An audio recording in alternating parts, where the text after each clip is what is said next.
Bumrah again swings his left arm. That stuttery, very strange start to his approach. Now he's on his way, galloping in and bowls him.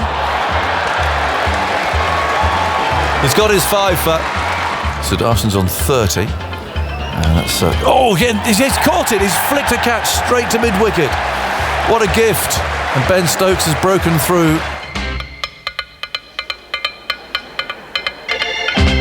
Well, it was a thrilling third day, and we have the prospect of this first Rothsay Test between England and India going the full 5 days here at Headingley. Welcome back to Leeds. Alison Mitchell with you here in the commentary box with some cloud overhead, and the England team playing a little bit of football out in the middle. India also going through their warm-ups, and this match, the opening test of the series, is beautifully poised. By the end of the day, we are going to have a much better idea of what direction it's heading in. We've got KL Rahul standing on the cusp of a first 50 of the series for him. India's lead is 96 with 8 second innings wickets in hand. The Indian batters KL Rahul and the captain Shubman Gill, who's 6 not out overnight. They will resume with India 90 for 2. What a test match has been so far. Sunshine is breaking through right now. There's some pockets of blue up ahead, so that is boding well for this day. We'll find out in a moment with Simon King from the Weather Centre just how this day will unfold weather-wise, and indeed day 5 as well. But I've got Stephen Finn, Phil Tufnell and Prakash Wakanka up here in the box with me as well this morning. Good morning to all of you. Tuffers. Morning. It's been a scintillating test so far. Yes. The prospects of another thrilling day today. Yeah, it could be a 5-day thriller, couldn't it? Am I going to say it? The first hour is going to be crucial. It is, though. It's the way it is. It's how you start, how you get that momentum, how you apply pressure to the opposition.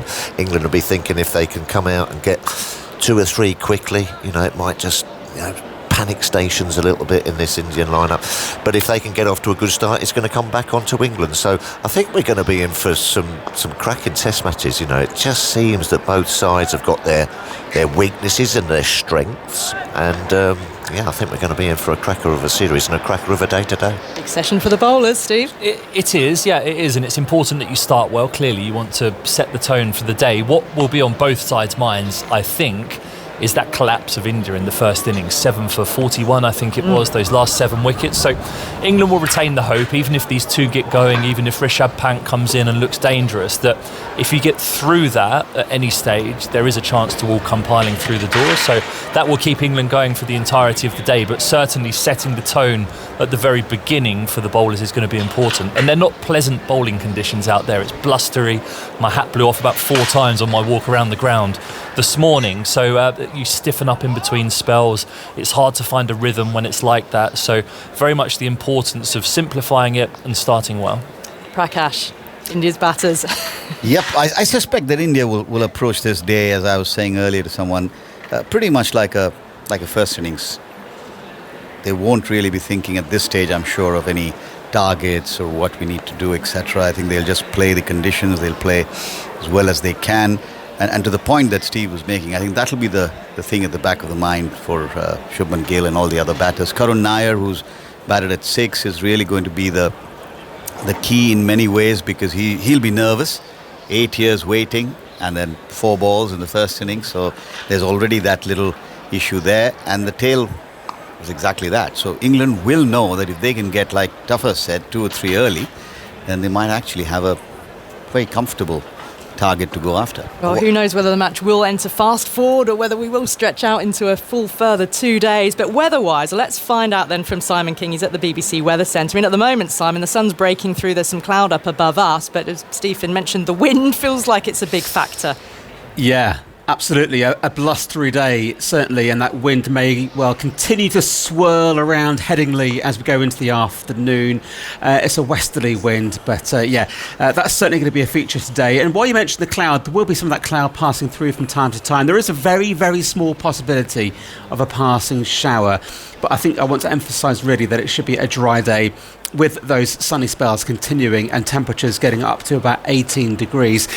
So I think today is fairly straightforward in that respect. It's tonight, though, that we're going to see rain spreading in. So going to day 5, that could be a little bit problematic, because it looks like that rain could be quite slow to clear on Tuesday, and therefore there's a danger of a delayed start actually to play on Tuesday.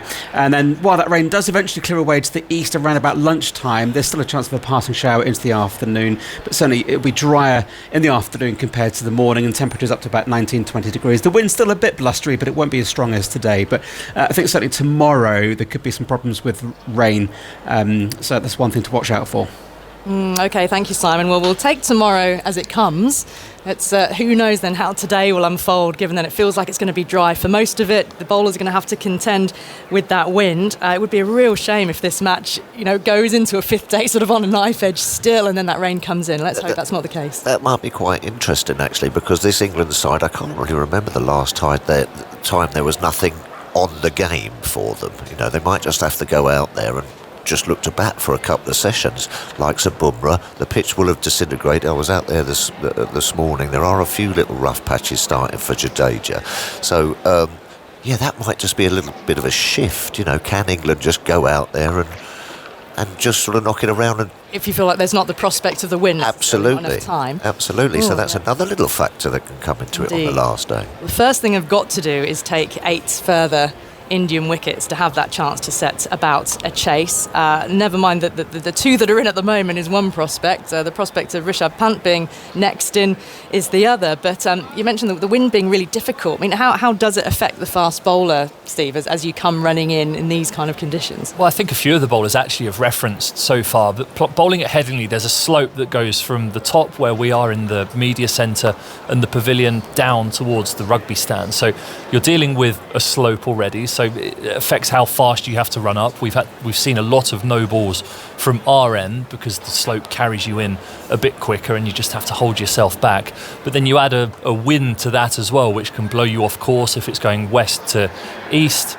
As we've just been told, then it can drag you wide of the crease or pull you further into the stumps from the other end. So it's just little things that are taking your mind off exactly what you want to do, which is focus on the other end. So it's another distraction. Clearly, when you're in great rhythm and you're in great form, those things bother you less. But outside of Bumrah, I'm not sure we've seen any bowler really in great rhythm or form. So it could be a factor today. Well, let's hear from Jasprit Bumrah, because he bowled magnificently, and there's something about both of these bowling attacks, isn't there, where there is one particular spearhead. For England, you can say Stokes. For India, it certainly is Jasprit Bumrah. 5 for 83 he took in the first innings. There was, of course, the no ball when Harry Brook was on naught, wasn't it, late on the day, on day 2, but then catches went down off his bowling. He still ended up with a 5, and I caught up with him after the close of play. Began by giving his assessments on the state of this match. I think the game is right in the balance. Obviously we have to bat really well, and the wickets starting to be a little bit of two-pace at this moment. So yes, if we put on a good total, it's going to be an interesting and exciting test match. How's the body feeling after? Body's good, absolutely fine. A little cold than what we are used to in India, but yeah, I don't mind the cold weather.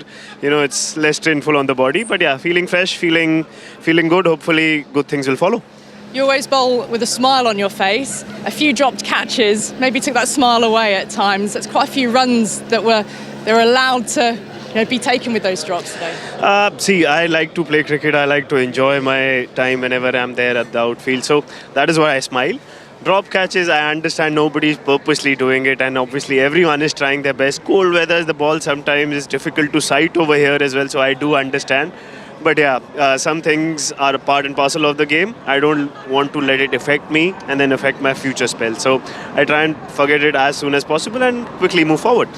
Do you feel the conditions will continue to favour swing out here, or are there signs that the pitch is starting to deteriorate a bit, which could bring the spin back into play more? Not really. It's not a spicy wicket by any sort of imaginations. Maybe, yeah, going further, a lot of cricket will be played, so it might go up and down and become a little too pace. That is what we are observing, but nothing too fancy, or there are no demons in the wicket that it's swinging from outside leg or this massive banana swing. Nothing that I observed, but yeah, that is what is my reading of the wicket. And how well supported do you feel within this bowler attack? You're obviously the spearhead and key wicket taker.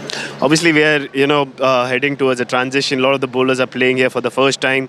We in India are used to playing on flat grounds. This is slopey, up and down. So sometimes new bowlers bowling here can take time to adjust and find the right length. So yeah, this is the experience that I I try to share, and obviously on the go, people will learn and quickly adapt, and hopefully they'll find the right balance quickly.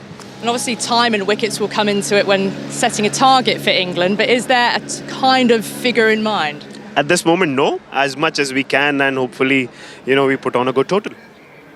That was Jasprit Bumrah speaking to me after close of play last night. He was even speaking to me with a smile on his face through most of that. Very enthusiastic. Prakash, 210 test wickets at 19 for him.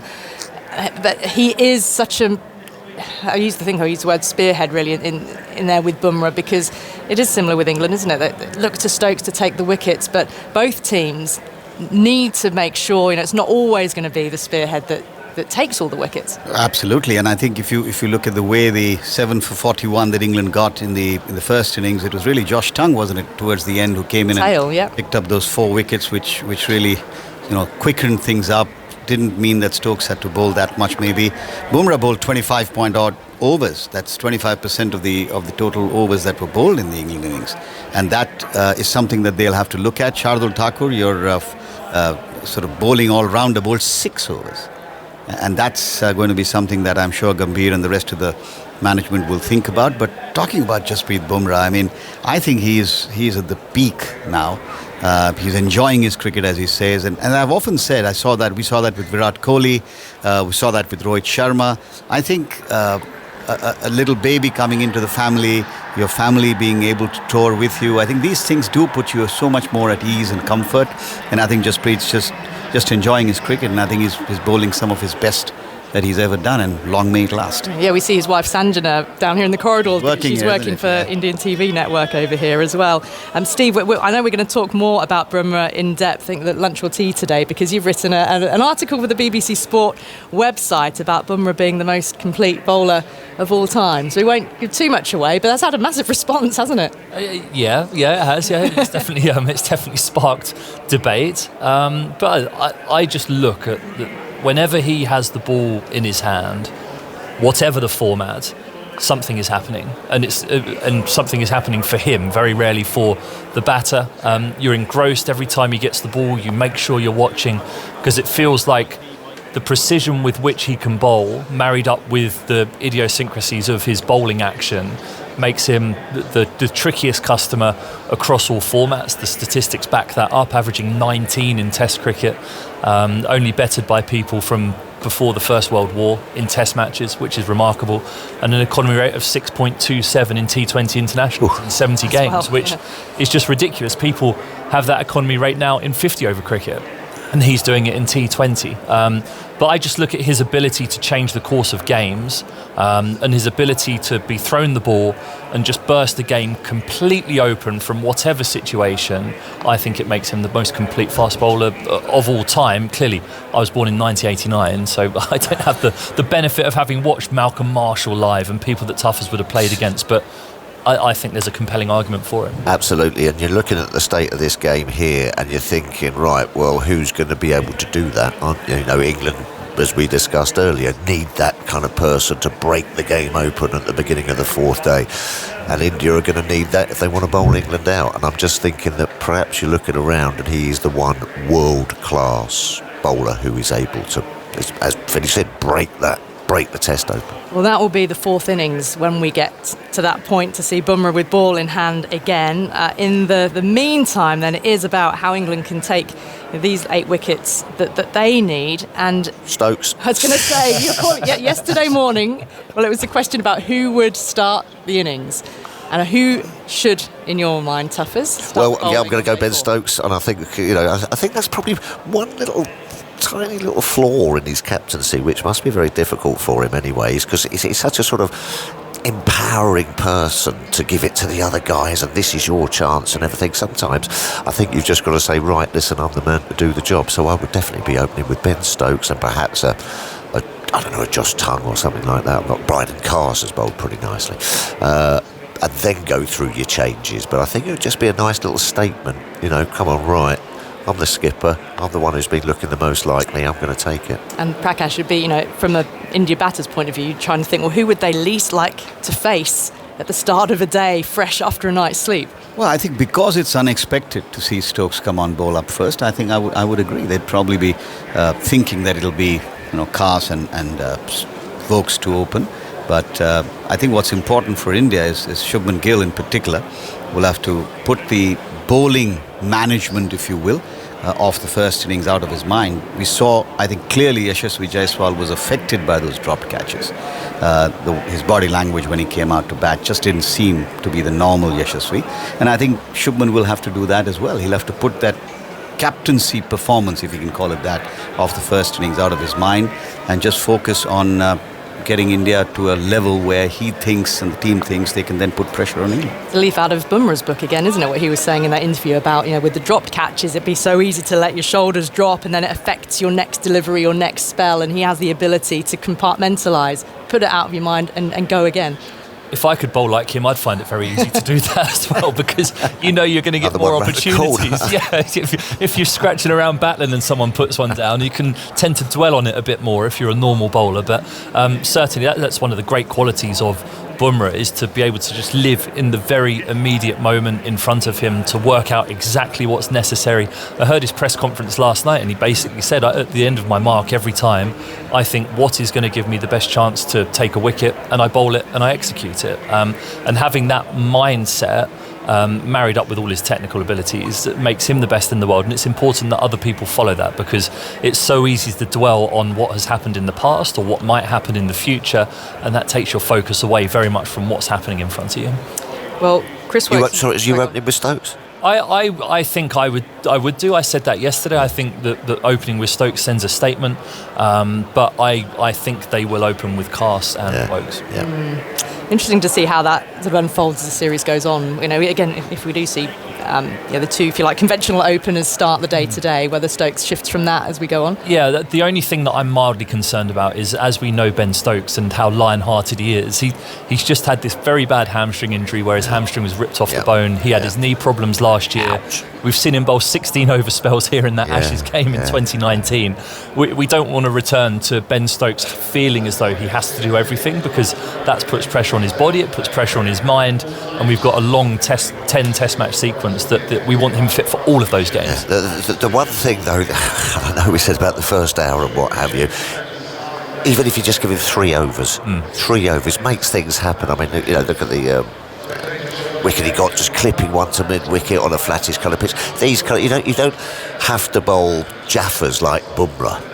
He just seems to have that knack that will get you a wicket somehow, and that's what England are desperate for in that first 4, 5, 6 over spell. Yeah, a little surprise burst, a bit of sort of shock factor. Or just a little top edge pull in, or a little clip to square leg or something. He just seems to have it. But it does accentuate the fact that England need their bowling unit to all be effective, does it? Because they can't always turn to Stokes, and he will, he might break down again. He doesn't want to wear himself out by over bowling, and particularly first test match of a series. So if he's a little bit within himself on that front, you can kind of understand that, as I said, with this long stretch of games ahead. But it does mean if Wokes and Cast between them and Tongue pick up more wickets, it will actually give everyone that confidence. And indeed, Bashir might yet have a role on this pitch. We've seen the odd one, haven't we? Despite, Bumrah was suggesting that no real signs of deterioration as yet, but they need to all chip in. Yeah, the difference between the bowling attacks as well is that Bumrah is the leader of the pack, and perhaps without an Anderson and a Broad, England, they perhaps haven't quite got that, have they? Yeah, they're looking for Chris Wokes to do that, and he did it excellently last summer. Actually, the transition away from Anderson to Wokes worked perfectly. I think all the bowlers, in reality, were underdone. The England bowlers coming into this game all suffering with injuries at some stage, not having had that bank of workload coming into it, and I thought that showed probably over the first couple of days. Hopefully they'll be better for the run out, and here in this second innings, someone like a Wokes can find his straps and hit the ground running. Bowling-wise, we should also mention that over in Durham, we should see Jofra Archer bowling in a red ball match for the first time since 2021. Sussex starting 9 wickets down, Archer making 31 yesterday.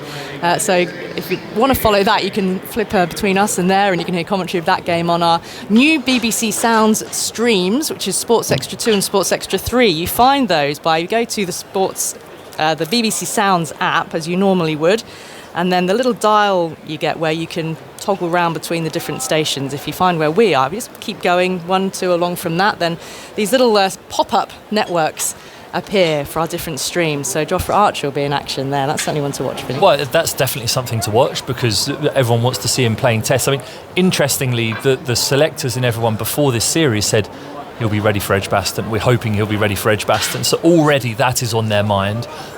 So yeah, we'll see how he goes today. Prakash, what do you think the Indian mindset will be as far as chasing a win in this match versus being content to come away with a draw? So I was looking at the opening tests of India series in England, and there's only ever been one occasion where they have won the opening test of a series, and that was 1986 at Lord's. Yes, absolutely. And I think, Alison, for a young captain like Jaspreet, Shubman, he might actually be thinking more about, I don't want to go one down. That doesn't mean he wants to be defensive necessarily, but I think he will want to make sure that he allows his young team, inexperienced side, to go to the next game, definitely not one down. And if that can allow him to bat and put up a total which then he can go after, a little bit like what happened at Lord's when Virat Kohli's famous 60-over story did the round. So let's get the runs, and then even effectively, in theory, you need 10 balls. Right, so can we... Where's the way? 10 good deliveries. That's the way to think, I think. And that's probably how Gambhir will be pushing him to think as well. Or 15 if you keep dropping catches. Yeah, that could be anything. Certainly want a better performance in that regard. Andy Zaltzman, morning to you. Morning. And well, just picking up on that, India's record in first tests. 18 previous series, 1 win in first test, 4 draws, 13 defeats. The 13 times they've lost the first test, they've never won the second test. And when the 5 times they haven't lost the first test, they've never lost the second test. They've had then 4 wins in the second test and 1 draw, having had a win or a draw in the first test. And when they've lost the first test, 6 losses, 7 draws. So avoiding defeat is we all often see in cricket history tells you one thing and then something completely different happens. But it does I think sort of highlight a point of how India have done in this country. Yeah, tone setting is so important, isn't it? It's a long tour, isn't it? Yeah. So they need to make sure that they don't get too far behind too quickly.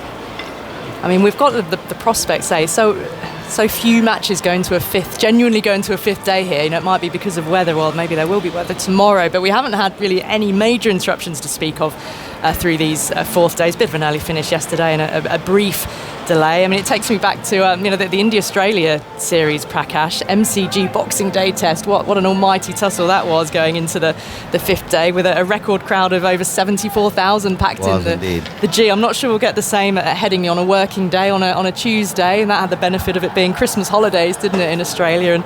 And also the 4th match of a series, you've had time for all the narratives to build and all the storylines, but we're right at the start of what is going to be an amazing soap opera, I think, of 5 test matches over the next 5-6 weeks. And at the moment, the prospect of India looking to build on their lead. They're going to resume 90 for 2, so already a lead of 96. And really about whether India can get enough runs to genuinely put England under pressure, and then it's going to be fascinating to think about what their mindset will be with the bat, depending on how much time there is left in the match at that point, what the weather's going to do, and again the Jasprit Bumrah factor. But the Indian batting lineup, Rishabh Pant, what do you think we'll expect from him today? Well, is it possible to even say? Well, I think while no one can really say, the one thing I can say with assurance, having seen him in recent times, he is going to play carefree, relaxed, comfortable, enjoy the game cricket. He is not going to worry about whether the target's being set, whether he's defending. And I think that's what makes him what he is. That accident, I think I said it before, that accident and the recovery has freed him up. I think he looks at things very differently now. And just knows that whatever time he has out in the middle with the bat or behind the wickets, he's got to just enjoy himself, have a good time. Absolute box office, isn't he, to watch? Oh. Do not know what he's going to do next in those shots he plays. Yeah, Harry Brook, really. It's like Harry Brook is the Indian version of Harry Brook. It'd be a nightmare to bowl at because you're second guessing yourself the whole time. Is he going to go down on one knee and try and sweep me? Is he going to come sprinting down the pitch? Again, you talk about being able to concentrate wholly on what you're doing at the other end. Rishabh Pant makes you think about so many different things. And field placements too, it makes that difficult as well, doesn't it? Because of the areas that he hits. Spread out. Find a spot where you think it's going to go. And if you're in the stands, keep your eye on the ball. Well, that's a prospect. Whenever the first wicket of the day falls, Rishabh Pant is due in next. But Shubman Gill and KL Rahul are the two not-out batsmen who will be resuming their innings when we get underway. And the players have cleared from the field, so they'll be coming out shortly, 5 minutes until the start. An email here from Dave Corley, who says, day 4 ticket, £40. Train return from Manchester was £22. He says, what a brilliant value, full day out. He only booked both of those last night. He says, compare that to Premier League football. Well, you're in for a cracking day's cricket today. So, yeah, that's his good value if you've got your ticket and you've got on the train, or you've caught a cab here, driven here, walked here if you live nearby. But, yeah, tantalising day in prospect. I hope he's got a windbreaker with him, because it's quite blustery out there in the Western Terrace. But Parker jacket. It's going to be the whole lot, but it's going to be enthralling. A brilliant day's Test cricket. It's been even so far. You'd have to say, if you were to predict, it would be 50-50 on a win viz right now. So it's going to be a fascinating day's cricket. It really is. Thank you very much for the moment, Steve. And Tuffers and Prakash Aggers is about to come in here to pick up commentary for the start of the day. England are gathering in a huddle down on the boundary edge in their whites. You can see Jamie Smith there with his wicket-keeping gloves on, the pads on, and the strains of Jerusalem starting up around Headingley, which is becoming well populated on this Monday morning. So Monday and Tuesday for the 4th and 5th days of this match. It is set up amazingly well. We do not know which direction this match is yet going to go. Good morning to you, Aggers. Yes, hello Ali, nice to see you, and good to be talking to everybody again. Wherever you're listening to us today, on the road or at home or at work, let's hope for a really entertaining day, and a dry day too. I think the forecast looks pretty good today. Tomorrow looks a little bit iffy, but actually if Simon King is to believe, and he usually is spot on, and actually we might get rather more cricket tomorrow than looks possible on some of the forecasts that you see knocking around. So fingers crossed for that, because it'd be a shame to get all this way into a really good game and then a dull, dank day arrive on the 5th day. But it looks better than that from what Simon was saying, which is great. India lead by 96. Alistair Cook's alongside me, all in black, apart from the shoes.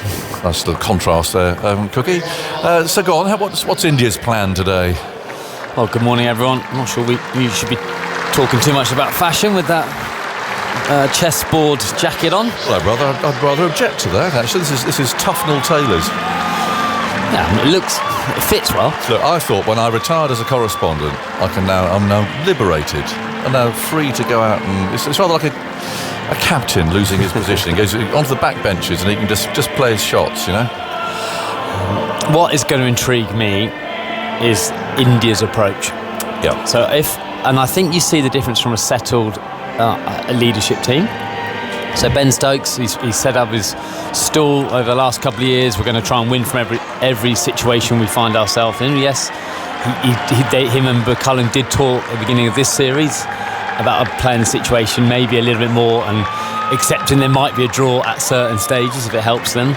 But India here, and Gill, he's the new Indian captain, how they see themselves here. Because if you look at it, they're 100 ahead. They've earned the right to, and playing some good cricket over 3 days. 8 wickets left. I mean, not perfect cricket. And if it just does go day 5, when it goes to day 5, you'd think the pitch, it did play a little bit of tricks yesterday. We're not talking an absolute minefield, but enough that you could suddenly get 2 wickets very quickly.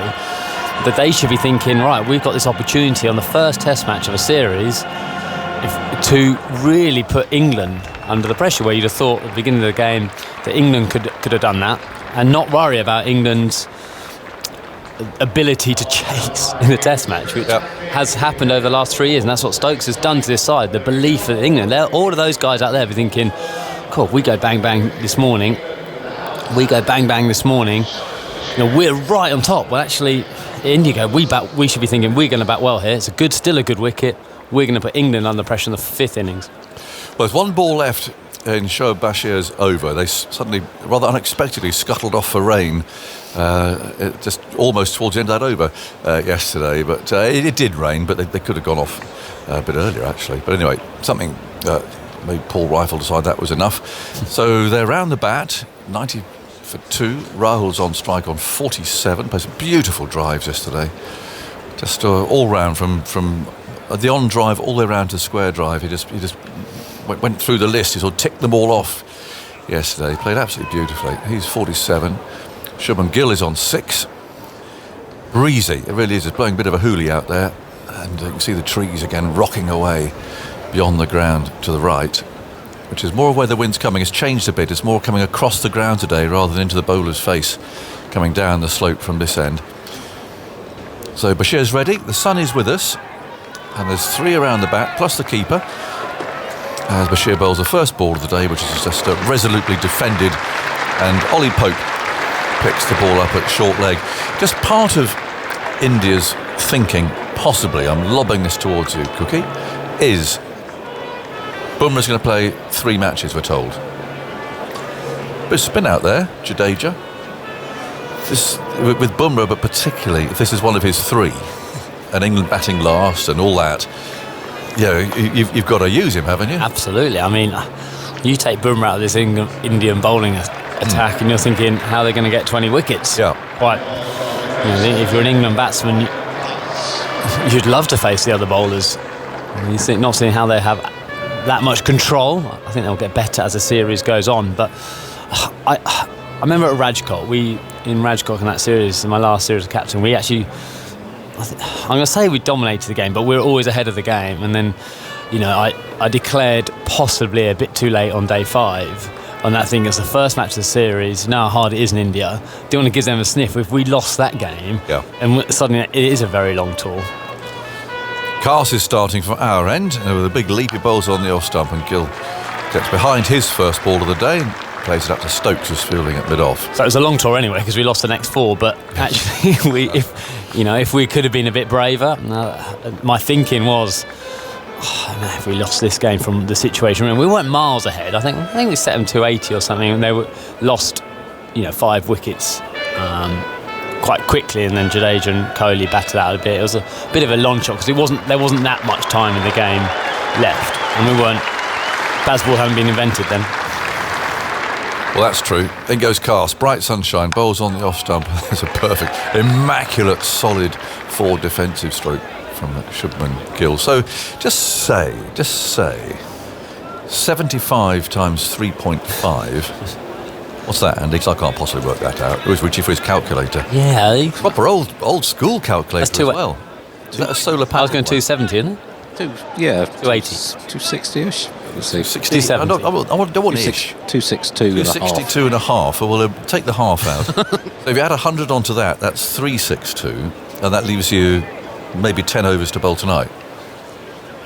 Is that a sort of reasonable equation? In goes Cast, bowls, pulled away down to deep backward square leg, and sort of a relay field effort down there goes a little bit wrong because the relay bit missed the fielder, but anyway, they've taken 2, and it's 92 for 2. Because if you've got Bumrah in your side, that's a chance, isn't it? You've got a last day pitch for Jadeja, you've got Bumrah, so you've got to go for it, haven't you? You're giving England 100 overs to score 370. 170, where the scoring rate has been at 4 quite comfortably without anyone really pushing on, apart from that period where England did in that second session yesterday, where I think India lost the plot a little bit as well. There's Cast again, bowls, played along the ground to Ridon. How many teams have scored 370 batting last to win a test? Well, England did it the last time they played in India in England at Edgbaston. Birmingham, yes. It doesn't happen very often. It doesn't happen very often, but it does happen more often when you have more big 4th innings than they're used to. And the stat at Headingley, the reason why it feels quite a long time ago now, but the 3 days ago when it was 30 degrees, Ben Stokes bowled first, because the stats are saying he goes from 32 runs per wicket up to 40 for the last one over the last 6 games or something. Cast, thick set, runs in and bowls on off stump again. Plenty of energy in that. It's defended once more by the right-handed Gill, who walks away for a think about things. His first test match, 2 in charge. He won't want to get it wrong. No. Just very quickly on the tactical side, England have bowled looking like they're going to try and bowl very straight. It's just, I've noticed from yesterday where they're in the channel, slips gully, look at 5-4. So they've obviously thought this pitch, if there's anything, it might keep a little bit lower and bowling straight on and bring everything in. I mean, again, they throw that in. Gill doesn't want to get his first test wrong. Carse bowls. Oh, he has played it on. He has played it into his stumps. I was going to say almost played it on because it flew through to the keeper off the edge, but via the stumps. And what a breakthrough that is for England. Shubman Gill, the captain, is bowled off the inside edge. Bit of a loose shot. It looks so solid in that over up to then. Beautiful, immaculate defensive shots. And he's just made a little bit of a dabble outside the off stump. He's chopped the ball into the off stump, the very base of it. Bowled by Carse, and India lose a wicket. First thing, it's only just grazed that stump, hasn't it? Which is why it flew through to Smith.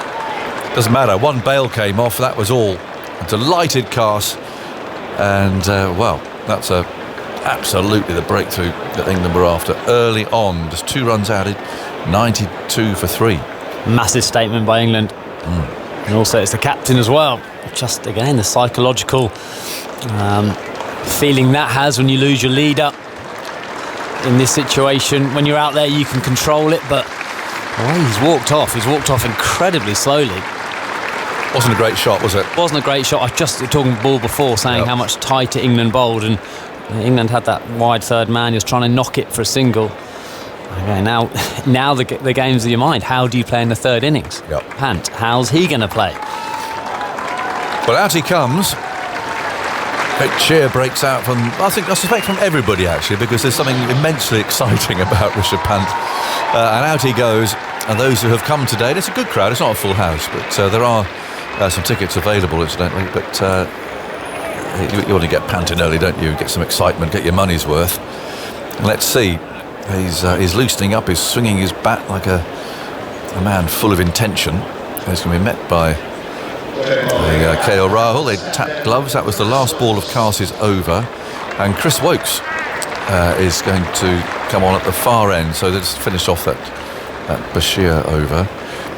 Chris Woakes, an eagle-eyed member of our team, spotted something slightly surprising about Chris Woakes. I don't think you were at breakfast this morning, were you? No, I wasn't. I was a bit later than you. Didn't see you. He says this conversation and this revelation appeared over Muesli this morning. What do you think? What's the least likely thing that Chris Woakes has gone for? I thought it was yesterday where we were kind of half discussing his batting, whether he does have a tattoo. There you are. Well, I missed that conversation too. So yes, it has been confirmed that Chris Woakes, 36-year-old Chris Woakes, has now got a tattoo on his left bicep. It's a bit tucked away. Tricep. The back, isn't the back in it? Oh, tricep. It's all right. It is hidden away around the back, as it were. You're right. But Chris Woakes, Brommy Botham. Has anyone worked out what it is? No, it's got a bit of orange on it, I think, looking at it. It's not the Villa. It's not the Villa. It could be that. Emblem. Come on, you, whatever. Oh, it could be a Bears. Anyway, he's bowling now. Up the slope he comes. A bowls to Rahul. He's on the back foot, playing it correctly up to mid-off. And there's no run. 92 for 3s. Well, there he is. Seeing him on the screen. They haven't homed in on the television camera yet, have they? No. There's only one person, I think, less likely in my little life to have a tattoo. Who is it? You. How do you know I haven't got them? Well, I don't know for sure. How do you know? I think it's a fair guess. Well, if Chris Woakes is allowed to have one, maybe I should. There you go. Up he comes again, moves in, bowls, and Rahul's on the back foot. He'd beaten the field there, Duckett. And they'll get one to Crawley, sweeping around the deep point boundary. 93 for 3. So I don't know who'll be interviewing Chris next. Well, it won't be me. It's more likely to be you. Well, Tuffers was on interviewing duty last night, down for highlights. Don't think we've seen that before. Send him down. I'm trying to work out why Woakes and Carse have swapped ends. Because the majority of bowling Woakes has done from this end and Carse has done from up the hill. The wind, you're saying the wind, I haven't worked out this wind at all. Yeah, it's more westerly today, so it's coming more straight across the ground. So it's helped Carse's away swinger to the right hander from this end. Yep. 93 for 3. The lead is 99. So if you're just joining us, India have lost their captain. the first full over of the day, the 7th ball. Woakes round the wicket, moves in now and bowls, and Pant's first delivery is outside his off stump. And he lets it go. How's he going to play? Well, if he has a swipe and gets out, he's going to have Sonny Gavaskar all over You've him. just taken the words out of my mouth, thinking, do you think he'll have Sonny on his shoulder now? Well, I don't know. I don't think he cares, really. He must. He does care. Of course he does. Well, no, about Sonny Gavaskar. No, I wouldn't imagine about that. No. But, like, just when does he play that big shot? Yeah. You know, second ball, wasn't it, in the first innings? He danced down and It was. hacked Stokesy straight down the ground. Here's Woakes' charge. He's edged it over first slip. That could have gone anywhere. Oh, and Woakes, well, he's smiling, but he's covering his face with his hand there. And KL Raoul's coming down. What do you say at the other end? You can't. You're not What do saying you say? It was a horrible shot, a complete swipe. It was the second ball in the first innings, second ball in the second innings. He's the vice captain now. I mean, Raoul can't really say anything, can he? Dancing down the pitch, he gave himself a bit. I mean, he's just a totally uncontrolled swipe, and the ball's flown over root at slip and gone for 4. That could have gone absolutely anywhere. But I mean, if he'd been bold doing that. I mean, I think they've played together, haven't they, in the IPL, Woakes and Pant. I think they get their friends. Here's Woakes again, bowls coming. It just blocks the next one. It's definitely by numbers, isn't it? It is by numbers. It is by numbers. It's like, I'm going this ball, and fair to Pant, when he goes, he's all in every time, isn't he? There's not a doubt. I mean, you just can't take your eyes off. Well, you can't take your eyes off it. We're just seeing on the screen. Captain and coach watching there. And the coach in particular, who is of that generation, isn't he? Yeah, well, coach has got his hand covering his face. Well, I think that's how you have to watch. He's like rather watching behind the sofa. 97 for 3. Woakes comes in, bowls, Pant blocks the next one and gets a single. No, he doesn't. He's sent back by his partner.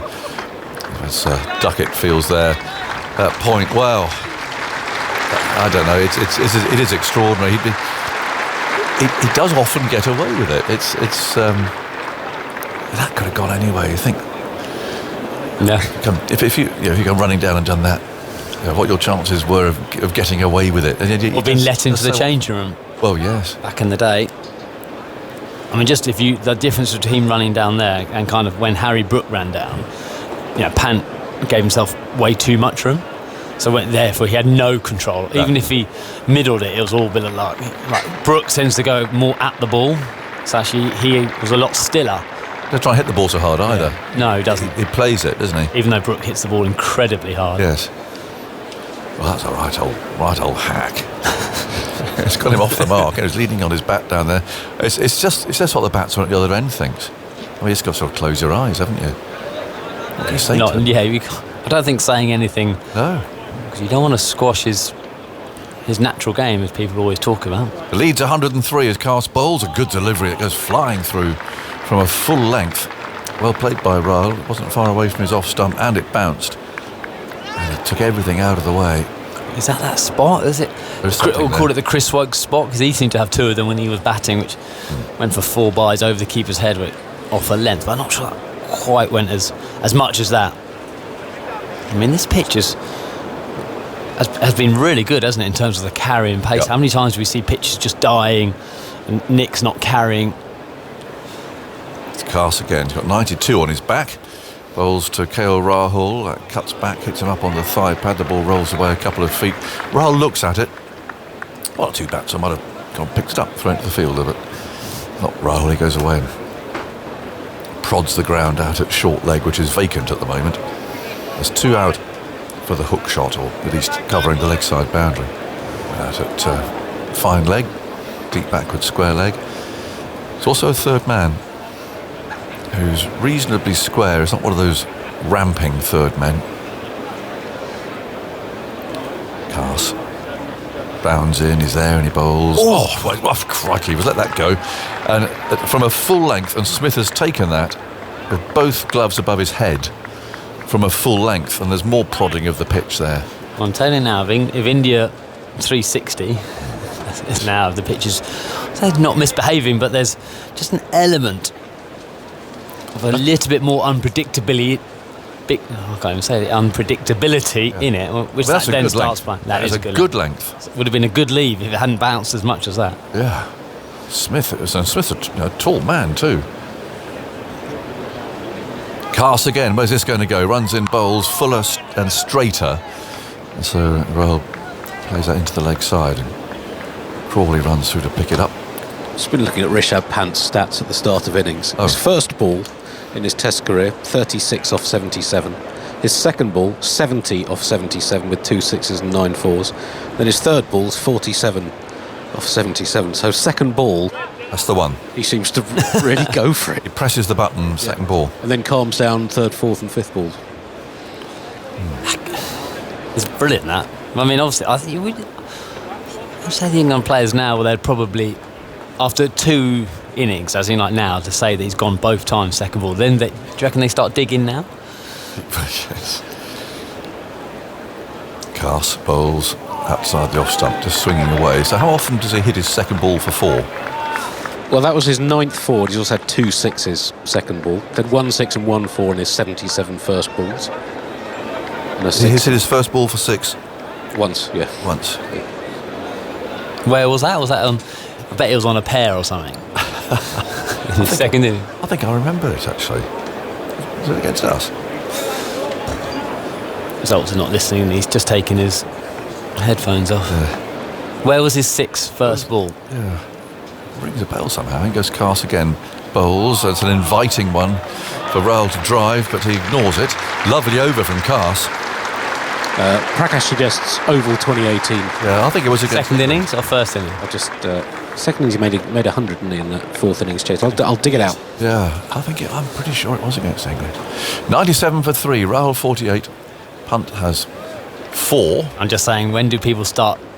When does the world start thinking about Pant's second ball and the TV? What do you do to it? Well, no, I'm just saying TV. As of now, they've already thought about it. They're on, so it'll be out there now, won't it? Yes. A lot more than it has been. What can you do with the field? Well, I don't think it's only in the field. I think just whether, as a bowler, do you have a plan? Do you have a plan? Do you Bouncer. go or slow a ball, or do you say, right, I'm going to try and hit, or try and bowl your best ball, being aware that it might, I don't know.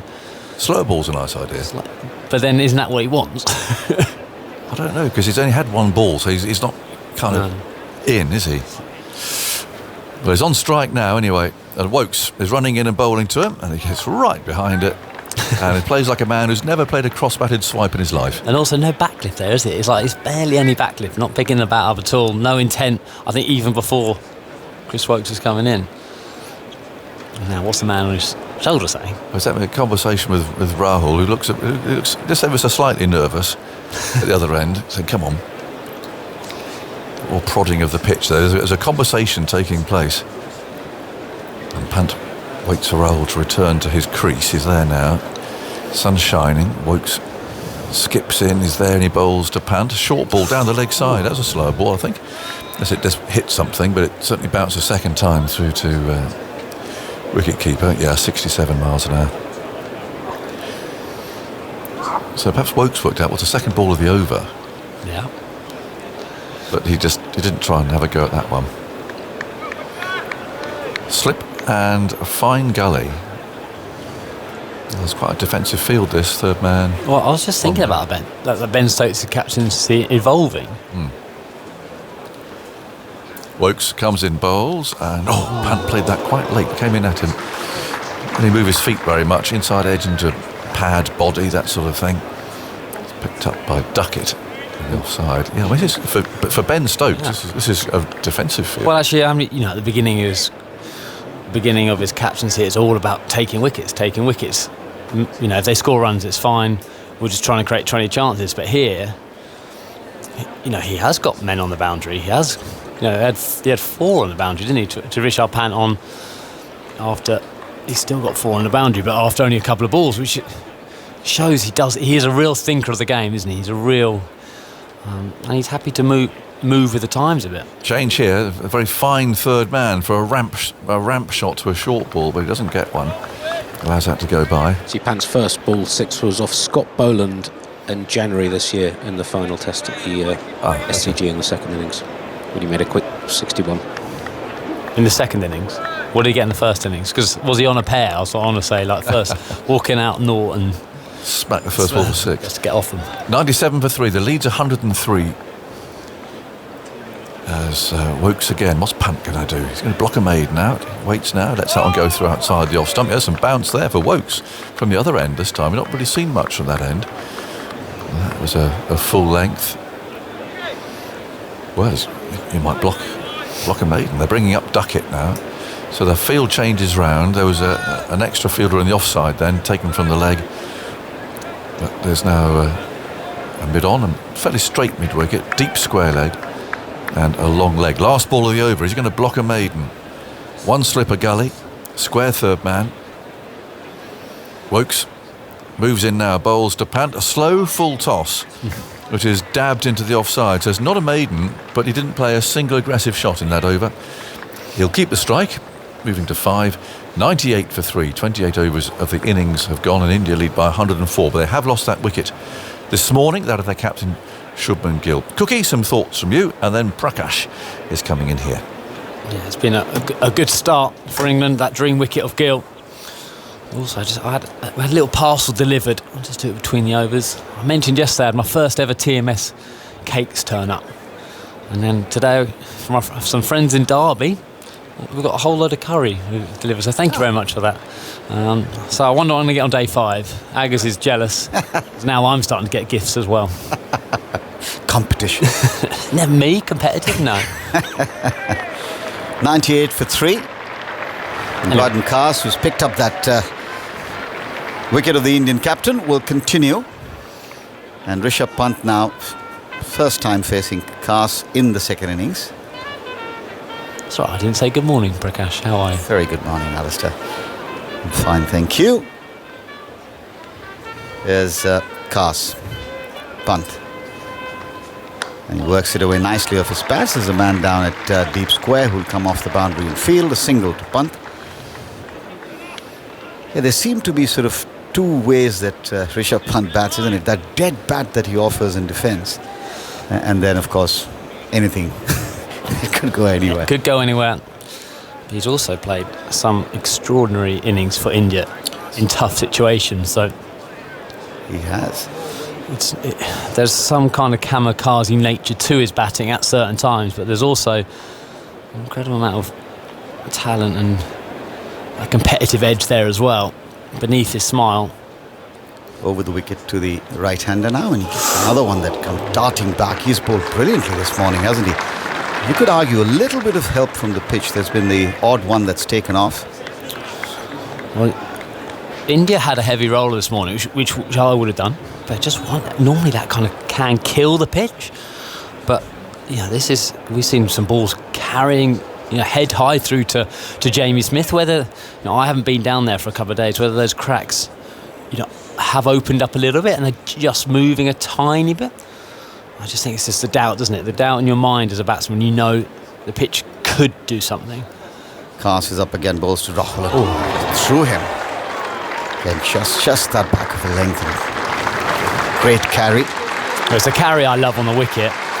And also how tight England are bowled. I love to see the numbers, bowling 4th, 5th stump, the normal channel, to a lot tighter. Rahul making him play as many times as he can because the pitch is doing anything. Keeping low, going up, you want the batsman to be playing as many balls as you can. He's left that, hasn't he, with a kind of the old Marcus Trescothick leave. Yes. Just playing inside it. He's been brilliant from this end. He certainly has this morning. Goes away from us now. Bright sunshine for the moment. He goes in bowls, fuller ball. And Rahul manages to squeeze it away towards mid-wicket. He'll get a couple, but wasn't the most confident shot. And that will also bring up his first 50 of what, from an Indian point of view, you expect to be many 50s. Well played, KL Rahul. 18th 50 to go with his 800s. Yeah, it's been a good start to the series. A classy player. A guy who seems to have so much time. But just the way he left the ball in the first innings, the way he's left the ball here. And certainly when you've taken out the inexperience of Kohli and Rohit, you need the next guy who's the experience to step up. And without getting that 100 in the first innings, which we desperately do now, he has definitely stepped up and shouldered the responsibility. Cars bowls, full, defended nicely on the offside, out to the England captain at wideish mid-off. Well, KL Rahul has always had, everyone's been saying this ever since he played under-19 cricket, tremendous talent. But again, one of those who Andy will confirm, just based on that talent, hasn't quite been able to actualize this as much as he would have liked. But may have something to do also, Alistair, with the fact that he's just been shuffled up and down the order so often. Well, sometimes your versatility can hurt you as a cricketer, and certainly when you haven't, nailed one slot. I don't think he has done that. Cast is up, bowls. Oh, another lovely delivery. Once again, I think in the end, just leaving it, playing inside, as you said. But Cast is asking some awkward questions. Yeah, so I don't think he's quite nailed any slot, hasn't he? He has opened, he's batted a 6, been an emergency keeper. There's always been a few slots probably unavailable to him. That's the key. I was about to say, that's the key, isn't it? Yeah, absolutely. There's some Indian greats he's been trying to push out the side, but I would have said at the beginning of his career he was definitely a 4 or 5. That's how I would have seen him when I saw him play. And he's almost now moulded himself as an opener. But again, getting into the Indian middle order has never been easy. No. Andy? That was his 26th Test 50, as you mentioned, 8 centuries. Amongst that, 7 fours and 89 balls. He does have this record I mentioned in the first innings. He's scored centuries in 2 separate series in England, one of only 5 visiting openers to do that in the last 20 years, along with Chris Rogers, Rahul Dravid, Tamim Iqbal and Graham Smith. Chris Woakes starts a fresh over from the far end. He's into Pant. Pant is playing it with the full face of the bat. He's sort of walking and on the go deciding whether he's going to take the run or not, and Rahul's waiting at the other end wondering whether he should go across, but gets a run without event. And 2 for 3. One of the slight issues that he's had in his career is a poor second innings record. Averages 40 in first innings and now 25 in second innings. This is only his 6th 50-plus score in 45 second innings. He has, in tests, mostly played as opener, 85 innings as opener out of his 103 in total. Currently averaging 34 overall. Yeah, 34 is probably not the average that he'd like to, certainly not finish with. Looks around the field, which is a slip, a gully, a man at deep backward point, cover, mid-off, almost a straightish extra cover, really, as Stokes goes some bowls. Woakes, my beg your pardon, left alone outside the off stump. Andy, did you say Dravid? When did he open? Was that in 2000? When did he open? I thought he was just at number 3 and that was it. He opened in 2011. I'll get so this was just specifically hundreds when opening. So I'll dig that up. Was he one of those who just a couple of times opened and just made it look a lot easier than a lot of us did? Well, I think in some ways, KL Rahul has sort of got that bit of reputation. A real team man. He'll do anything that the team asks of him, as Rahul Dravid did indeed. Woakes wide of the crease, bowls, and this time he's genuinely beaten outside the off stump. Just the angle, going a little bit wider on the crease there.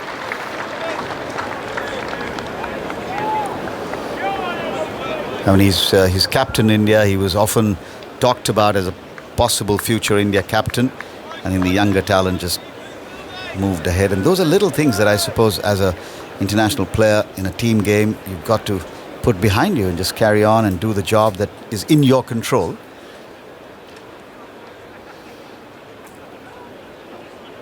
Woakes in, bowls, and beats him with an absolute beauty. Did everything that ball except find the outside edge.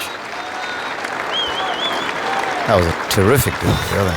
Well, we're pretty much behind the bowler's arm, and you can kind of get an idea straight away what channel this is. And I reckon this is pitched as close to, I was going to say middle stump, but maybe not quite done quite as much as that. But from off stump, from a little bit wider from Chris Woakes, he can't believe that he's missed it because he's jagged away.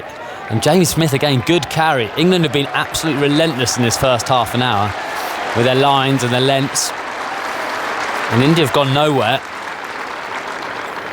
Absolutely terrific delivery, that one. As he runs in again, bowls to Rahul, who this time gets back, tolls on his toes and defends on the offside. Sorry, I was slightly mixing up 2 stats. That's openers with 200s in England in the last 20 years, just 5 of them, of which Rahul is one. Dravid opened in 2011, scored 117 at Nottingham and 146 not out at the Oval. I think Sehwag was injured and missed the start of the series, didn't he? missed the last bit, I think. He got a king pair. I haven't seen many king pairs. Works into KL Rahul, bowls, and Rahul opens the face, glides it away past a diving fielder at second slip gully area, and will pick up a run. Retains the strike with that single, 103 for 3. And as you said, Alistair, India have really moved nowhere from 90. They've added 13 runs for the loss of their captain. Yeah, just quickly before I leave, the old say where king pair, I think he was given, first innings, Broadly got him hit on the glove, given not out reviewed. I think India got 200, we got a lot of runs, and then in the second innings, after fielding for about 180 overs, his first ball was a massive drive of Jimmy, caught slip, and he didn't appear in the next game. I think he was done. England certainly tightening the noose, as it were, bowling superbly. 6.1 overs for those 13 runs. And I think what will be concerning to them is the fact that obviously they've lost their captain, and these two now have a big job on their hands. Cast bowls to Rahul, and Rahul this time drives straight to the fielder. And that's Crawley there, I think. Yeah, there's not much India could have done. I think England bowled superbly, but it does feel as if they're kind of stuck in a little bit of the middle. Is it, in terms of quite sure, are they just trying to soak up the pressure, try and get through this first hour? They haven't looked to put any pressure back in England, saying, right, we've set a target in our mind, we want to get them over 300, drop and run, put a bit of pressure on them. And it's getting up about waist high. It's played away to the gully fielder, the deepish gully, duck it there, and there is no run. It won't bother KL Rahul as much as it might just trouble Rishabh Pant in his mind. I mean, the only scoring shot Rishabh has so far is that second ball again, right? And as you said, and Aga said in commentary, it could have gone anywhere. Just the sun slipping behind some drifting cloud. And that's going to be the pattern, we're told. Play spells of some bright sunshine, lots of cloud moving through. This one comes back in, the inside edge saving him there. Onto the pad, ricochets out on the offside. Yeah, just nicked back a little bit from Cast. Massive inside edge from Rowett. Just pointing out on that monitor there, the crack that you were talking about. There is a crack, is there? Yeah, that's what the monitor there. There it is. Oh, the one that's just showing that Gill, the one which Gill got out, and it did nip back quite a little bit. Obviously, cramped in for room. So there is a little bit more here. Again, you always, when you say stuff like that, you do want to be backed up by a few numbers. Played away off the back foot, fielded at point by Crawley, moving quickly to his left. Certainly the perception here, the ball is bouncing a little bit more and just moving enough from the first couple of days where if the bowler missed a tool, there was no margin for error. And batsmen could just not help themselves. You never help yourself to test runs, but it seemed a lovely pitch to bat on.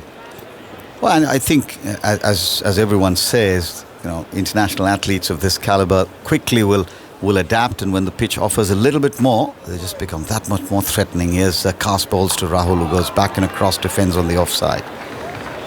And just in the field, England know that this is the second innings. They can't afford it. You can't afford to be off a bit, because before you know it, you get the momentum, and the game is right on edge, isn't it? India lose 2 wickets now.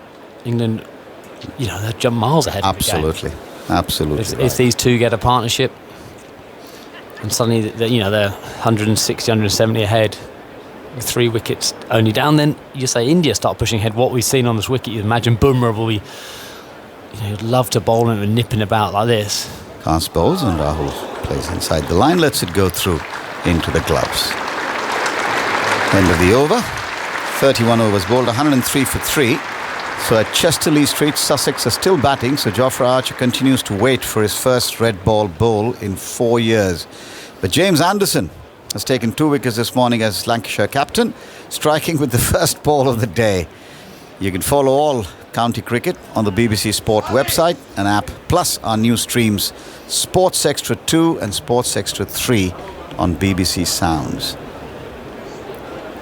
What a luxury to be able to have an app and just toggle between stations to watch multiple games of cricket or listen to multiple games of cricket. Slipper gully. Duckett coming down just below our commentary box here, about a few yards inside the boundary. A third man, deep backward point on the boundary as well for punt. Cover, mid-off, mid-on, halfway to the boundary, a deep mid-wicket and a man at long leg. There's Chris Woakes in, round the wicket to punt, and punt defence forward. And it's a very good morning to Michael Vaughan. Yeah, morning everyone.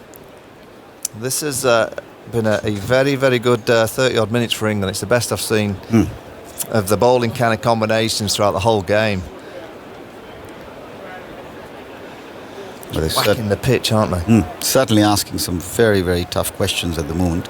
Well, you've got two teams. You've got a team led by Ben Stokes who have come out with a huge amount of positivity. You can see that they're on it. Woakes, punt pulling away at the last moment. Not something that any quick bowler likes. Into his run-up, almost reaching his delivery stride, and the batsman pulls away. Yeah, it's never nice for the bowler. And then you've got an Indian side here, Prakash, that just look like they're a bit caught. Not quite sure how to play this. They've obviously lost their skipper. It wasn't a great shot early in the day to one that dragged back onto the stumps, but you can see that England are on it. Woakes is in, bowls to punt, and punt is struck in the midriff. Inside thigh. There's a bit more there though. There's that ball nicked back into Rishabh Pant. It's that kind of pitch now that you just need to whack the pitch. Whack a decent length and the odd ball will bounce, the odd ball will just nip. And I don't think we'll see too much in terms of swing anymore. There's some pain, it's cold. Never a great place to get hit anyway. Yeah, look at someone like Josh Tongue. He should be a handful on this now, and obviously Ben Stokes has been bowling tremendous. Brydon Carr starting from the Kirkstall lane end, and he is the perfect bowler for this pitch now. He just has run in and whacked a decent length with a decent amount of pace. Woakes is up again, bowls to punt, and punt this time punches it, holds his pose, but finds the fielder at cover. Can't get away, can they? No. K.R. Rahul in the last over played a perfect cover drive. It went straight to Zach Crawley. Pant in this over, that last ball, perfect cover drive.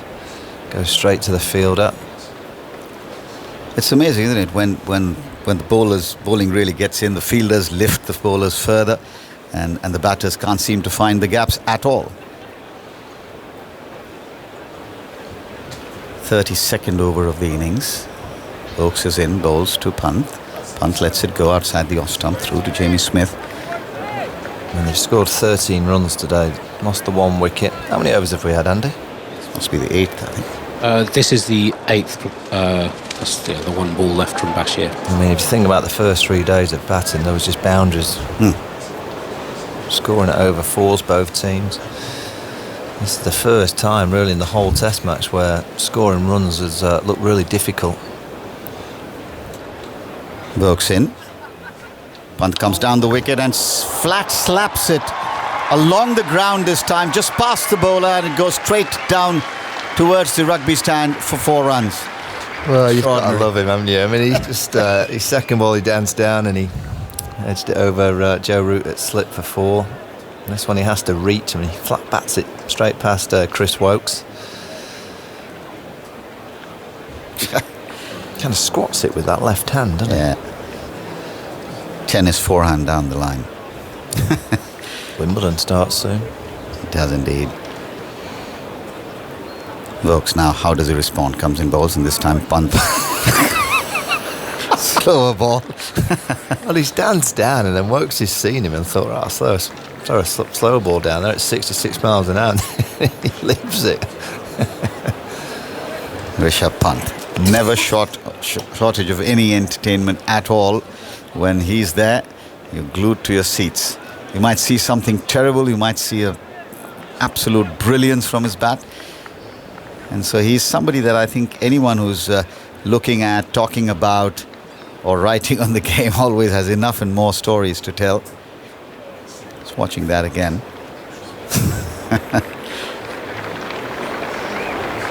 Kaas to the more conventional KL Rahul now, who's on 51 of around 100 balls.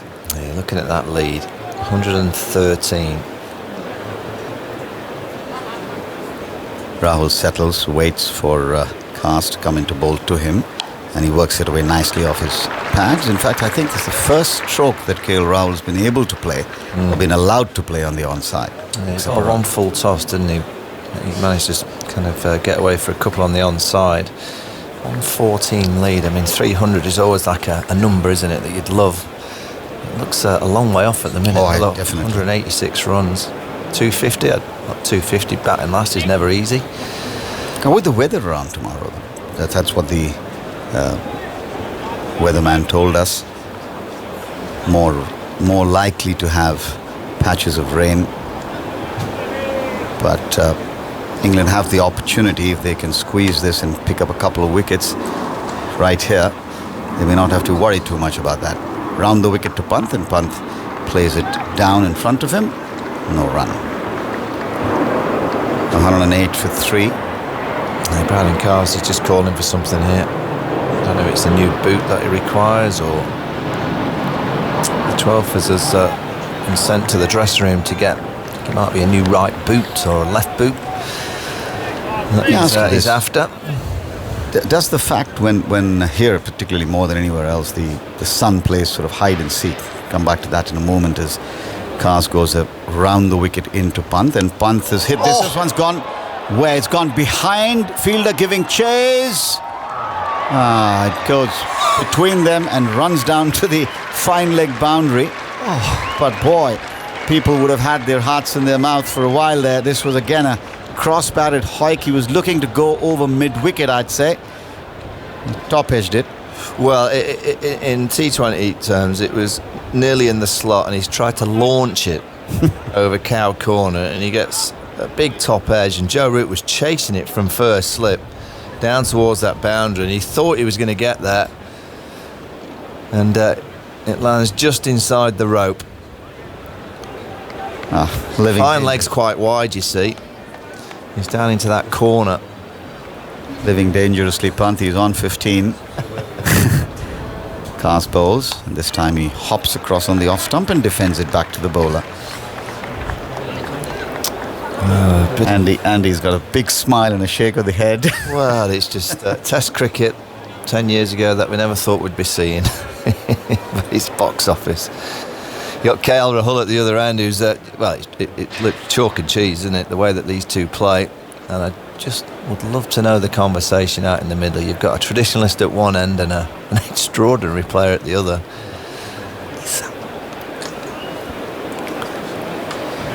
There's Cars in to bowl to Rishabh Pant, comes down the wicket and drives straight to Crawley at cover, and there is no run.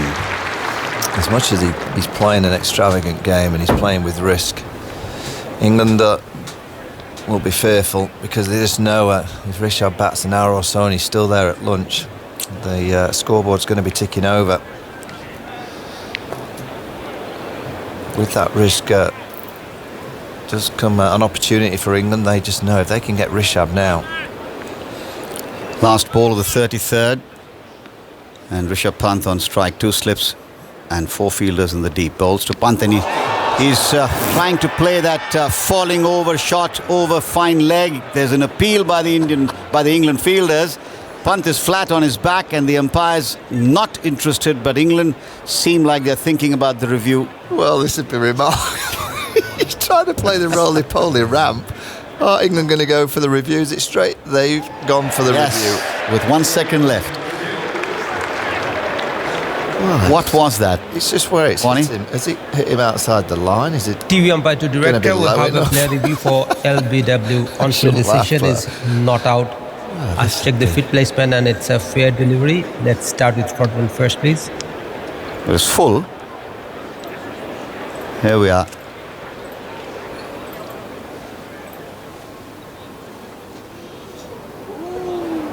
Ooh, that might be. Passes close to the bat, appears to be bat. I think he's hit it. Check I think he's got an inside edge that might save him. Yeah, Has he? Yeah, definitely a big Yeah, there it is. I can see his spikes as the ball is next to the bat. Well, satisfied. The ball The has got excitement contact. continues, and to take you through Stay with your for the next not 25 minutes or decision, so, ball it's spin. going to be Alison Mitchell who's taking over after a word from Michael Warner. All right, Ali. Oh, goodness, what time to come in. He has roly-poly ramped it into his front leg, rather fortunately for Pant. And then the review, I mean, it's that old saying, sometimes you get a good one. No, you can't keep your eyes off Rishabh. I guess he's thinking, he's hitting with the wind. If he can get anything on it, it's going to fly into the stand. He did get something on it. I think it would have hit him just outside the off stump in terms of LBW. So, Well, it's theatrical stuff, as it always is when Pant is at the crease. you can also guess why Ben Stokes went for it, because he just knows how important Rishabh Pant is. The wind is swirling though as well, which means anything that does go in the air is not going to be straightforward to catch. New over, Chris Woakes, KL Rahul on strike on 52, and he continues to play correctly forward defensive for him to the offside. It's like when Bumrah's bowling, it's a different test match to when other bowlers are bowling. When KL Rahul's batting, it's a different style of commentary to when Rishabh. It really is, isn't it? You can kind of relax when KL's on strike. The joys of cricket with the contrasting styles. One of the joys of it. 112 for 3. What have we had? 22 runs in the first 45 minutes of the day. Good bowling conditions, and Woakes and Cards have been very good. And KL Rahul's pulling away there as Woakes was approaching the crease. And Woakes doesn't look too impressed. I mean, he doesn't often look grumpy, but he's got a bit of a frown on his face there. He's not too happy with that from KL Rahul. A few times actually that India have pulled away. And a little word with Rishabh Pant as well at the non-striker's end before he heads to the end of his mark again. You do sometimes get a bit of movement on that kind of first balcony. Was it because of the plane went overhead? No, it's Rishabh Pant was fiddling with his bat grip as Woakes ran in, standing right next to the stumps. So even when he's not on strike, he can... causing mayhem. Causes chaos. Right, we'll go again. Slip, gully. Rahul on strike. Woakes approaches the crease. Right arm over. Allowed to go by. Not too far away from that off stump. Kissing the deck. Touch of movement and into the gloves of Smith. Well, I reckon the pitch has played quicker this morning than it has for the previous 3 days when the ball hasn't really been fizzing through, but it's been going through to the keeper at waist high all morning. That last ball from Woakes has kind of just fizzed through to Jamie Smith. This is the best we've seen of Woakes in the Test match this spell. Yep, he's right on it, isn't he? Yep. And at England, I mean, he's just never, the old adage of adding 2 to the score, but if they break this partnership, the way this game could enter fast forward is if England do take a clash of wickets. Woakes forward, defence again from Rahul, turns it into the onside where Bashir is fielding. And the way they've been bowling this morning, you feel like you're just a little bit on edge, don't you? As if something could happen. It's got that air about it. Yeah, England have started great. They really have upped the intensity. That's what this England team has done for a few years now, particularly here in the UK. They sniff a moment, don't they? And they're not scared of a chase. Definitely not. The sun's breaking through here suddenly at Headingley. A bright gleam from the skies as Woakes moves in and Rahul covers up from the crease, and Woakes will leave it there for Duckett to pick up. 112 for 3. The score remains. India's lead is 118. There's already been so much that's happened this morning. The roly-poly ramp attempt from Rishabh Pant. The wicket of Shubman Gill. You can have a look at both those things on the BBC Sport website and app. And it's Mike Peter looking after the text commentary today. So you can see the clips if you go to the BBC cricket page, the cricket page on the BBC Sport website. And then our main highlights show today at the Test. 7 p.m. tonight, BBC Two and iPlayer. That one beats KL Rahul as he pushed forward defensively. A tumbling take by Jamie Smith as Woakes beats the bat again. Yeah, I mean, I don't remember Chris Woakes beating the bat too many times in the first innings, but today he's beaten the outside edge of KL Rahul on 2 or 3 occasions. He kind of plays it within the ball. I think they used to call it the Kent leave. He sort of tucked it behind the front pad of it, didn't he? Trescothick used to do it. He used to kind of just look like he's played it, but he just drags the bat and the blade inside the line of the ball. Settles over his bat once again, looks down the pitch, his hair poking out from behind his helmet, and passes the bat again. Did he tuck that one inside the line? I reckon that's a leave. Well, KL Rahul is playing quite orthodox Test cricket out there. He's 52 not out after resuming his overnight innings on 47. So he passed reached his 18th Test 50 shortly after the start of play. But they did lose Shubman Gill. Big wicket, that one, because the captain, the century he made in the first innings, faced just 6 deliveries, wasn't it? It was the last ball of the first full over of the day. Shoaib Bashir just had to finish off from last night after the rain delay. At that point, 92 for 3, the lead 98. Right, get ready, Ali. 118. Rishabh's on strike. Here we go to Cars. It's almost like the crowd are alive to it, and the Barmy Army have piped up. 2 slips are in place. Pant is taking his time to settle over his bat here, but he's ready now. They put deep backward points. Fine legs, just coming a little bit finer. Deep square here for Rishabh Pant. What will he do in the sunshine here? Cars goes around the wicket, and it's a full delivery, and it has him jabbing the bat down just in time, sort of crouching low, bending from the waist, and he keeps it out. Yeah, 15. England's lengths are just on the screen. They've bowled a terrific kind of 7-metre length, just whacking the pitch. And the line has been perfect, just on and around that, just outside of off stump. If the ball nips away, you've got a chance of the edge. If it nips back, as we saw to Shubman Gill, they got that inside edge onto the stumps. It's been really consistent stuff from Carson Wokes. Second ball of the over, Cars in, and Pant again covering up, playing that defensive foolish delivery. Thinks about a quick single as the ball dribbled up to the feet of KL Rahul. I don't think that would have been on. Duckett was moving in, albeit Cars was still sort of completing his follow through. Ali, just get ready here. He's blocked 2, and he's stayed in his crease. So it's either going to be a dance down shortly or the roly-poly ramp. He's taken his guard again. What do you think is going to come first, the roly-poly ramp or the dance? Let's go for the dance. And the charge. Will he go? Cars moves in. No. He just eases it out wide behind backward points. All outside the off stump. Takes a gentle single. It's confounded. It's almost as if he can hear you commentating. And he does the complete opposite. Well, I'm sure that's what's in the bowler's head as well. They must just be thinking, what is he going to do? Where do I bowl? And he keeps them guessing. It's very, very hard to settle into any sort of rhythm or get a particular plan for him. 113 for 3. Then the lead ekes up to 119. And KL Rahul comes back on strike. 2 slips the gully. More conventional type of field here. Backward point, deep backward square, mid-off, mid-on, both up. Rahul missed out in the first innings. He really would have felt that, having seen the 300s scored around him in what were beautiful batting conditions. But Cars over the wicket now to the right-hander, goes full. I think it's a low full toss in the end, whipped along the ground to deep backward square, where it is scooped up comfortably, and a single taken. So we've got Pant back on strike for the last couple of balls of this over. Yeah, KL Rahul is the real key to this batting lineup, because he's got experience. He's been given this slot at the top of the order that looks like it's going to be his position now, and he's got such a good technique. Came here early to prepare. He played against the Lions to get used to the Duke ball, so he's had thorough preparation and showed a great deal of maturity for his game to kind of succeed in these kind of conditions. Another fielder gone back on the boundary. That's Ben Duckett. There's 3 on the leg side boundary. But with all the inexperience, you feel that KL Rahul he's going to have to be the glue at the top of the order for this team. He's playing a nice hand here in the second innings. He played well in the first innings. Deep squares, just deep mid-wicket, just in a few metres from the boundary. Cast in, rolls full, beats the bats. Past a defensive prod from Pant, who's on 16 from 27. He didn't have the most sort of explosive start in terms of run rate to his innings in the first time round, but it didn't stop him playing those extraordinary strokes. So it's not always about his strike rate, because he's quite happy to defend a few.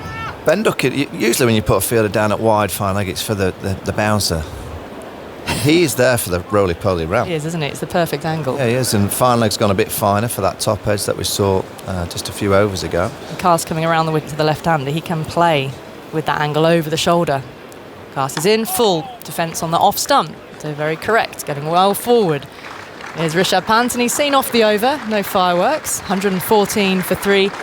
India's lead is 120. Just to mention, Michael, because this is not the only India team in the country at the moment. India's women are preparing for their 5-match T20 series, which gets underway at Trent Bridge on the 28th of... hang on, what day are we today? 23rd. Yes. So Saturday coming, June 28th, thanks Zoltz.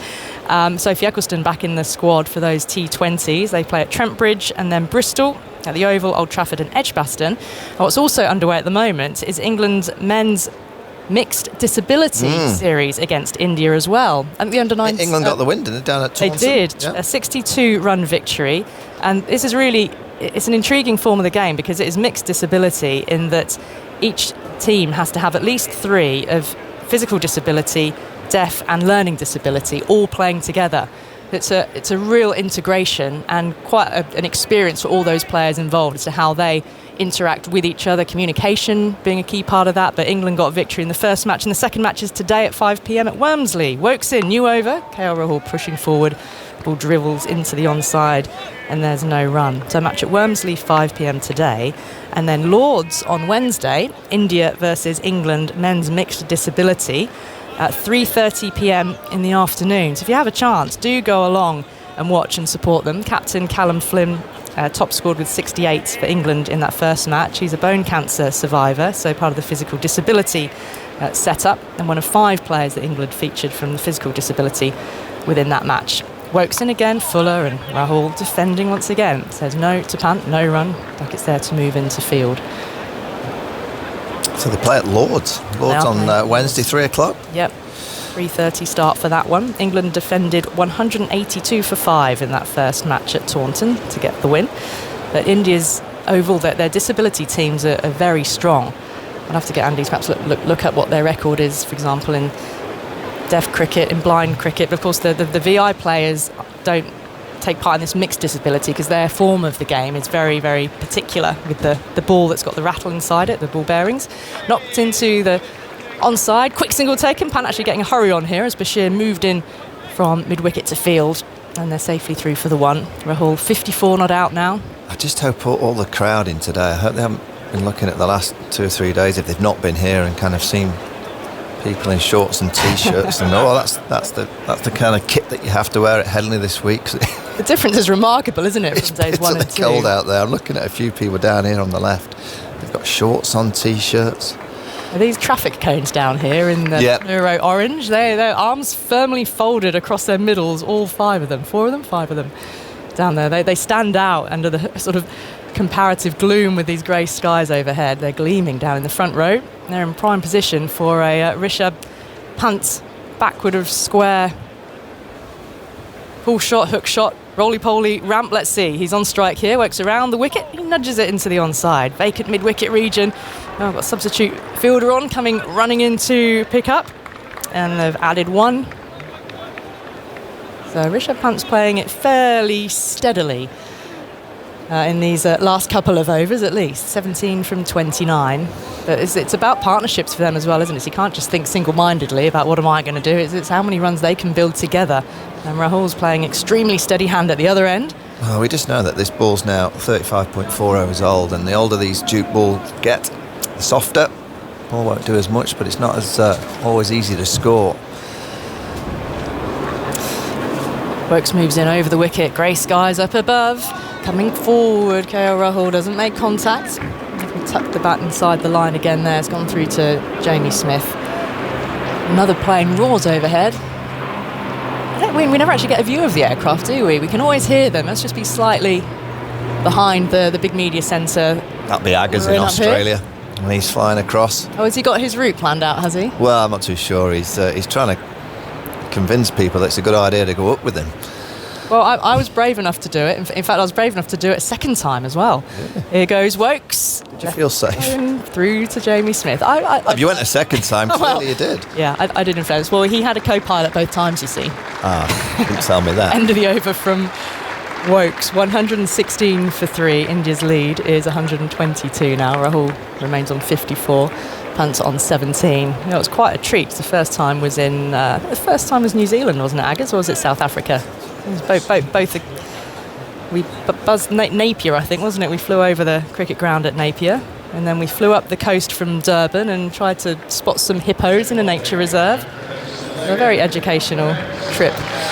Cheshire Pujara has moved in alongside me. India batting Legend, over 100 tests for India. Welcome to you, Cheteshwar. You seem to often sit down just as Ben Stokes comes on to bowl, so this could be a game-shifting moment. What have you made of this first hour of play today? Oh, it was very exciting. There's little more for the seamers today in this pitch. We saw that the cracks are widening up a bit.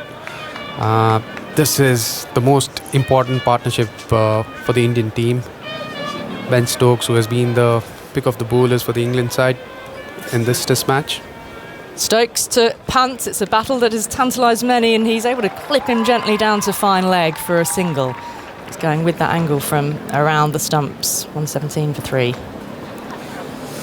And looking at the pitch, I think the reasonable total for the Indian bowling lineup will be somewhere close to 300, 350, because yesterday we were saying that it can be maybe more than 350, but today with the way pitch is behaving, it looks like 300 and 350 can be defendable.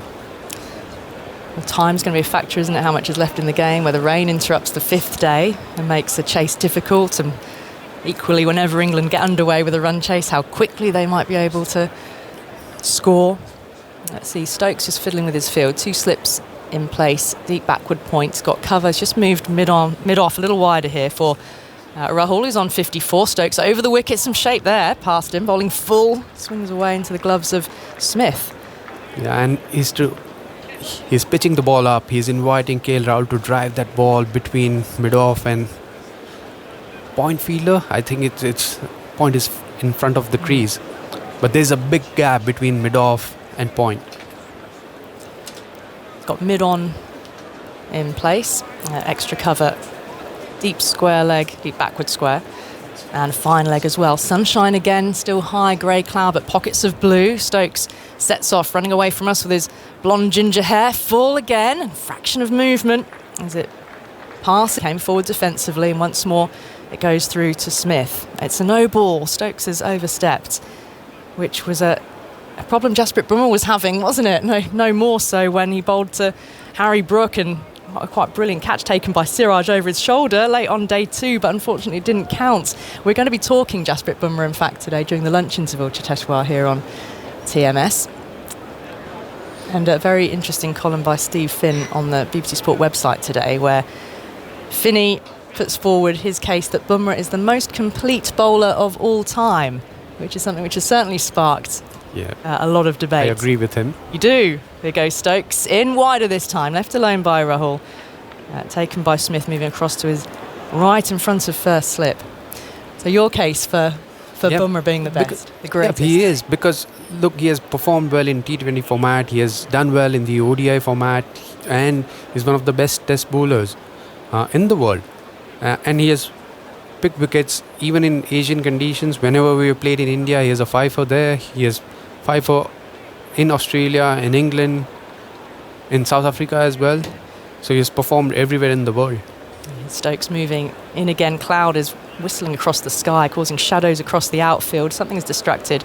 Not sure that was Rahul, or was it Stokes who pulled away from his run-up there? Perhaps the wind blustering him off course in the run-up. So he retreats again. Over 200 test wickets for Jasprit Bumrah at a ridiculous average of 19.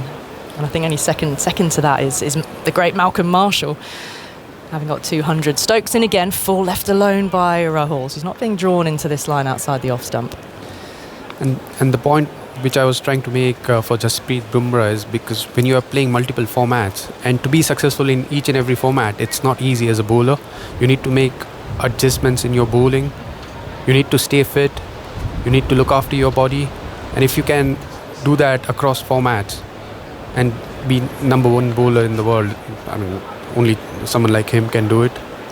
He's had long periods out, hasn't he, with the back surgery, for the impact he makes every time. Here's Stokes. Once again, that line outside off stump, and Rahul that time shaped to play. Happy to then watch it go through to Smith with the gloves on.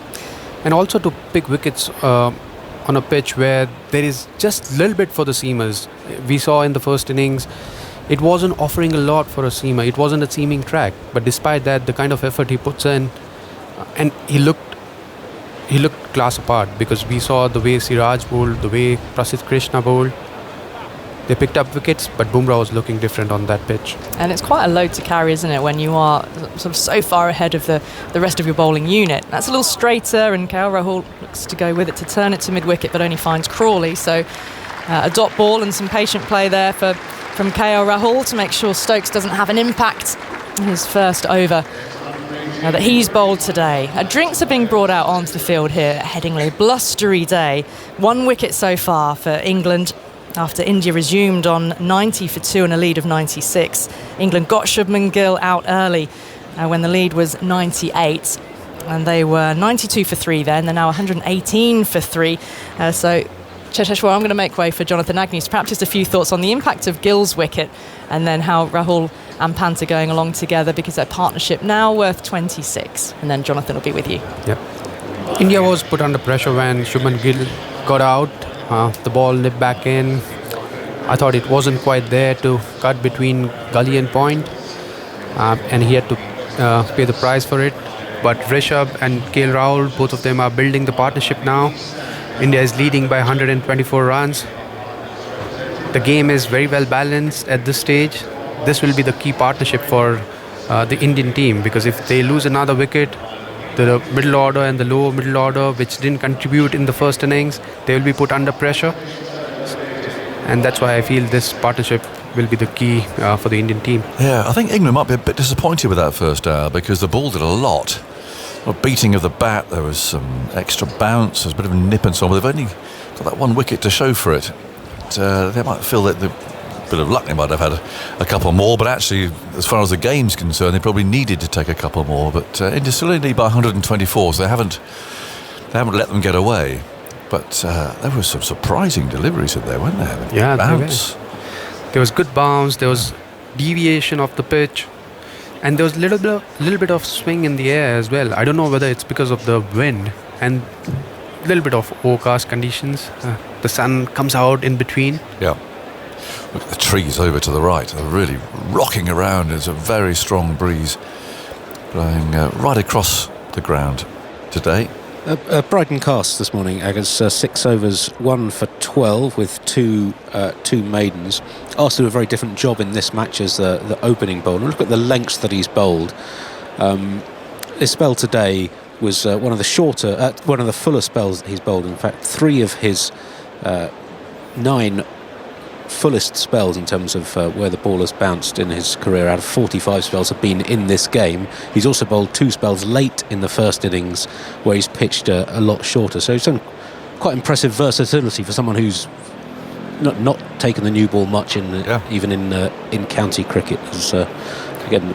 And it was good to see that he's bowling from the pavilion, and we saw in the first innings majority of the overs were from the far end, and I've faced him. He has impressed me a lot. Hits the bat, doesn't he? Bang, hits the bat hard. Yeah, and he's quicker than you think, because when he's running in, you feel like he's tall, but when you're facing him, the reaction time is slightly less compared to the other bowlers. And I feel if he carries on bowling like this, he will be one of the leading wicket takers in this series, because the kind of energy he has, the kind of length he's bowling, the adjustment to go little fuller from the shorter length, he's able to do that, and he has very good control. He keeps the off stump in play, so he's a quality bowler. Well, leisurely drinks break going on here, not least the Indian physio has been attending to Rishabh Pant there, who's lying flat on the ground on his tummy, and the physio was doing something up his upper back or neck, something round about there. Really a bit of massaging going on. He might have put his back out with that second ball, perhaps, but he's having some treatment there anyway, but he seems to be okay. It must be quite hard to stretch all the muscles you need for all the shots that Rishabh Pant plays. It's basically every single muscle in your body. Oh, he's up anyway, he's okay, but interesting that the physio was called out there just to try and treat some area on his back, but he's just about ready to go. But that was a bit of a dawdly drinks break, to be honest.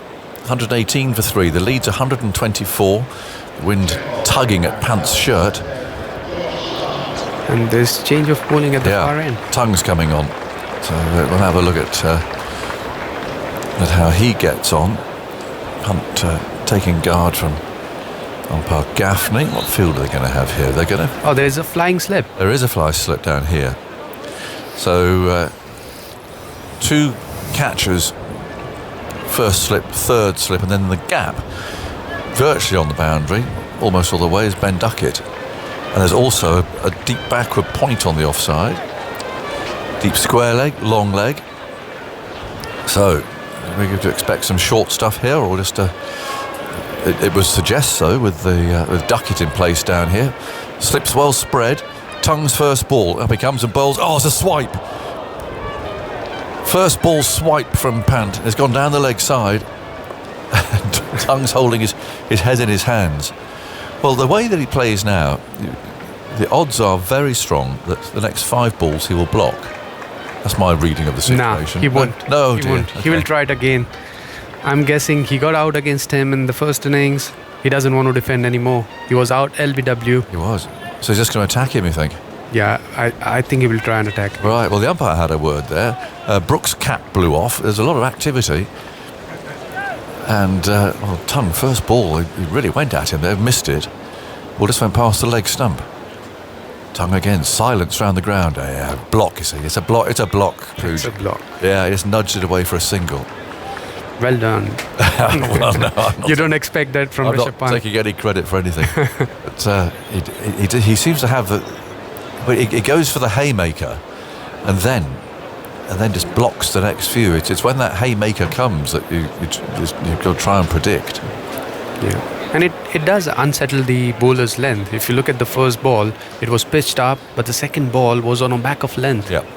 Well, definitely, because you're wondering, you're running into bowl and you're kind of looking at him, aren't you? Looking at his feet. What's he going to do? You're actually not focused entirely on your own job. Yeah.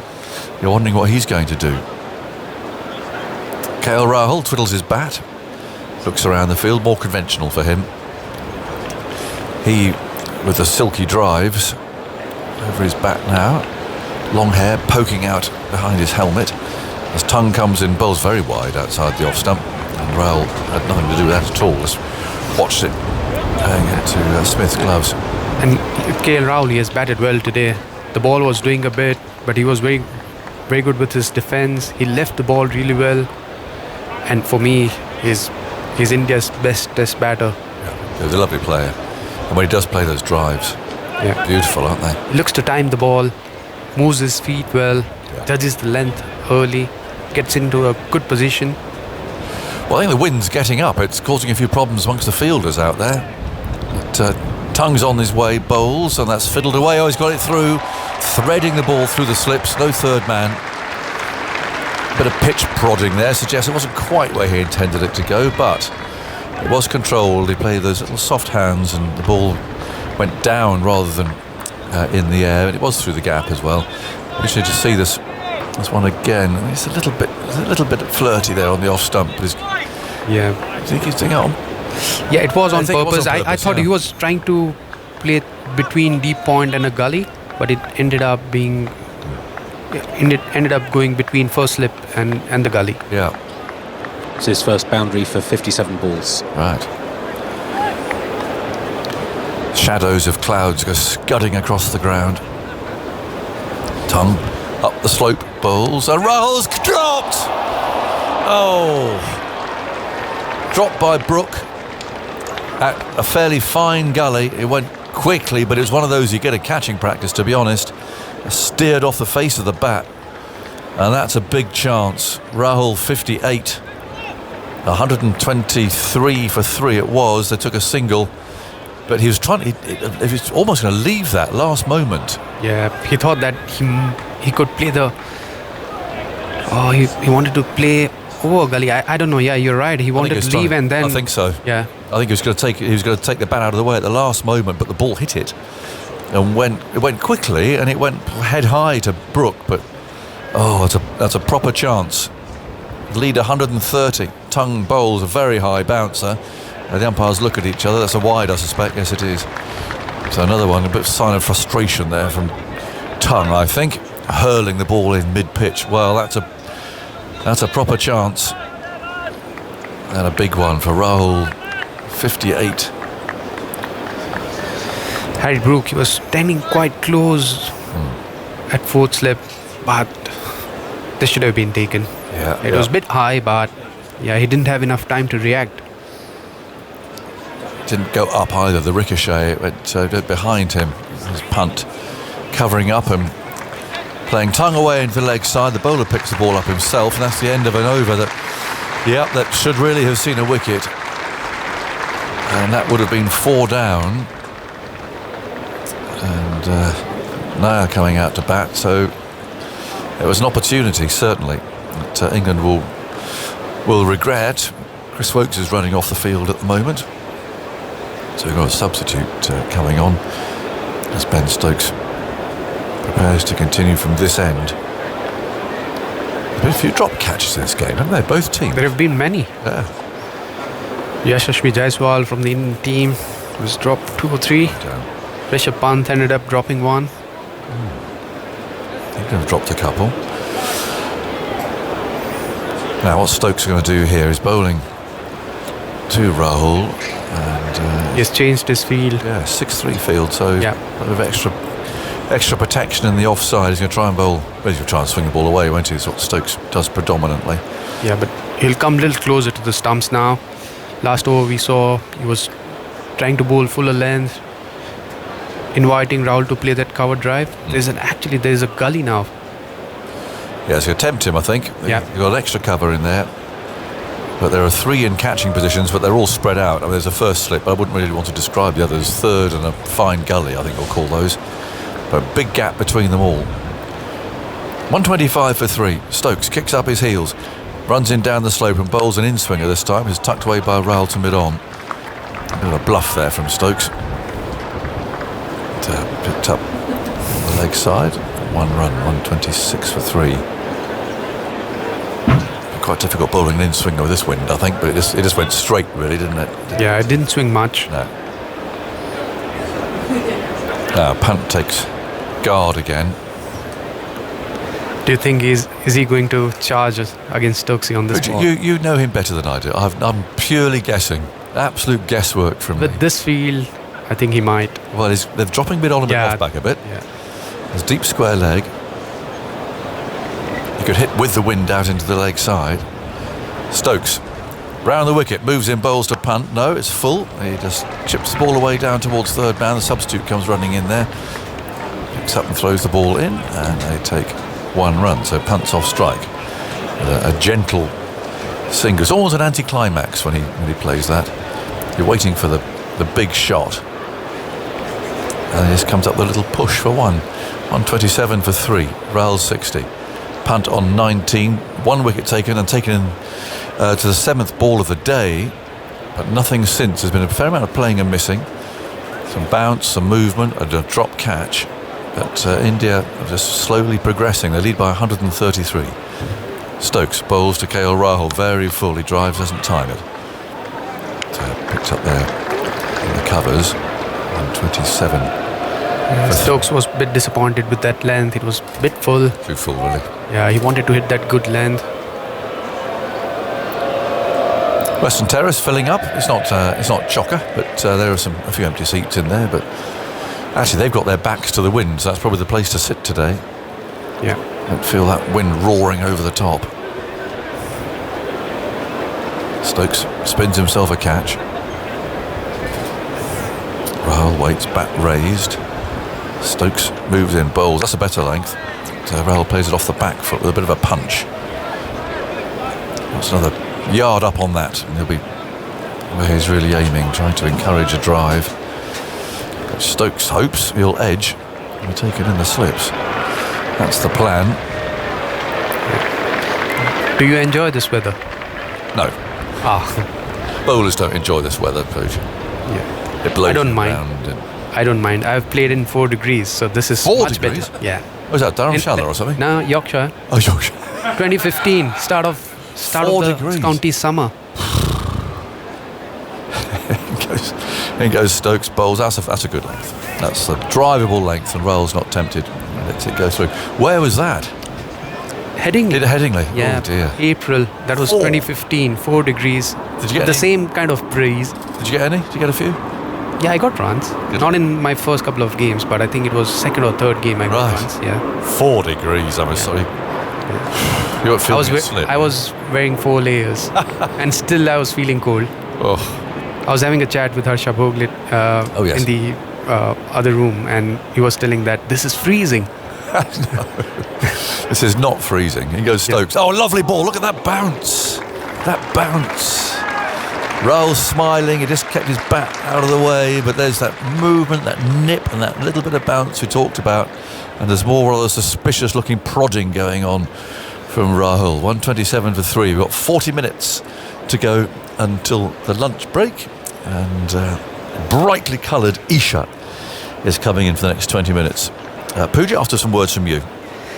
Yeah, and that's the spot where Ben Stokes got an extra bounce. We saw yesterday Jasprit Bumrah got 1 ball to bounce from there, Siraj got 1, and even Ben Stokes, when he was bowling against Sai Sudarshan, there was an extra bounce from that length.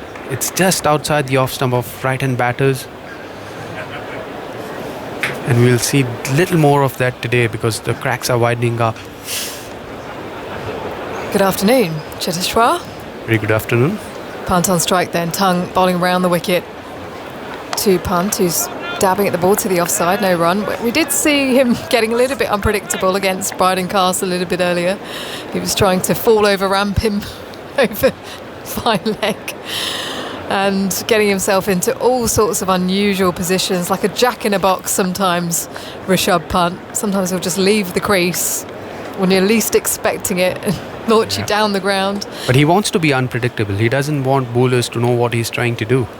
You've got 2 people at complete opposite ends of the spectrum in Rishabh Pant and KL Rahul.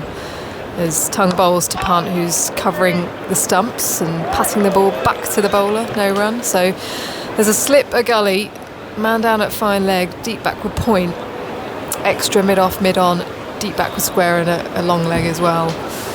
At Chester Street, Jofra Archer is bowling in a red ball match for the first time in 1,501 days. He appealed first ball, but no breakthrough yet. You can follow all today's county cricket on the BBC Sport website and app, plus our news stream Sports Extra 2, Sports Extra 3, as Punt works that ball around the corner out to deep backward square. They casually come through for 1. I reckon they could have got 2 there if they'd have sprinted. Punt to 128 for 3. He's not the quickest. Rishabh is not the quickest. He can't get 2 there. The most agile, though, would you say? In terms of he's agile enough. He did gymnastics in the yeah, when he was young. Hence the front flip celebration. Yeah. How's your agility? Not great. I've had 2 ACL surgeries, left and a right knee, 2009 and 2011. You can't be agile after 2 ACLs. You need to work hard on your fitness to play cricket. KL Rahul still in his crease, Tongue back over the wicket as he just plays that back off the front foot, no run. Looked a bit dead, that delivery, just not a lot of movement. It's into the 40th over this ball though, 128 for 3 then India. The ball is getting a little softer now, even the pitch is getting a little slower.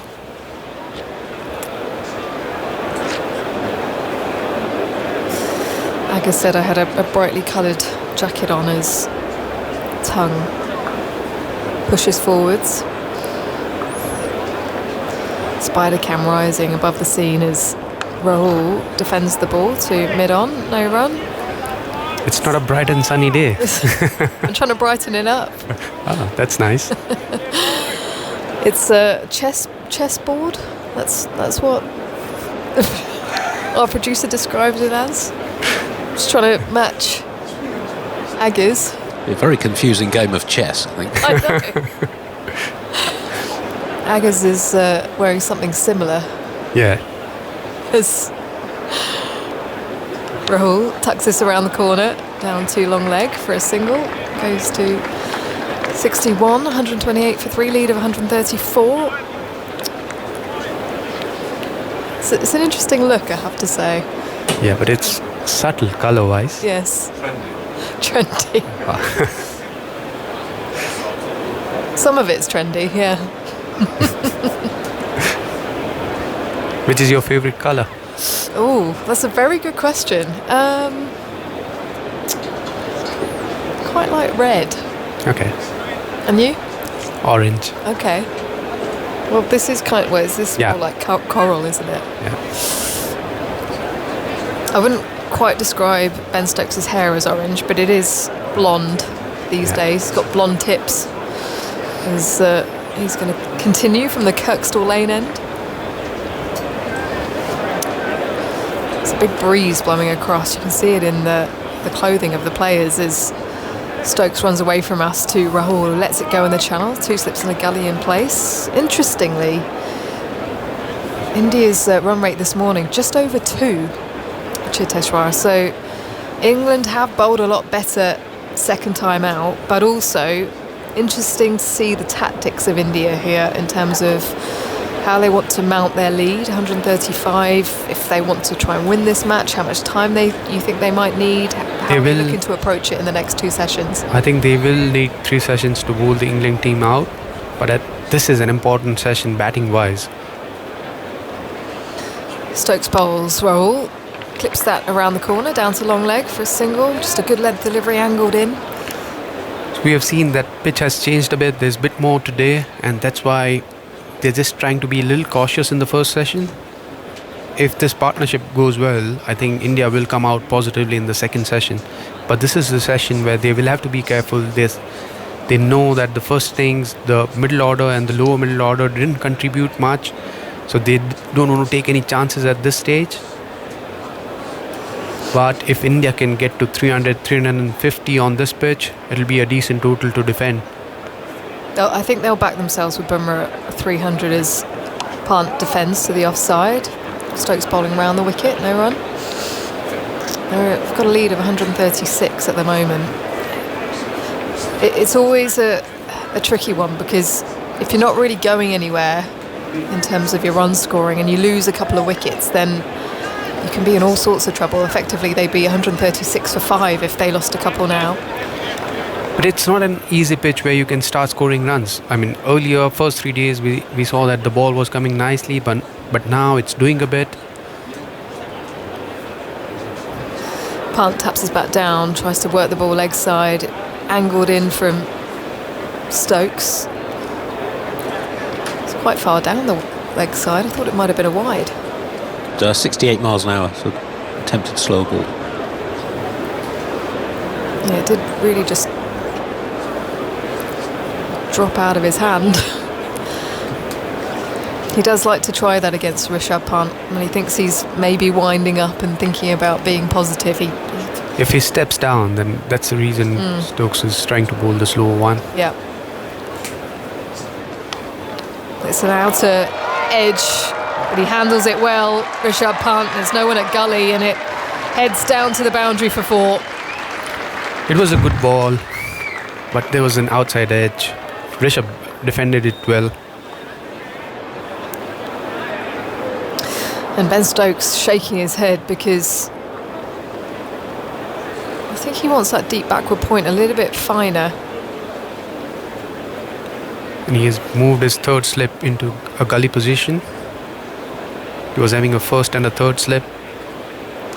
Well, he looked up and he sort of made a face as if to say, why weren't you there in the first place? As Stokes bowls back of a length to Pant, who's pushing to the leg side. He shuffles forwards. KL Rahul sends him back as mid-wicket moves round to his left. Ben Duckett there, he was quick to the ball. And that is the end of the over. 134 for 3, lead of 140. There's a little bit of chat between Ben Stokes and Rishabh Pant. I don't know what they are talking about. I think Rishabh's been quite reserved in the last few overs, so maybe he's just asking him when he might look to be attacking again. Oh, he's just saying something. They are having a chat. Rishabh is saying something back, if I can hear it properly.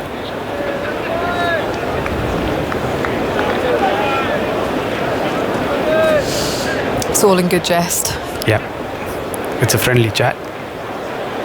Well, I think two players who enjoy watching each other on the field. Two very exciting, exhilarating cricketers. Test cricket is Tongue, bowling from the rugby stand end. bright sunshine this end of the ground, but there is gloomy skies in the distance as Rahul leans forwards and defends the ball to the offside. That's much better length from Josh Tongue. He was slightly on the shorter side. When he came into this spell, the first ball he bowled against Rishabh Pant was on the fuller side, but he charged down, and after that his length has changed a bit.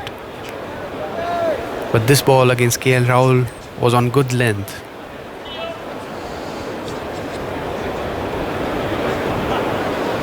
Rahul sets up, delicately taps his bat down. Now still in his crease.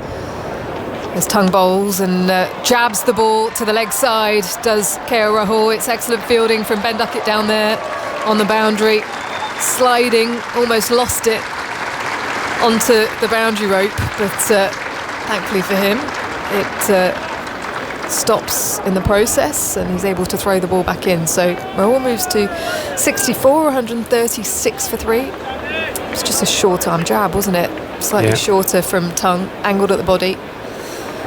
And most of the bowlers, they are struggling to pitch the ball up from the far end because of the slope.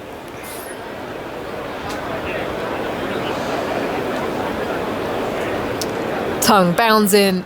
Rahul nearly edges it through to the keeper, looking to guide that ball down to backward point.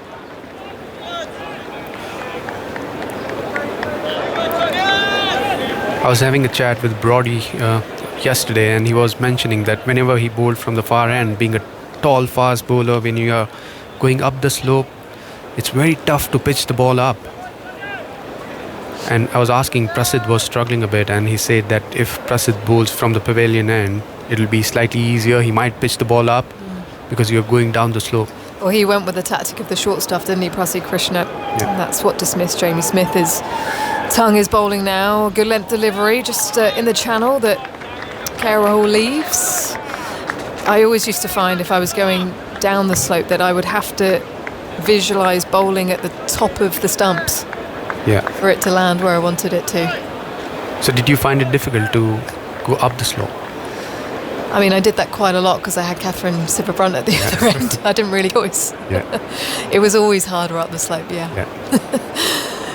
always against the wind as well. You really had to keep your action strong. As Tongue comes in to Rahul, who lets it go, shoulders, arms. At the end of the over, it's 136 for 3. No, it's not the end of the over. There's one more ball. One more. Even I've struggled to bowl up the slope. I've just bowled one over. That was at Brighton. I was playing for Sussex, and I've just bowled one over, which was up the slope. Over is always. And I ended up pitching it short. That's the only over I've bowled for Sussex. Oh no. So it didn't go so well. Rahul lets it go. It's a good leave. He just leans forwards and tucks his bat in behind his pad. At the end of the over, it's 136 for 3, a lead of 142. Rahul to 64, Pant to 24. Have you got to leave me? Sorry? Are you leaving me? Yeah, I have to. Okay. Well, it's been a pleasure having you. Thank you. Test match to Cheteshwar. And are you with us for the whole series? Great. Yes, I am. All right, I'll get going. It's on KL Rahul's innings. Started very fluently, had 35 or 41 balls. Since when another 29 from 97 deliveries.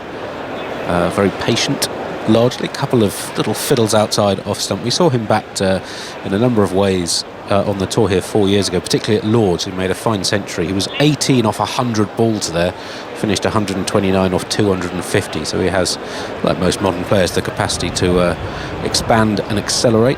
He's also shown a great deal of discipline in Test cricket in this country. I seem to have lost a summariser, so you're going to have to summarise for me. Or I'll just summarise on top of commentating. My extensive experience in the West Kent Village League Division 6.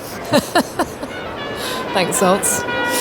Always good to have you for moral support. As Stokes is going to continue here, Rishabh Pant just fiddling with his bat handle and now setting up. Stokes having his hands on his hips, as if to say, get a move on, as he now bowls, and that's guided down to backward point in the air. Back of a length delivery. picks up the single. 137 for 3, then India lead of 143, punt to 25. He's having a little chirp to Rishabh Pant again, asking him what's wrong with his bat.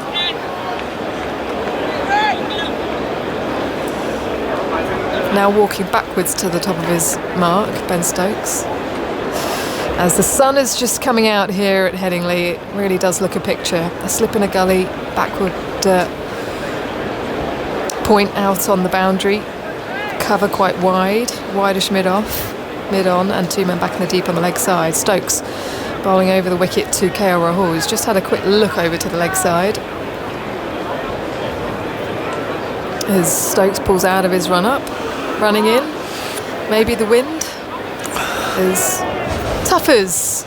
Afternoonish, afternoon everyone. How are you? Very well, thanks. I was thinking for a while there I might have to summarise on my own. Oh, that would have been all right. Talk to yourself. Yeah.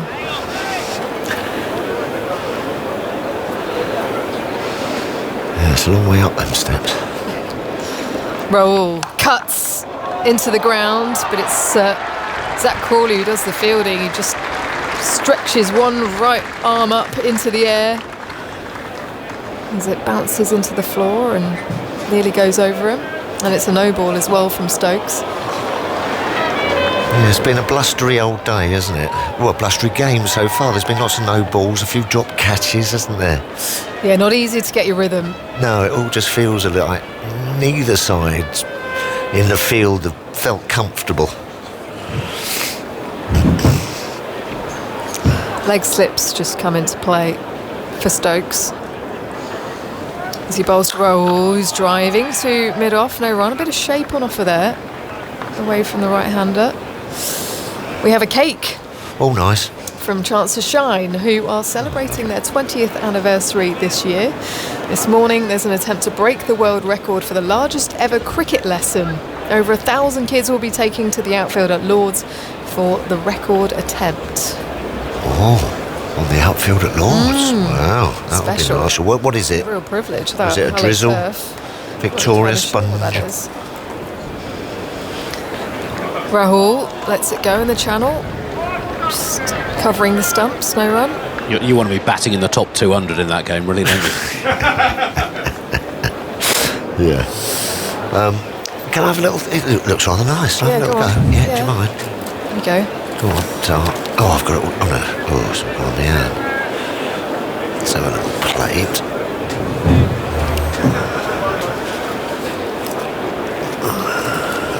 Are you a cake connoisseur? Well, no, not a cake connoisseur, no, but I don't mind the odd slice. Okay. Looks like a Victoria sponge. Yeah, Victoria sponge, lovely. Stokes bowls. Rahul, uncomfortable. It leaped off the pitch, strikes him on the gloves, and it falls just in front of Gully. There's a little patch there, isn't there, bowling from this end now? We saw a couple from Bumrah really take off and fly. As you said, day 4. Bit of foot traffic on there, a few run-throughs and what have you, and just those cracks start to open up. India won't mind seeing that, because that one really did lift and take off. You're going to be all right on your own for a minute. I'm just going to... Yeah, I'll be fine, don't worry.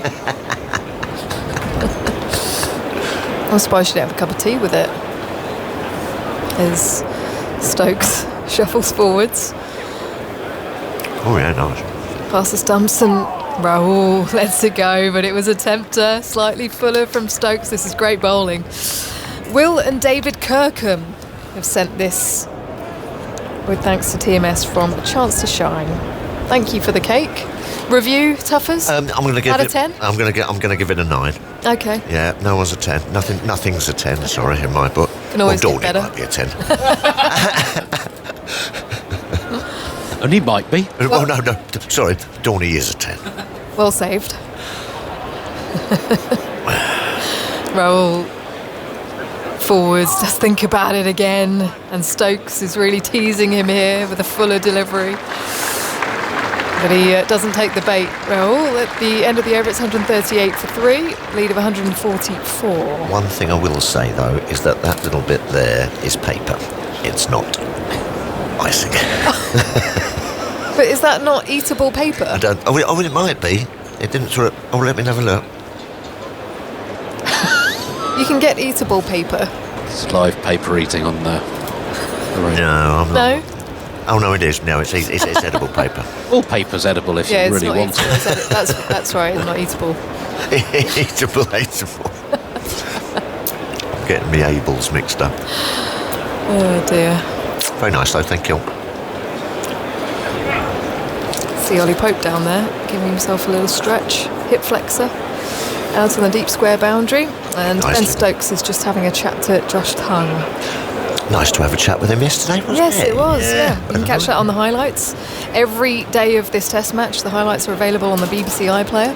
Well, it's funny, he said, didn't he, last night, that they were having a bit of trouble seeing Yeah. him. Yeah. He said that Headingley is a difficult ground to sight the ball. So, hence why there's been a number of drop catches here. I don't know whether it's the slope or, I don't know, hits you a bit harder or just don't have that time to judge it. Tongue is coming round the wicket to Pant, who's clipping the ball out to deep back the square. Full delivery on the stumps for a single. 138.9 for 3. He's gone back into his shell a bit, hasn't he, after he hacked hair down the wicket. First ball to Tongue. He's just gone back in his shell.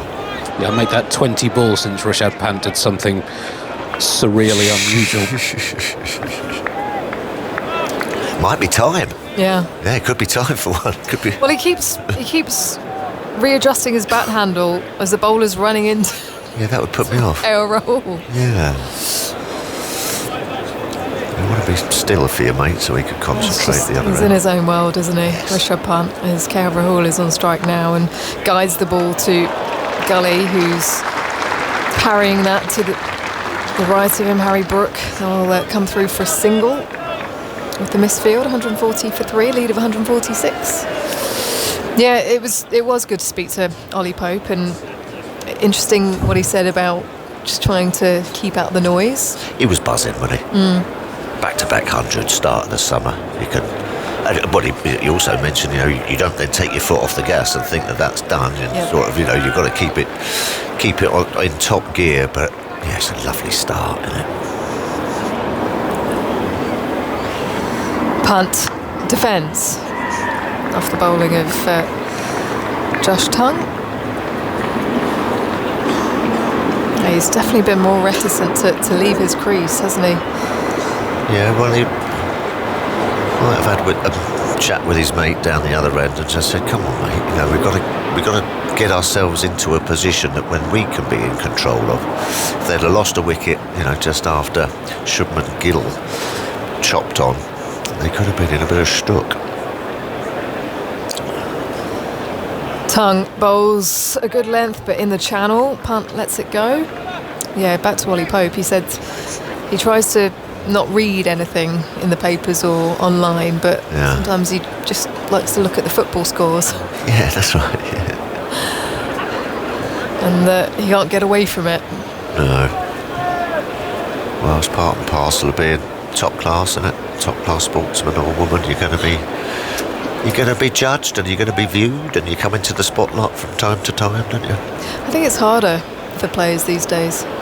When I work in tennis as well, and Tongue bowling in the channel lets it go, and a lot of those players are talking about the fact that it's become a lot more difficult and tricky. What to avoid? Just sort of bumping into comments.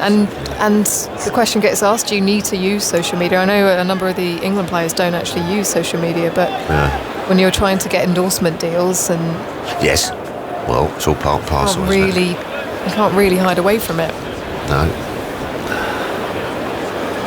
Everyone's entitled to an opinion these days. Yeah. Punt does have a little fiddle outside the off stump. Josh Tongue nearly extracts the edge at the end of the over. 140 for 3. Yeah, it's bowled well. Josh Tongue. He's coming big, strong, aggressive, and I think he's that kind of bowler that looks to hit the pitch, which he's working for him at the moment. Another piece of cake, Tuffers? Well, I might do. As Prakash Wakanka's going to come in here. Thank you, Isha. 140 for 3. It's been like driving on a not such a good road in India for these Indian batters. They haven't really got going at all, but that's also huge credit to the way England have bowled this morning. Yeah, you just get the feeling that after, day four, that perhaps just a few of those cracks are opening up. There's just a bit more in it for the bowlers. Definitely so. Slip in a gully, a very square third man right on the fence is, again, I think Stokes, that might have been the spider cam, would it have been? He stops in his run-up, goes back to the top of his run again. Oh, I got to tell you something, it came down. I was down there looking at the pitch this morning and the spider cam came right down and right up to me, sort of looking square in the eye. It was terrifying. Close to the stumps, balls to Rahul. Rahul drives. This is a beautiful drive. Eased away through the covers, races over the practice pitches and beats Crawley's spirited chase to the boundary. Lovely shot. 144 for 3. Yeah, he's good through there, isn't he? Ben Stokes trying to sort of encourage that drive. There is that touch of swing there, but this time, foot to the pitch of the ball, lovely free throw of the bat. Very elegant. Yes, he's pleasing on the eye. Yes. He's a caresser of the ball, isn't he? Yes. When you think of punt on the other side. Well, I was always told there are strokers and there are pokers who you bowl at, and he's a stroker. Right, here's Stokes again, up to the stumps, balls. And that one got up nastily, and well played indeed by Rahul, because he dropped his wrists and let the ball hit him on the body. And that it is this end, isn't it? Yeah, there's a little patch there. They're just going down and having a little look at it now, doing a bit of gardening. Bumrah got a couple going the other day from it, and now Stokes has sort of honed in on it. He's got 3 or 4 on it. That 4 by Rahul brought up a 50 partnership in 19.1 overs, so going just about 2.6, 2.7 and over. Yeah, it's hit him on the back bicep. Yes. Now that would sting in this weather particularly. There's the crowd getting behind Ben Stokes as he comes in and bowls to Rahul. Rahul now works it nicely off his hip, square, dead square of the pitch, down towards the deep square boundary where Chris Woakes does the fielding. And it moves up the total to 145 for 3. And India's lead now crosses 150. It's 151. Yeah, India won't mind seeing the odd one just going through the top. Bursting that sort of film on the surface. It's And India used the heavy roller up today. Yeah. Which you would think for the first few overs might flatten it out. It didn't. In fact, the ball that hit that got the wicket of Shubman Gill might just be breaking up. Well, round the wicket now. Stokes to punt. Goes in, bowls and punt back and across. Copybook defence. Just in case you're thinking he doesn't do that at all. No, he sort of has a little shuffle across, doesn't he? Yes, he does. Little jump and sort of boom. French crickety kind of dead bat. But making sure he gets everything behind it. Pads everything right behind the line of the ball. Which in a way was because of that exaggerated movement in the first innings that Josh Tongue got to come get the ball, come back at him. Yeah, that was his undoing. Yeah, that was his undoing. But it's a nice sort of solid base to start from. There's Stokes again. Wider of the crease. Inviting Pant to have a go. Lets it go over his shoulder, does Rishabh Pant. Just to highlight how different today's play has been, look at the first 20 overs of each day. Day 1, 68 runs in the first 20 overs, no wickets. Then 88 on day 2 in the first 20, 84 on day 3, just 50 in the first 20 overs today. As you'd expect, I suppose, as Stuffers was saying, not just the fact that England have bowled very well, the early loss of a wicket also, Andy, I suppose, playing a bit of a role there in those lesser number of runs being scored. Stokes bowls a fuller ball, turned away square on the onside. I think it's just that the bowlers who now are sort of running up like a car, being tall, one of those guys who drives it into the pitch, I think it's now just starting to get a little bit more uneven. Tongue as well has bowled nicely to Rahul, just getting a couple poking outside the off stump. Yeah, I think that's the kind of pitch that it's developing into, not necessarily sort of a pitch-up swing. Yeah, I think Michael Vaughan used the word whack the pitch. Absolutely. And that's really what's happening. So we're going to see spin now for the first time on day 4. So this will be interesting. Yeah, I think it'll spin a bit. There's a few little rough holes out there, not massive, not sort of like big craters, but the odd one will go. I hope so. Day 4. Spinner, crikey, give us a bit of a chance. Well, the helmets have come out for Jamie Smith. He'll stand up to Shoaib Bashir. And oh yes, Pant versus Bashir. How will he look to play this lunch? He hasn't done anything too crazy just yet, but he'll be ticking. Yep. Give you the field. There's a slip in place. A man at short backward point. Sweeper point deep on the fence. A long off. An extra cover. Mid on. Mid wicket. And the man at deep square. That's cast being moved just a little bit squarer. And a man at 45 halfway to the boundary. Bashir bowls and Pant comes forward. There's a bounce there. It's tall man Bashir. He's able to get a little bit of extra bounce. Just pitching outside the leg stump. It's going straight through, but the bounce is what undid the attempted defensive shot from Pant, I might add. It's Bashir in again, bowls to Pant, and Pant once again a little bit tentative as he goes forward. This is good bowling. It's just two deliveries, I know, but watchful. Yeah, just had a little poke at it there. He's just got, those two have just popped up at Rishabh Pant, hitting him on the splice and sort of round the shoulder of the bat.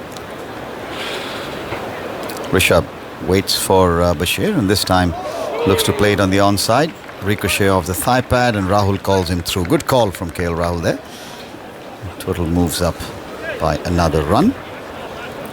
The lead now is 152. The score is 146. Leg by signalled. So extras go up by a single. And Bashir now to the right-handed KL Rahul. Changes in the field. There's going to be a man under the lid at leg slip, leg gully, backward short leg, whatever you call it. And Stokes has positioned himself at gully. I'll go leg gully. Leg gully? Yeah. And a deep gully on the leg side. Yeah. A deep backward square, actually, halfway or so to the fence, along with the keeper on a slip. So Bashir in, bowls to KL Rahul, rocks back. Doesn't time it well. We're looking to play it up the ground. And bowler fields of his own bowling. 70 now to Rahul. It's been a battling innings. Yeah, watchful, isn't he? Yes. Played nicely in the first innings as well, until that just lapse of concentration. He did too. As Bashir in bowls, tosses this one up, and Rahul opens the face, glides it away backward of point, and cast comes off the boundary. Fields, there'll be a single to be had. 148 now for 3. Yeah, he's looked very composed. Yes, got that lucky break. Yeah, got the break. Yeah, got the lucky break, but we all need a bit of that. Just left nicely, left well outside that off stump. Hasn't been tempted to follow anything. And has his own way of leaving the ball too, just playing inside the line sometimes. Watching it, you sometimes think he's been beaten. He hasn't on many occasions. Bashir to Pant. Pant plays it this time with the full face of the bat. The crowd is really into it when Pant is facing. Whether it's a defensive push, whether it's a prod, or one of those big heaves. End of a good over from Shoaib Bashir. Both of these players have had a bit of difficulty against right arm off spin. You would expect for a left-handed batter with a right arm off-break bowler turning the ball away to struggle more against off-spin than left-arm finger spin, which turns in. Rishabh Pant dominant against left-arm spin, averages 88 against left-arm spin, an extraordinary strike rate of 130 per 100 balls. Against right-arm off-spin, averages 45 and goes at 71. Rahul as a right-hander, you'd probably expect the opposite to be true, but actually he's had quite a struggle against left-arm spin, against right-arm off-break bowlers such as Bashir, averages 37. Stokes starts a fresh over and wears in close to the stumps, defended. Compared to 51 against left-arm spin, turning it away. So, I don't know, I'll have to see if there's specific bowlers that have troubled him, but that's sort of lower than you would expect for an Indian right-hander. Oh, definitely. Has he got a sweep? Doesn't sweep a lot. No. Doesn't sweep a lot. No, he doesn't. And in general, I think Indian batters in recent years, as New Zealand will tell you with a big smile on their face, haven't actually coped with spin bowling very well per se. Stokes in, bowls to Rahul. Rahul hop back and defends on the onside. I mean, the Kiwis really couldn't have dreamt of 3-0 in India, against India. With everyone there, yeah, absolutely. I mean, Rohit Sharma, Virat Kohli, you name it. And the spinners wreaked havoc. Who did the damage, Santner? Not so much. No. But Santner had a 13-wicket test, having never taken more than 3 in a test innings in almost 30 matches. Yeah, that all clicked for him. That was that one game where he really dominated. Oh, left. Oh, you reckon that's leave? You reckon he's left? That's how he does it. Just off the back foot, off the front foot. He just looks to just pull the hands back inside. And mind you, those wickets weren't really some of the absolute rank turners that you get. And I think the tone got set in that first test where Rohit Sharma won the toss and under overhead conditions, which were very damp and gloomy, chose to bat, and that was it. Yep. Just went through, even to the last test at the Wankhede Stadium. Here's Stokes away from us, into bowl to KL Rahul. Rahul comes forward and defends. That first test, India were bowled out for 46. Matt Henry 5 for 15, and the highly promising youngster Will O'Rourke 4 for 22. Yeah, he can bowl. New Zealand replied with 402, and India were getting back into the game in the second innings. Sarfaraz Khan, who didn't make this tour party, made 150. And Rishabh Pant was bowled off the inside edge by O'Rourke for 99. Then the tail collapsed, similar to what we saw in the first innings here. KL Rahul got some runs in that second innings, if memory serves me right as well. Or am I mistaking it for something else? Ooh, looks to pull there. He's dragged that. He's edged that back onto his sort of thigh bone or something like that. That would have hurt. It was short from... I don't think that's the thigh bone, Prakash. My anatomy. Watch that. It's got... Oh, no. I take that back. It was airborne. Somewhere. That will sting. Sorry, Andy. It's politely known as the midriff. Yes. He's in some discomfort. Yeah, under edge. Bullseye straight in there. That'll knock the wind out your sails. Rahul didn't. He only got 12 in the second innings. There was 50s for Rohit, and Virat Kohli made 70. But then there was a huge collapse at the end. The last 7 falling for 54. New Zealand 110 for 2 to win. The second test in Pune, New Zealand 259, and Mitchell Santner 7 for 53 as India were bowled out for just 156, and 2 wickets for Glenn Phillips, his occasional off breaks as well. New Zealand all out 255, and then India bowled out for 245. Stokes in. Rahul waits for him, bowls outside the off stump, lets it go through nicely again. 6 wickets for Santner, 2 for Ajaz Patel, who took 10 wickets in that test a few years ago in India. That's right. And another for Phillips. And then the third test, the wickets for New Zealand, 5 for Ajaz Patel in the first innings, a couple of run-outs. And then in the second innings, Patel took 6 and Phillips 3. So the first test was more the seamers, and then the second and third test to win. Yeah, 13 to Santner in the second, 11 to Ajaz. What was happening in India when all this was going on? I mean, it was just chaos, wasn't it? Yes, well, and you know what was remarkable was the Indian coach at the time, Gautam Gambhir, insisted every time that he got out into the presser, typically after the game or during the 5 days, we actually have no problems with playing spin. And it wasn't backed up by the stats that we just got a glimpse of from Andy.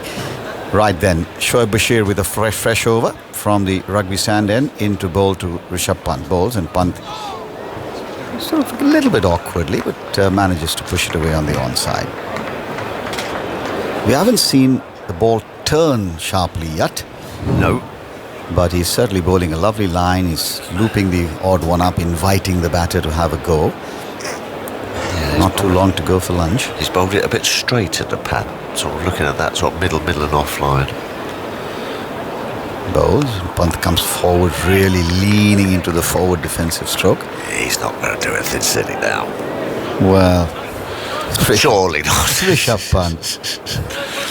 Nothing is impossible. Yeah, it might be worth getting someone up in that silly point. I think that. Yeah, why not? Just heard you did the England captain. Just before lunch. Just in case you get a little inside edge onto a pad or something. It's not going to come tearing down the pitch now, surely. Well, Ollie Pope gets the helmet on. He's taking position forward short leg. So now a slip in the forward short leg. The man deep on the square leg boundary, just being moved a little bit squarer, straighter. And there's a catcher, captain himself at short extra. Bashir bowls, quicker ball, and is glided away by Pant, alive to the situation. Didn't get it as well as he would have liked to. He'll get a couple of runs, and that'll take the total to 149. And the 150, the second run brings up the 150 for India. 150 for 3 now. So India began at 90, so it's an even 60 runs so far as we approach lunch. Shoaib Bashir around the wicket to Pant, and Pant does come not quite charging down, but just a hop and a skip, and pushes the ball to mid-on. That was again intelligently bowled. I think he just got him thinking of coming down the wicket, and Pant realizing not quite there, and chose to just push it to Stokes, who's fielding at a wideish mid-on. Picks up a run. 151 now for 3, and the lead is 157. Slip and a leg gully with the off-spinner bowling over the wicket to the right-handed KL Rahul. 48th over of India's innings. Bashir in close to the stumps, and Rahul nicely, wristily to the right of Duckett at mid-on. Picks up a run. 152 now for 3. Pant is now 30. He's played very calmly. Rahul would have just eased that dressing room down a bit when they lost the skipper. He's gone about his business nicely, and he's just ticking up the runs up to lunch. Right, so now there's a very, very straight, supremely straight long off, if you want to call it that, in place for Pant in case he decides to have a go.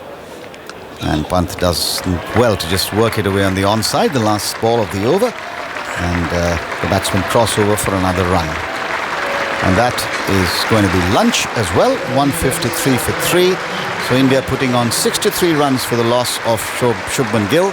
A drop chance of KL Rahul, the only other blemish. Otherwise, Rishabh Pant has provided limited but exciting times, and India go into lunch in a position where they will not be too unhappy. No, absolutely. Only losing the 1 wicket of the skipper there before lunch.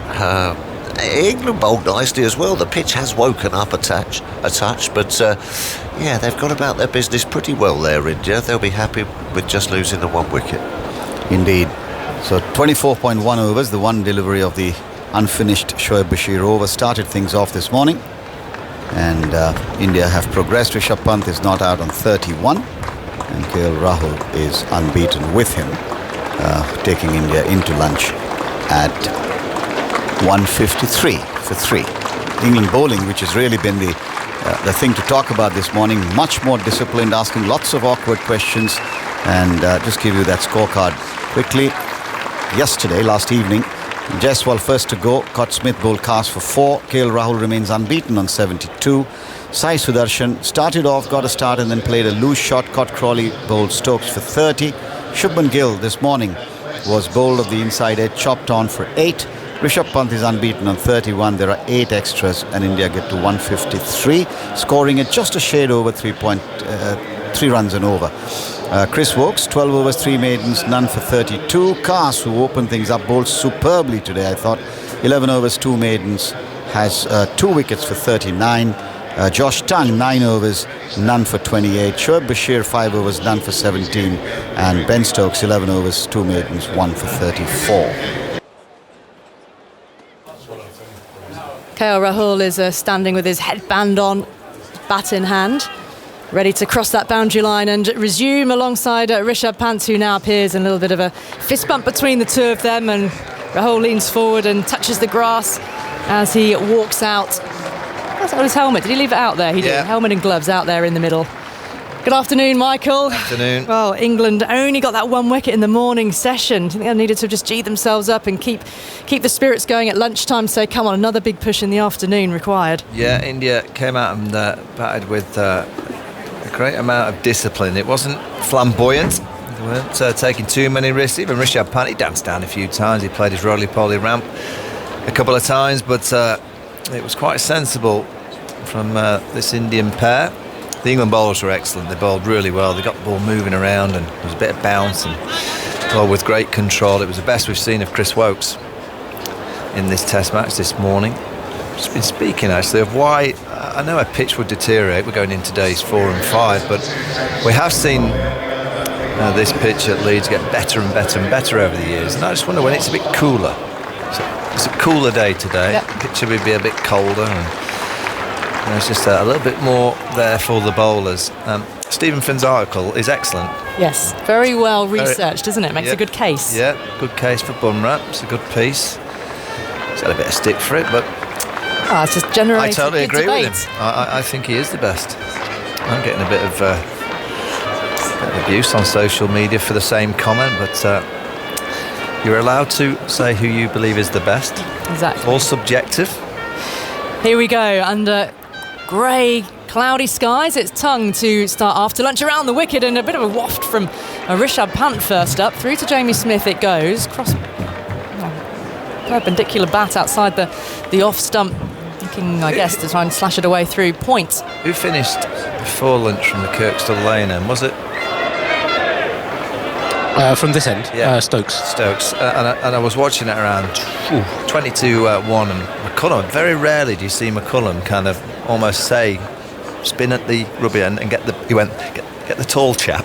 And I'm presuming this is the tall chap. Slip and gully in around the wicket from Tongue full, met with the full open face of the bat by Rishabh Pant, guided out to Crawley at cover. A bit of a punch from him, no run. Yeah, the coach clearly wanted just Tongue to come from the Kirkstall Lane end. Well, this is the end, isn't it, from which we've seen Bumrah, just the odd one, has really kicked off and flown. And earlier in this morning session there was one also. So 153 for 3, India's lead resuming after lunch, 159. Just looking at win-vis, England 31%, India 55%, the draw 14% at the minute. Partnership worth 61. Tongue goes in, and a shouldering of arms from Pant, who, when Tongue came on to start his spell in that first session, Pant charged him straight away. Didn't even bother to have a look. First ball he faced from Tongue, it was immediately after the drinks break as well, which is often a bit of a reset time for batters. Sometimes take another couple of balls to get their eye in, and bowlers might feel they're a bit vulnerable. He absolutely went for it. Didn't come off for him on that time. He could have been out. Missed completely. Tongue at the end of his mark, his shirt rippling in this gusty wind around Headingley. Punt at top of the bat. Deep thirders retreat to the boundary. Bit of bat onto pad. The ball rolling out towards backward point, and there's no run. So they're keeping the man back there, and fine leg as well, in case there is that uppercut or the roly-poly ramp, which you can never discount. I see some of the Indian players, and also Ben Stokes, are wearing one of those devices in your wrist that monitors all your movement, all your fitness. A health tracker. You not wear one of those? I lost it. Oh. I lost it in. I'm actually going to get a new one. I like them. Keep count of your steps, heart rate, everything. Now, slip has moved wide now, so deep third's just come a little bit finer, and now one gully and deep backward points as Tongue is in around the wicket to Pant, and it's sufficiently wide outside the off stump. He leaves it well alone, and he's walking away towards square leg, a bit of the swing of the arms. Both of them just trying to get themselves warm out there in the middle. It's a chilly day out there. Yeah, it is a cold day, and Stokes will be delighted so far with the way that they've bowled, but he just wants that bang bang, 2 quick wickets, and England are right in this game. Yeah, Karan Nair next in, who's made a duck in the first innings, faced just 4 balls on his first return to the side in 8 years, so he'll be eager to make an impression. And goes Tongue, angling it in, work towards Duckett. It's there in the mid-wicket region. Dot ball, so 153 for 3 the score remains. A maiden first up. Josh Tongue bowling to Rishabh Pant, and the lead remains at 159. Yeah, good over. Nice pace, good angles, bit of bounce. Just channeled Rishabh for a couple, then went for that full straight one to finish Shoaib Bashir. So Baz McCullum's got what he wanted at 20 to 1.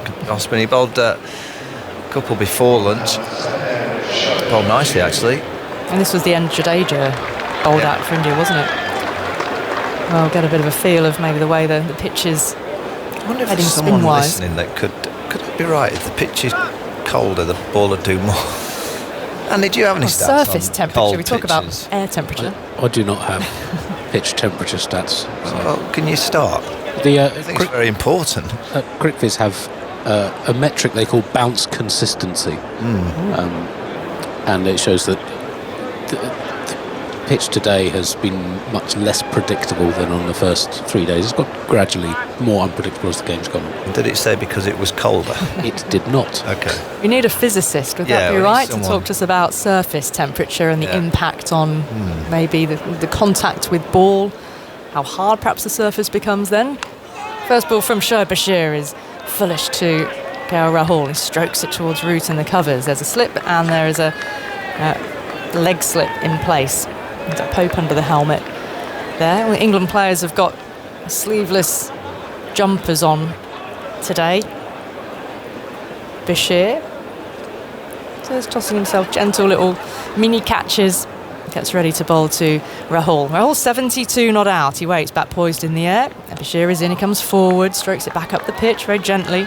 Bashir picking up in his follow through. Yeah, there's not a great deal there outside the right-handers off stump for Shoaib Bashir. There's a lot more if Jadeja's bowling to a left-hander outside the left-handers off stump to a left-arm spinner.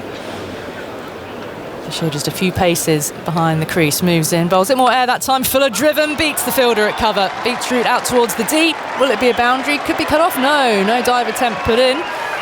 It's a beautifully timed shot down towards that corner of the ground in the Western Terrace. There's a good little cluster of Indian supporters down there who raise the Indian flag in the front row. They're well wrapped. There's a lot of layers on. It's a fresh day, nice shot. Full half volley, he's not going to miss that. KL Rahul in his form at the minute. He looks in full control so far. Takes him to 76, settles again, takes his time. Jamie Smith bobs down behind the stumps and Rahul approaches the crease, a whirl of arms to bowl. Forward again to a fullish length delivery and very correctly pats it back up the pitch towards Bashir. Got a century and a 50 in the India A match against the Lions. Played the game at Northampton. So scored well in both innings. Bashir moves in again to Rahul, a little bit quicker off the back foot, strokes it up to root at cover. Is that root? Is it? There's root there. 157 for 3 is the Indian score. That all-important lead, 163. These two know the importance of this partnership now, which stands at 65. Going to take India deep into this afternoon session. Ideally, they'll be saying, well, we want to bat till tea, see how many we've got then. I mean, runs aren't coming, and haven't done on this day with any real rapidity. Forward again, defence, and Bashir moving across to his right-hand side this time to pick up. Tidy over. It's the one boundary from it, though, but 157 for 3. What do you think about the amount of balls that would have been bowled from the Kirkstall lane and around the wicket? It's been quite a lot. The rough outside the right-handers off stump is non-existent. There's hardly anything there. Now we've had a lot more At this end of the ground, yeah. Over the wickets from both ends. Clearly, there's more balls bowled, but you can see the kind of footholds from the right arm over bowlers quite prominent now. There's quite a decent chunk of rough, but there's not a great deal, is there, around the wicket? We had just 63 runs in the session before lunch, 24.1 overs. Every other session in the match has had at least 90. Well, that's a little bit to do with how well Woakes and Carse bowled in that first session today. Around the wicket, Tongue full, big edge, it's past the keeper and it's gone for 4. There is a deep third there, but that's just gone so fine, and I guess you could say where a slip might have been, but there is no slip there. A gaping gap between keeper and a wide gully, and Ben Stokes is left with his hands up to his lips. Yeah, The horse has bolted now. That would have gone straight to a first slip, probably around chest height. And when Tong's getting the ball just to angle away from the left-hander, and they've got one wide third and one fine third, a fine leg wide and a square leg on the boundary. That deep third almost there for the unconventional ramp rather than the drive, and there is more of a full-blooded throw. The hands through that one, and he's found 4 through the covers, but not in a conventional cover drive sense. It was a mix of a sort of a half drive and a half cut. You can tell from Ben Stokes' face here, he's kind of going, oh no, have I got this? And it's not easy, but you have to say that England bowling without any slips. It's Rishabh Pant does hit the ball to all parts and strange areas, so it's hard to set fields to someone like Rishabh Pant. But when you've got Tong bowling like he is, here we go, the horse has bolted. Harry Brook's going to come into first slip. That 6th slip's going to go to cover point, and that wide third's just going to go a little bit finer.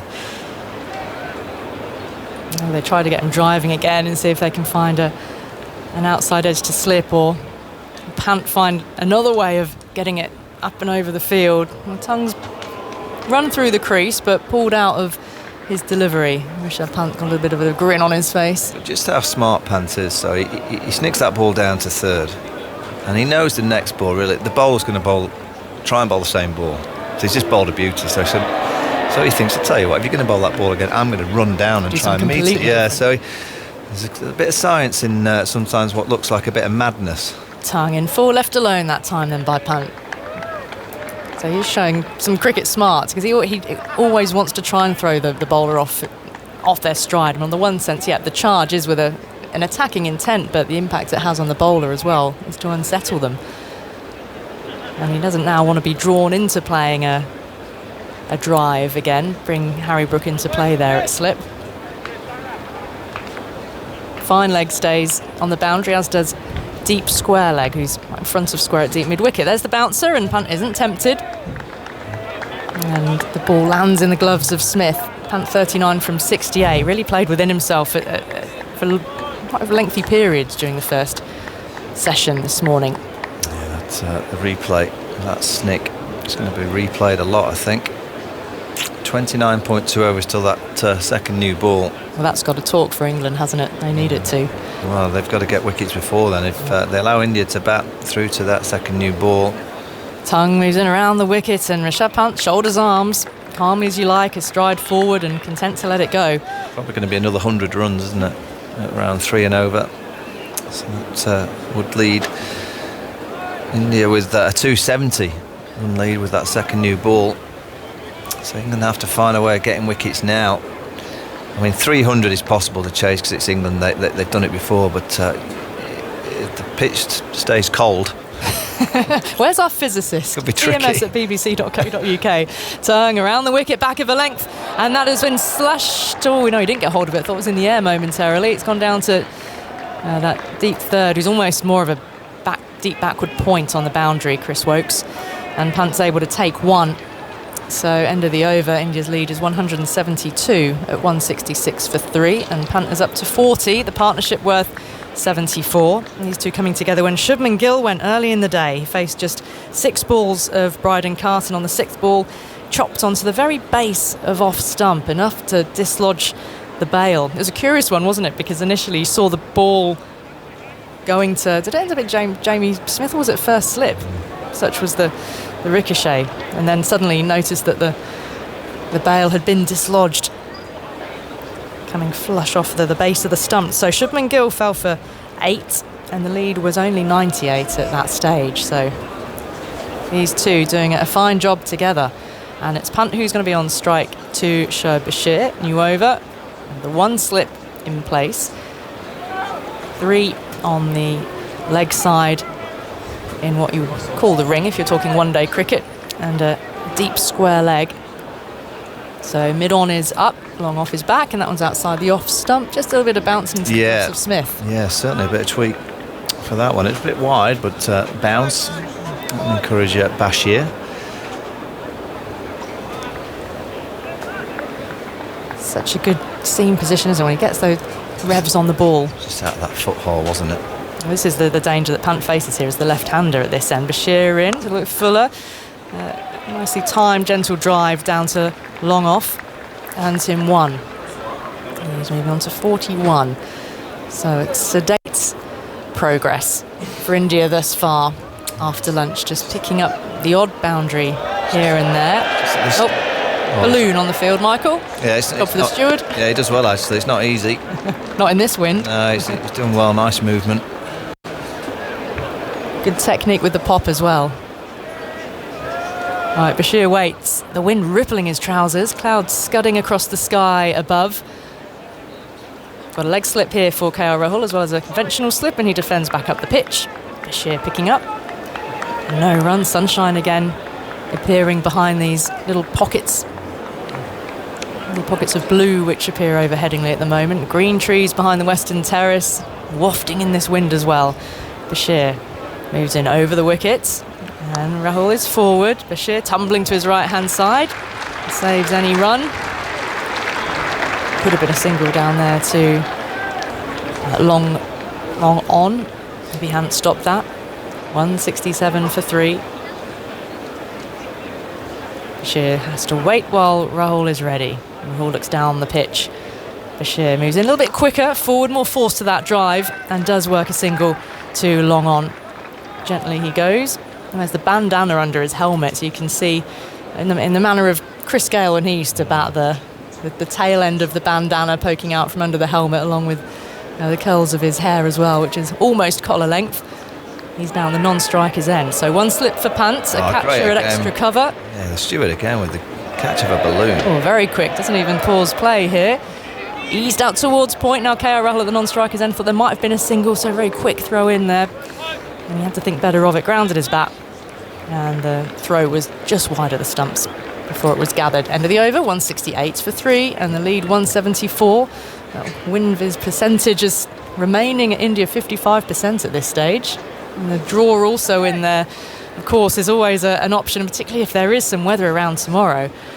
But you'd hope that one way or another this match can reach a conclusion, because it deserves it, doesn't it, for there being such a marquee series and first match of this series? Yeah, I mean, we've missed, particularly on days 2 and 3, we missed quite a lot of the rain. A lot more rain was forecast than what dropped, and let's hope that on day 5 we miss what looks like a few showers forecast. I have to say, this pitch has been tremendous. Headingley gets a little bit of stick at times for I don't know what reason, but the pitches here over the last few years in Test match cricket have been brilliant. Just a little bit for everybody. And certainly the thrilling run chases. Andy gave us that stat at the start of the match about the innings increasing as the match goes on. So 4th innings being higher than 3rd, higher than 2nd, higher than the 1st. Now, 2 men are back here for KL Rahul, and Tong bowls him full down the leg side. Does he get anything on it? And it's a diving take by Jamie Smith. A little bit of excitement from Zach Crawley there at mid-wicket, but Josh Tongue realised there was nothing on it. Yeah, he got a bit excited, did Zach at mid-wicket. He's got a lovely grass stain on his trousers, his right leg. Diving around a bit, Zach Crawley. It's a really good Test match wicket, isn't it? And even just with the odd turn and bounce from the spinners, it just gives you a bit of a tantalising sense for what the 4th innings could be. Rahul settles, there's a slip in a gully. Tongue bowls, and he nudges it off the hip, gets up on his toes to play that, past the square leg umpire. Crawley skips across to his right-hand side to field, and Rahul is through for 1. Well, there's no ground had the drama like Headingley over the last few years with the 2 Ashes series games, the West Indies chase here. That New Zealand game was a good game. This is turning out to be a cracker as well. 2019, Nathan Lyon dropping the ball. I mean, never mind. Yes. Ben Stokes' heroics. The partnership with Jack Leach. Yeah, everyone's played a different role. Good memories and not so good memories, depending on which side you're on. Tongue moves in around the wickets. It's a big heave attempt and a miss by Rishabh Pant. And in fact, they're able to take 1 here because Smith didn't take the ball cleanly. So bye signalled. 1 more for the Indian total to extend the lead. But he looked to whip that through the leg side, getting down low. Just out the back on the road. There's that sign that has the Stokes Leach, and there's a one next to Leach with his glasses. Yeah, the amount of time he managed to take out the game by just cleaning his glasses. I'm pretty sure did that get him a spectacles deal by the end of that test I think he match? did, didn't he? Might He have got done. a few Got a few pairs. of glasses. Here is Tung over the wicket to Rahul. Bowling for good Yorker, dug out by Rahul back up the pitch, and Tung did well as well to get a hand to it in his follow through. That big, tall, hulking frame. Barmy Army in the post-lunch period, starting up.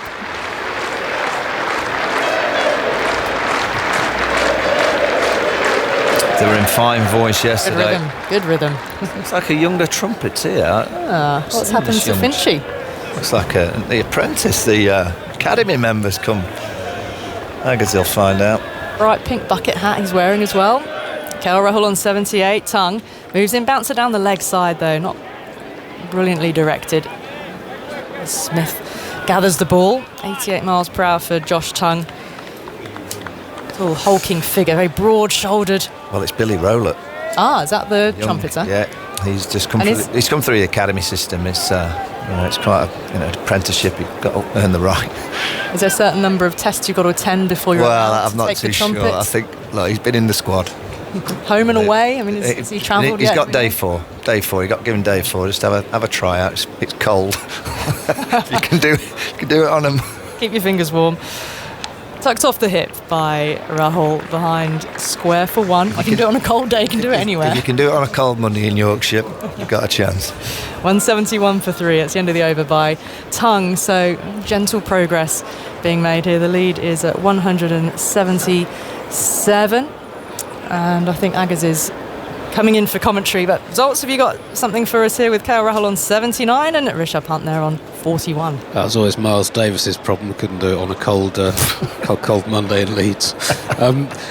We talk about the potential of weather affecting this game tomorrow. The last series between these two, there was a gripping first test at Trent Bridge that sort of final day washed out with the game tantalisingly poised. A brilliant match. Joe Root batted superbly for a half century and a century. Jasprit Bumrah had 9 wickets in the match. India were 52 for 1, chasing 209 overnight after day 4. It rained all day.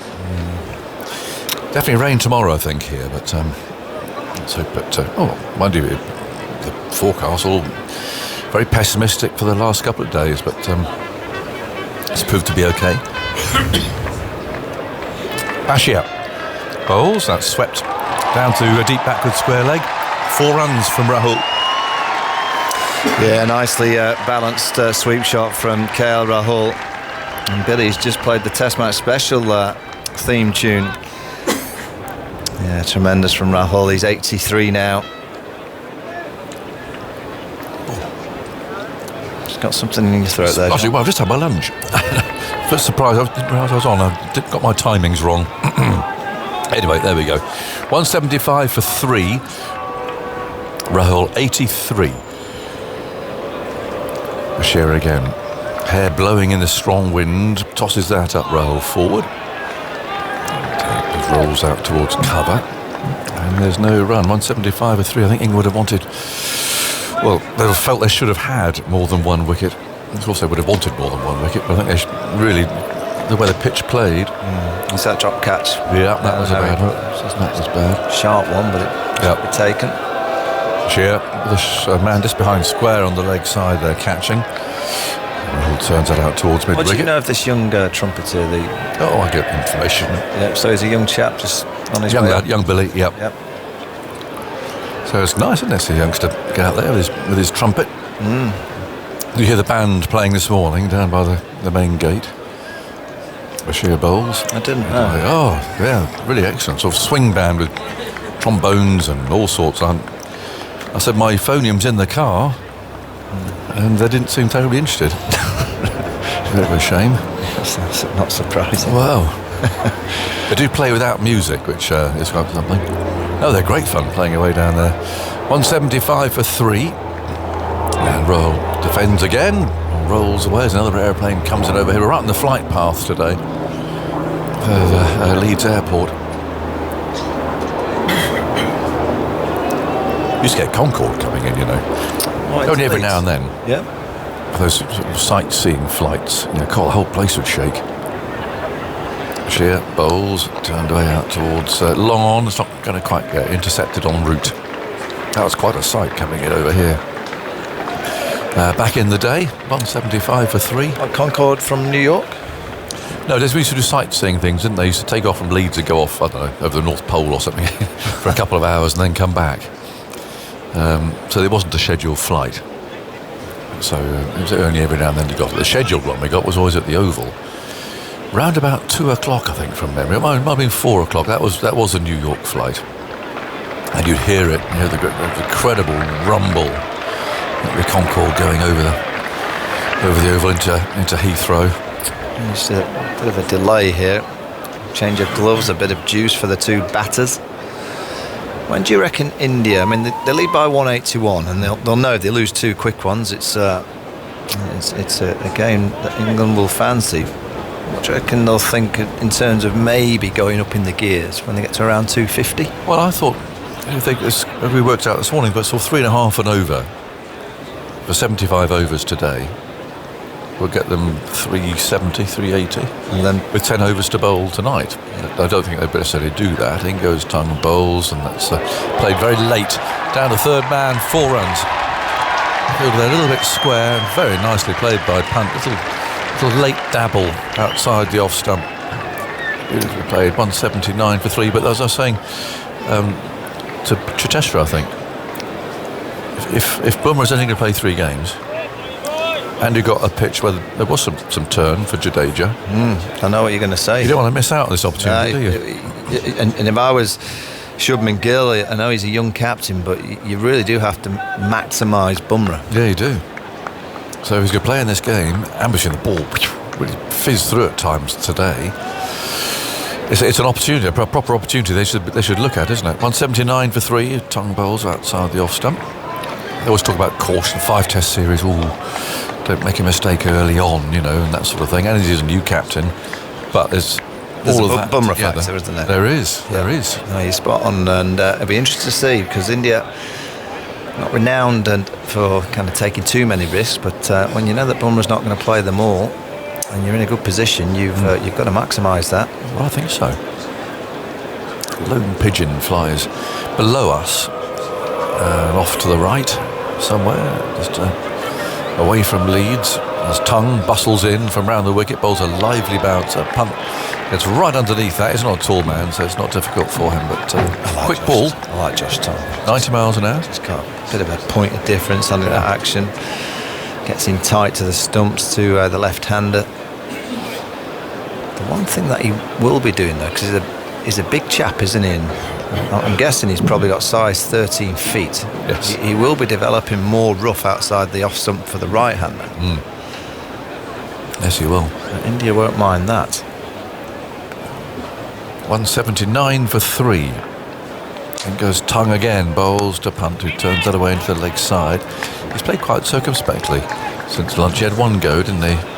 But otherwise, really, he's just played quite carefully. Well, he had that snick that went straight through the cordon that England didn't have at that time. Then the next ball he danced down and squatted one through cover point.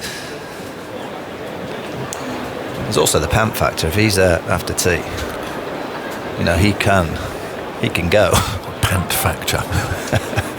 179 for 3, I like that. It goes Tongue, bowls outside the off stump, is flashed and missed. What do you know about cold pitches? That ball has flown through. No, it's incredible, isn't it? So much more today. Yeah. And I'm wondering if it's because it's colder. Could be. So it's not just. It seems to be quite consistently on one little spot, but that flew through, didn't it? There was nowhere near that area that we've seen others get some, but that's getting thumps into Smith's gloves. The likes of Prashid Krishna and Mohammad Siraj will probably have more of a look at the pitch now than they did in the first innings when they bowled. And they tried to swing it around a bit. Now it's just a whack the pitch. Tongue bowls, nice shot from Punt. They're getting well forward. Playing the ball carefully to mid-off. It ends the over, 179 for 3. So India lead by 185 runs. Tongue, no wicket for 43 from 13 overs. KL Rahul dropped this morning in the gully by Harry Brook. Moved to 83. Rishabh Pant 45 on a blustery, rather chilly day in Leeds. Just hope that the wind blows all the rain through and away. Although the forecast today is dry, but there's some rain coming up this way overnight. Might take some time to clear, but they can add an hour on tomorrow if necessary to make up for lost time. So that looks at the way that the day is panning out. 179 for 3. Jiteshwar Pujara is back again. Nice to see you in a very smart olive jacket. Thank you. It's the day of the jacket up here, as opposed to the day of the jackal. But day of the jacket, there's a number of brightly coloured ones on today. 179 for 3. And we've got Shoaib Bashir starting a new over. First ball's greeted with a dead bat from KL Rahul. No run, 179 for 3. Very busy playing out there on the terraces. Bashir again round the wicket and played away towards long on. Doesn't get there. The ball intercepted en route. I think India did well just to lose 1 wicket this morning. Yeah, I think the Indian batters, they've batted really well in the first session. Yeah. Especially KL Rahul, the way he carried himself. Things wasn't easy for a batter in the first session. Definitely was not. Bashir bowls, and that's defended, pushed into the square leg area. 2 fielders there converge. Yes, England will feel they've missed out there a bit, I think. Yeah. And this will be a frustrating partnership for the England bowlers because they know that this is the main partnership. If they get a couple of wickets here, then they can run through the Indian lower order. Bashir bowls, and Rahul and defends this time to mid-wicket. That's a very noisy aeroplane. Disappearing into Leeds Bradford Airport on 79 for 3. Shoaib sweeps back his hair. Wind tugging at his shirt. Parts his hand, strides in, breaks into a little trot and bowls on middle stump. And KL Rahul turns the ball away with the spin. Finds Stokes, England's captain, there at mid-wicket, busily trying to make something happen, come up with some sort of plan. India at the moment are in no rush either. They're not. They're not looking to declare it. No, I mean, not yet. In this session, they don't need to go positive. This is played for a single towards deep point. So end of the over, 179, 180 in fact for 3. Do you agree that, or do you think it's likely that this is a Bumrah game? It is. That they're going to.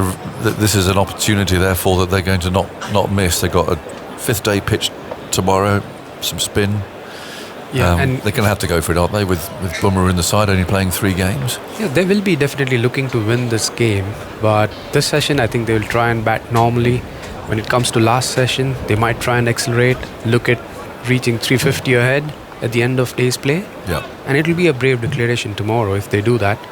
But there's enough in it for Jasprit Bumrah. We saw that there was awkward bounce today from that back of length just outside the off stump. Cracks are widening up. Yep. So Indian seamers, if they get enough rest, 3 sessions today and 1 session yesterday, that's more than enough rest for a fast bowler to bowl in on a day 5 pitch. 180 for 3.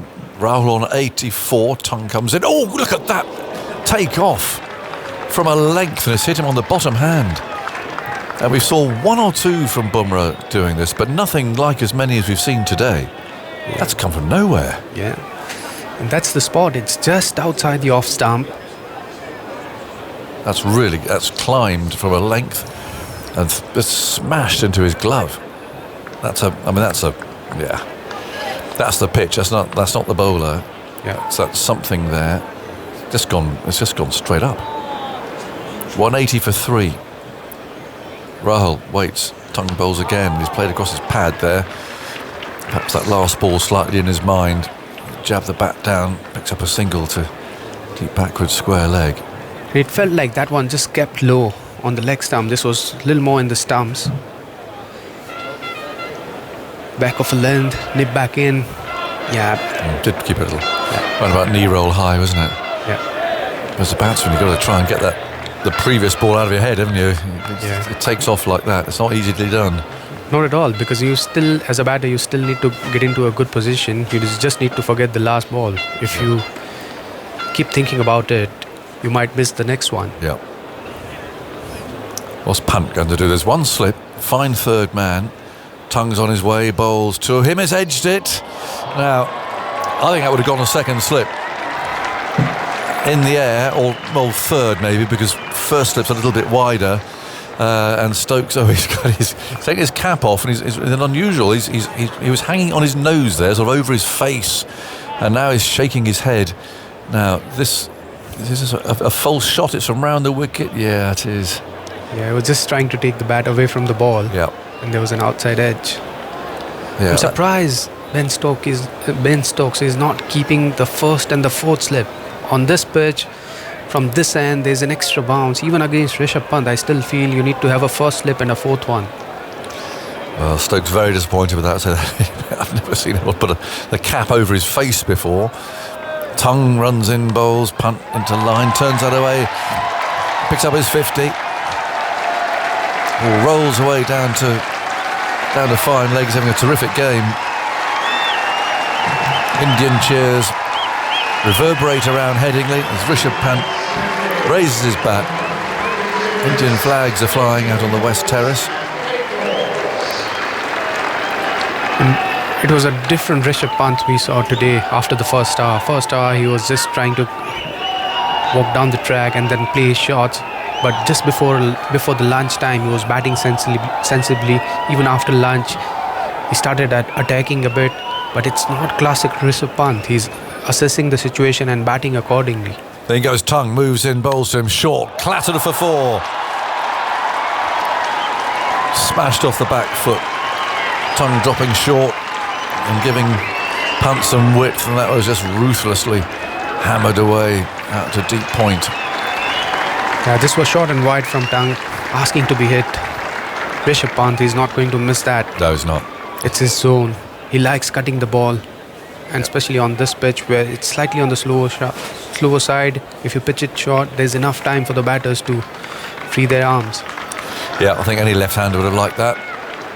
So these two put on 99 now for the 4th wicket after Shubman Gill was out to the 7th ball of the morning. England's hopes were high then. Tung runs in now, bowls to Pant, who keeps his bat inside the line. That's outside the off stump, but again it goes through at a good rate. 192 for 3, the lead 198. England got to get amongst these wickets. Rishabh Pant's half century came from 83 balls. He did 8 fours, has since added a 9th. It's his 23rd 50-plus score in tests, including 700s, one of them in the first innings of this game. Waits again, it's Tung. Scurries in round the wicket, bowls to Pant. Plays that quite late. We picked up at point, so that's the end of that over. 192 for 3, the lead 198.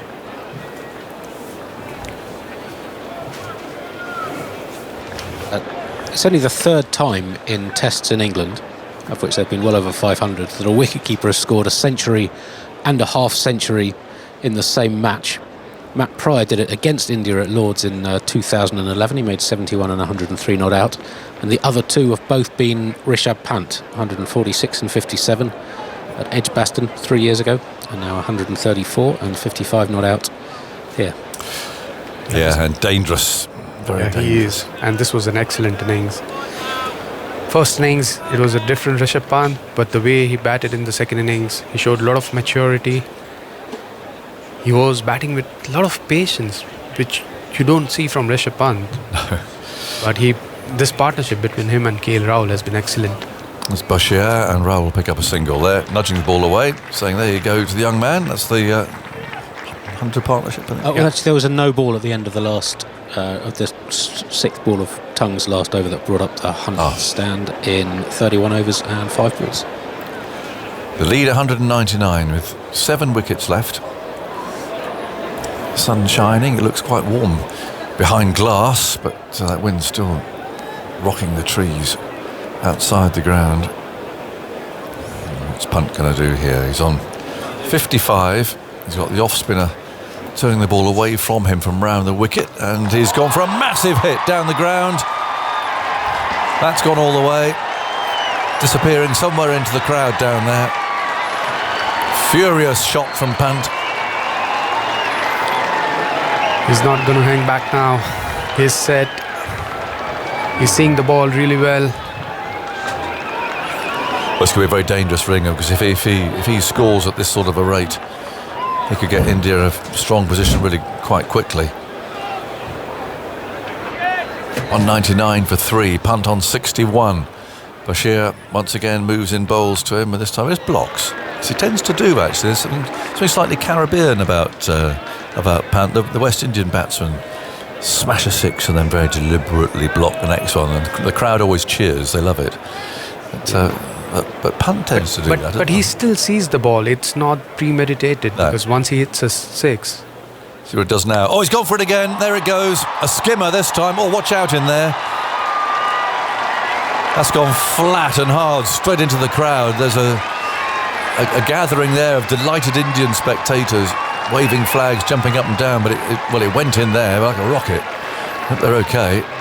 But this was pitched up again by Bashir, and Punt is picking the right length to hit that 6 over mid-on. Even the previous 6 was slightly on, the ball was slightly on the fuller side, so he's picking the right length to hit that shot. Got a long on now, but he's not going to be able to stop those.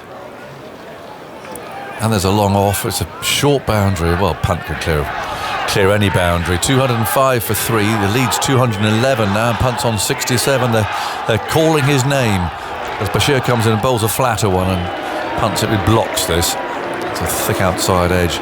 Stokes fields at extra cover. The lead 211. And Punt was at 2 6s in this over. Waits a moment. Bashir sweeps back his hair with his hand. What's he going to do now? Bashir comes in, bowls. Oh, he's down the pitch, and he had to adapt there because Bashir saw him coming. He actually bowled it quite well. He bowled it quick and well outside the off stump, and rather like somebody, I know, sweeping out their terrace there with a long brush. Punt had to reach for it and play with a horizontal bat, and picked up a single down to long off. So he's getting after it. 206 for 3. The lead 212. Rahul 86. Punt has 68. Thoughts from you, Tritesh? You've got a big smile on your face. You enjoyed that. Oh, yeah. He managed that one well. Rishabh Pant, he didn't pick the right line and length. He was out of his crease, but somehow he managed some bat on it. This is an excellent partnership between KL Rahul and Rishabh Pant. 114 now. They are going strong. India is moving ahead. 212. That's a decent lead so far.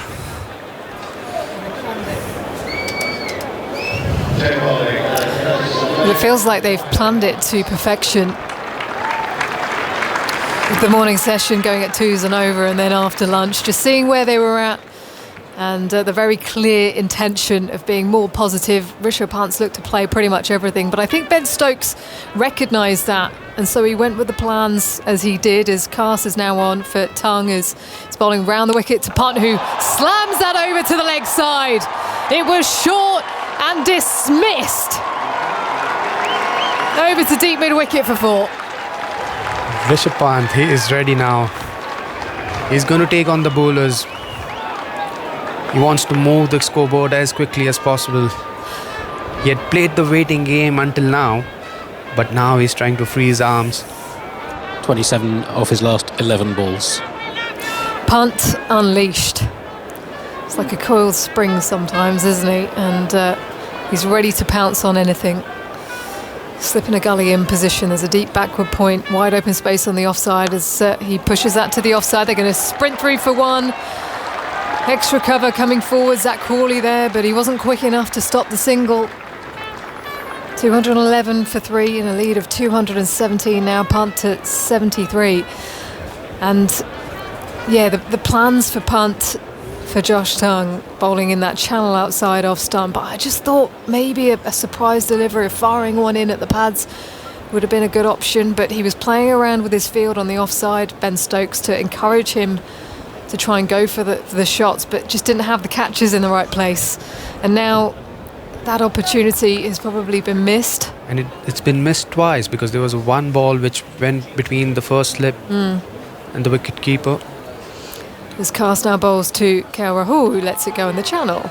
Sorry, there was no first slip, there was a third slip, and it went between the third slip and the wicket keeper. And last over we saw there was one ball which flown between, there was just third slip, so it was just wide off third slip. But they've got to keep coming, England. With this aggressive play, they might feel they're in with a shout. Yeah, if they get a couple of wickets here, they know that Indian lower middle order didn't perform well in the first innings. KL Rahul still at the crease. Cast bowls, works the ball to the leg side, no run. He sits on 86, KL Rahul. There's a nice little battle forming at the other end with Shoaib Bashir bowling over the wicket and round the wicket, getting that extra bit of bounce and overspin, a little bit of turn as well to KL Rahul after he'd played him for a drive and a sweep, and then he managed to keep him at bay coming round the wicket.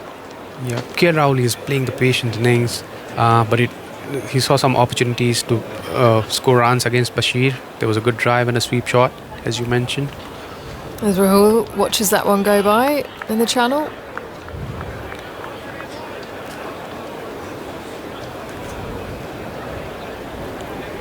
This will be an important knock for KL Rahul if he gets to 100, because he's quite desperate. Even in Australia, he started off well, he got a brilliant 100, but then after that, he hasn't scored many. And he's looking forward to this England tour. He has played here in the past, he has performed well, but he never had an excellent series. So this is the series which he's looking up to. He wants to be one of the leading run scorers for the Indian team, and this is the perfect opportunity for him to capitalize. He's set now. There are times where he has gotten out. As Cast bowls to KL Rahul, who's guiding that to gully for a single. There are times where he has scored brilliant 30s, 40s, 50s and missed out on an opportunity to score a big 100. But this is the perfect time for him. The ball is old now. It's just 59 overs. So still 21 overs to go for the second new ball. 87 to KL Rahul, so primed. Rishabh Pant might overtake him though, the way he's going. Yeah, he will. He definitely will. Just a little more on that record of Pant's, of having scored a 100 and a 50 in a test in England. He's responsible for 2 of the 3 occasions. There have only been 22 in the entire history of test cricket anywhere, and he's one of only 4 wicketkeepers who've done it more than once. He has a very good record in second innings. I often see with keepers that their batting it gets worse through the game as the sort of fatigue of the role of being a wicketkeeper and a batter takes hold. He has a 44.7 average in second innings, 300s, 9 other 50-plus scores, including this one. Do you think is there anything about his sort of mental makeup that suggests why he's been particularly productive in second innings, Cheteshwar?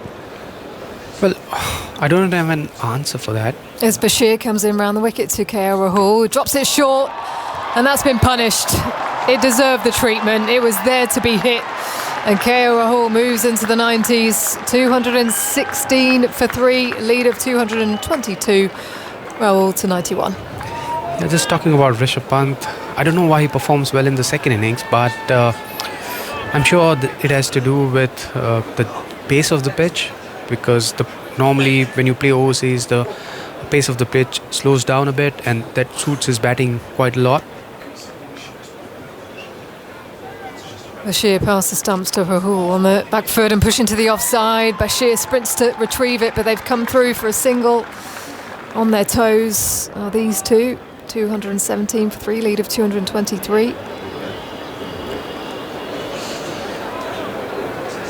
I wonder if it's sometimes as well, he's looking to set the game up in the first innings, whereas when it comes to the second innings, he loves the chase, and when wickets are falling around him, he's often going ballistic.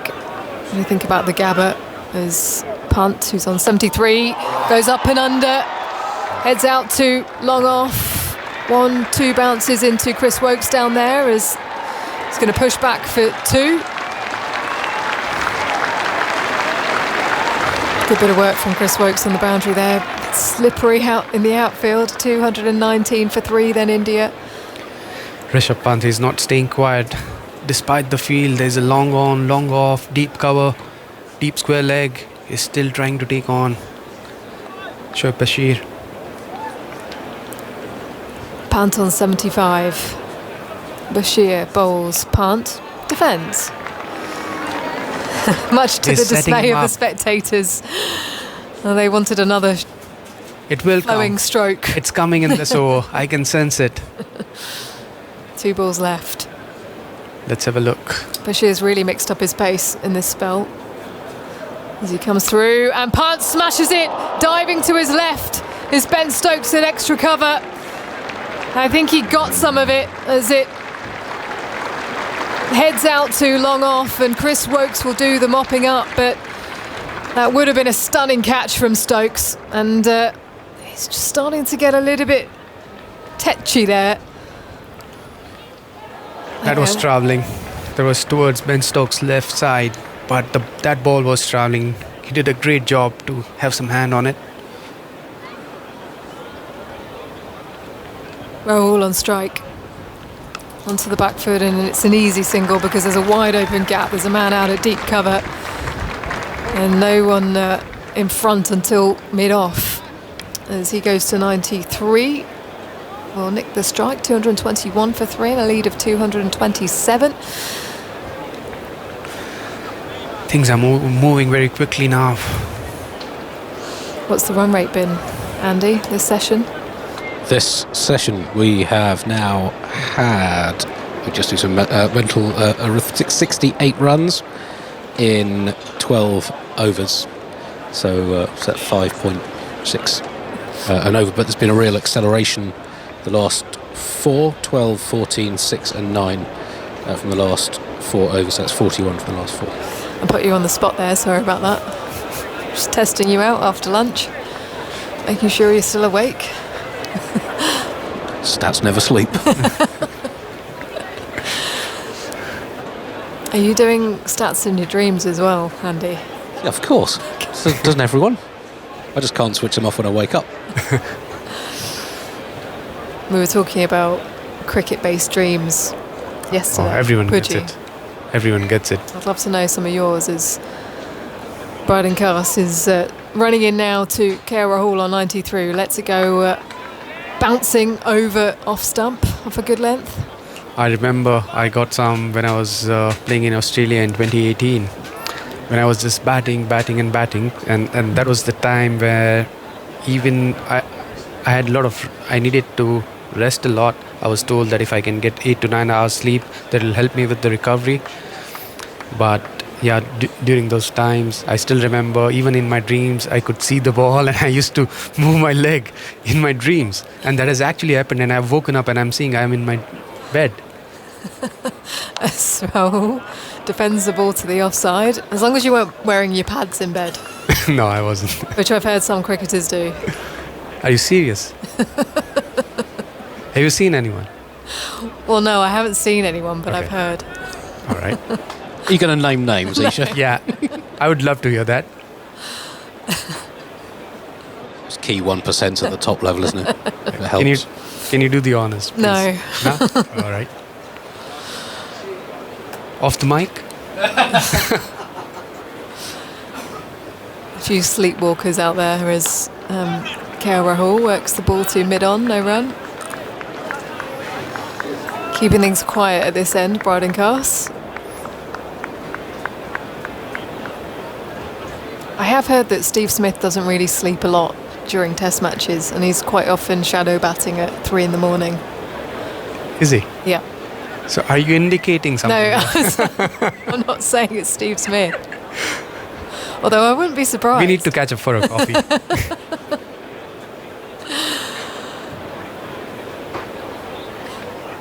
Rahul leans forwards and defends to the offside.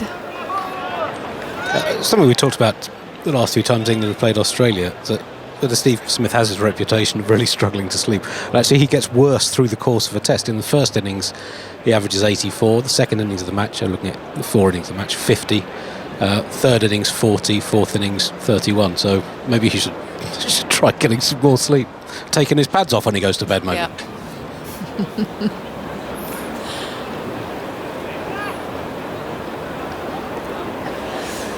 Sun's come out here at Headingley. It's Monday afternoon as Cas bowls short to Carroll. He guides it between fourth slip and gully down to the boundary for 4. He will move to 97 now. Just one boundary away, 225 for 3 and a lead of 231. KL Rahul has batted brilliantly today. Now is the time. He's cashing in on every opportunity. There was width on offer just outside the off stump. He guided that brilliantly between fourth slip and a gully. Spins the bat in his hands now, pushing a bit of dirt away in front of him with his right foot. Taps his bat down, looks up and sees Brydon Cas running towards him. Bowls of a good length. He pushes to the offside, but sent back by Rishabh Pant as he comes forwards, searching for the single. At the end of the over, it's 225 for 3. Lead of 231. Then India, Rahul on 97 and Pant on 76.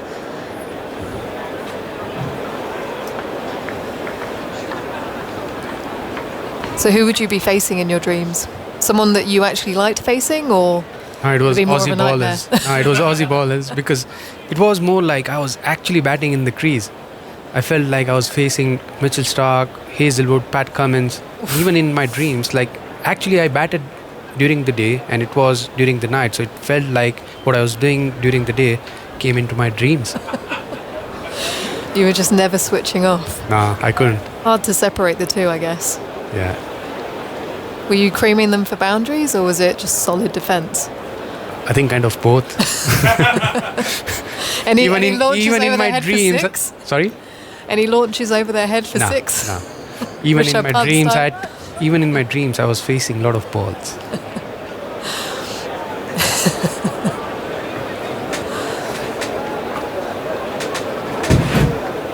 Maybe that's the secret. Yeah. Cheteshwar Pujara here with us at Headingley and across the course of this series as Shoaib Bashir is into Rishabh Pant, looking to cut the ball, but he hits it into the pitch and it finds its way to cover. They'll come through for 1 and he gets KL Rahul on strike. 226 for 3, lead of 232. Rahul on 97 then, with Pant moving to 77.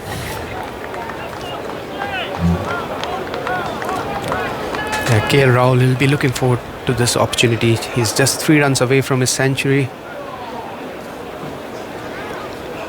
Slip and a leg slip in play, and there's a man at catching at mid-wicket. Space on the offside as Bashir round the wicket to the right-hander. Rahul clips the ball out to deep backward square for a single, goes to 98. 227 for 3 and a lead of 233. Tickets are available for the 5th day here. £20 for adults and £5 for juniors. Could be set up for an incredible finale here in the first test match as Bashir to Pant, edges, he's looking to launch that down the ground, catches the outer edge. Pope is running it down from point, but it will be the ball that wins. And these boundaries coming very quickly for India after lunch. 231 for 3, lead of 237, Pant to 81. Rishabh Pant, he's not playing the waiting game now. He still wants to go over covers. It was well-flighted delivery outside the off stump.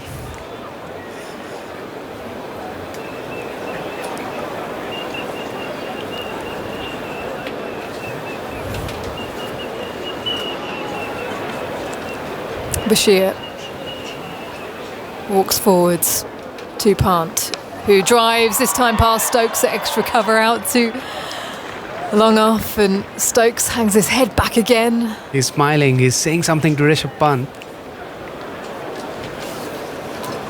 picks up a single, goes to 82, 232 for 3 and a lead of 238. 2 balls left of this over then. KL Rahul on 98.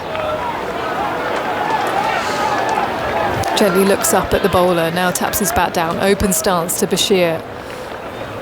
He bowls to Rahul and defends back down the pitch. He was looking to get deep into his crease and maybe play it through the offside, but didn't give him the room to do that. Yeah, he's looking for that single between mid-off and deep cover.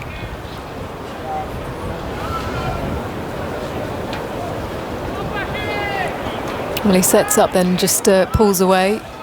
Now just moving the dirt away from underneath him as he set up once more forwards and driving the ball out to deep cover. He's going to push back for 2. KL Rahul, Indian fans up on their feet, and he will raise his bat. The Indian opener, his 9th Test century, full of patience and determination. Now removes his helmet, he kisses the badge. KL Rahul, he has batted brilliantly. He played this patient knock. Yesterday when he walked into bat, things went easy.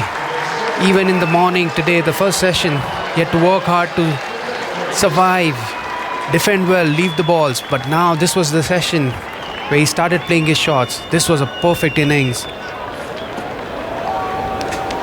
Smile on his face. Someone who is so cool, calm and collected, now rushing off the field. As this will be a drinks break. Rahul then to 100. India 234 for 3 and a lead of 240 with Rahul and Pant setting this game up. Rahul's century, 202 balls with 13 fours, as you mentioned, his 9th in tests, 4 of those in 14 tests against England, and his 3rd century as an opener in England, which puts him on a pretty short list, only the 14th player in the history of Test cricket to get 3 centuries as an opener in England. And they've all come in different series, and he's only the 5th opener to score hundreds in 3 different series in England for visiting teams, after Bill Lawrie of Australia, played in the 1960s, the great West Indian Gordon Greenidge, who came here first in 1976, Mark Taylor of Australia, and Graham Smith of South Africa. So that is a pretty nice list for Rahul to be on. Well, it's been an up and down Test career for him. He's batted at most positions, but given the opportunity as an opener, no Rohit Sharma, no Virat Kohli now, so the experienced player in that lineup, and and he's stepping up. He has been given the responsibility to open the batting. His average doesn't suggest the kind of player he is. He's far better than what his average suggests, and he wants to get that average to move up. He's taking the responsibility, doing the job for the Indian team, and I've said this again and again, he's one of the best Test player in the current Indian batting lineup. He's stepping up to this opportunity, grabbing it with both hands, and if India has to win this Test series, it'll be key that KL Rahul has to become one of the leading run scorers for the Indian team. Just quickly on that, I mentioned he had not a great record in the second innings, averaging just over 25, would have gone up during the course of the innings. This is only the second of his 9 Test hundreds that has been in the second innings. The other was 149 at the Oval in 2018, and he was eventually bowled by an incredible delivery from Adil Rashid round the wicket. He's the first Indian opener ever to have 3 Test centuries in England. 4 Indian openers have had 2 Test centuries here. Rahul Dravid in that series in 2011 when he moved up to open. Ravi Shastri had 2 centuries here. Sunil Gavaskar too, and one of India's early batting greats, Vijay Merchant, had 2 Test hundreds in England. This is as opener, so Rahul the first Indian opener with 3 Test hundreds in this country. He's returned to the field now and is just taking on some fluids in the middle of a drinks break here at Headingley. And we've had an email come in, tms@bbc.co.uk, if anyone wants to get in touch with our team here at Headingley and across the course of this summer. But this one from William Headley. Dear everyone at TMS, hearing about Rishabh Pant's incredible recovery, I thought I'd share this with you. In November 2024, I crossed a road in Carlisle without looking properly and was hit by 12.5 tonnes of travelling bus. I was very lucky in surviving the injury with some amazing doctoring by teams in Carlisle and Newcastle. I'm still at the early stages of what's going to be a long recovery for brain and body. One of the lovely things to rediscover is my love of English cricket and listening to you all nail your commentary on TMS. It feels very appropriate to be listening to this opening game of the series in Leeds as Headingley 2019 and Stokes' incredible match play with bat and ball is the last English game that survived my memory loss. Excited to discover this new English game and deeply grateful for incredible commentary from you all. Best to you all, William Headley. Well, William, thank you so much for getting in touch with us, and hopefully you enjoyed that KL Rahul century. England will be fighting back here. They need to extract 7 wickets. An absolute pleasure to be bringing this to you as you go through your recovery, and we wish you all the best. A few words from you. Maybe not, Cheteshwar. In fact, Phil Tufnell's going to be coming in here, and it's going to be a double change as Prakash Wakanka will come in for me.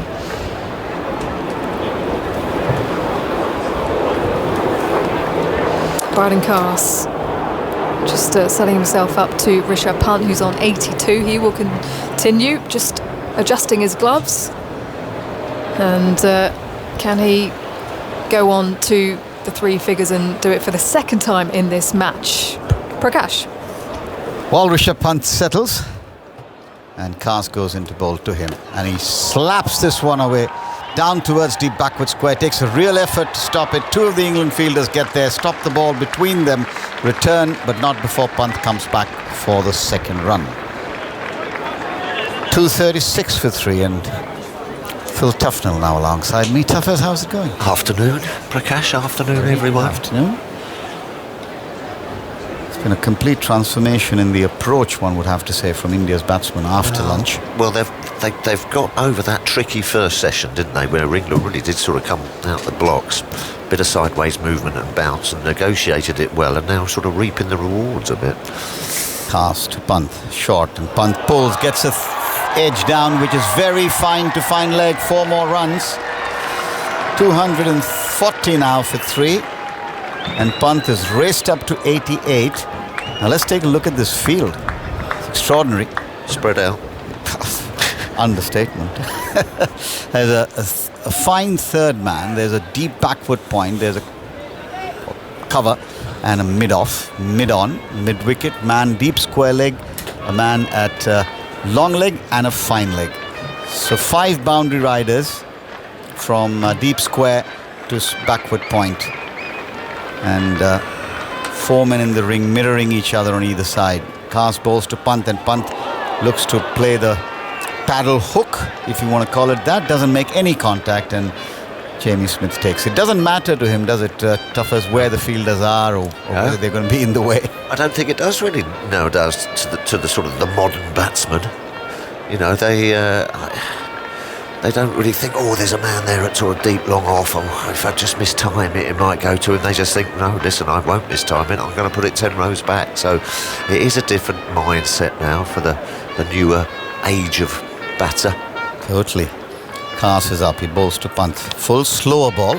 Pant alive to it, waits, and then with just one hand turns it quietly on the onside and scampers through for a single. And I think they did it pretty well in the first inning as well, apart from that bit at the back end, really, India. They've gauged the tempo beautifully, really, in Headingley, which can be tricky. Overhead conditions, pitch can change from virtually hour to hour.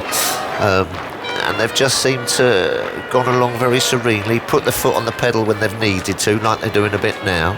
Pant came in and was quite subdued, wasn't he? Except for the second ball effect. Well, yeah. And I think he just has to get that out of his system. Yes. And then he had a chat with KL Rahul, and they just sort of said, right, let's just, we're in a bit of stuck here, it's doing a bit. And if they'd have lost 2 or 3 then, they could have been in trouble. So they've just, the tempo's been perfect. Carse now into Rahul, and Rahul pulls, controlled. In the gap, it will be cut off, and he'll be satisfied with a single. And I think the conductor of that tempo has all come from KL Rahul. Rahul, isn't it? Yeah, he left beautifully in the first innings, and then just had a bit of a lapse and sort of nicked a horrible delivery out, and it was a bit of a horrible shot. But he's got it spot on this Test match. Certainly has. It's going to be a tussle, this. All One summer. would hope so, for It's the gonna sake of cricket, yeah. It's going to be a right old tussle. Pass now to Pant. Goes away.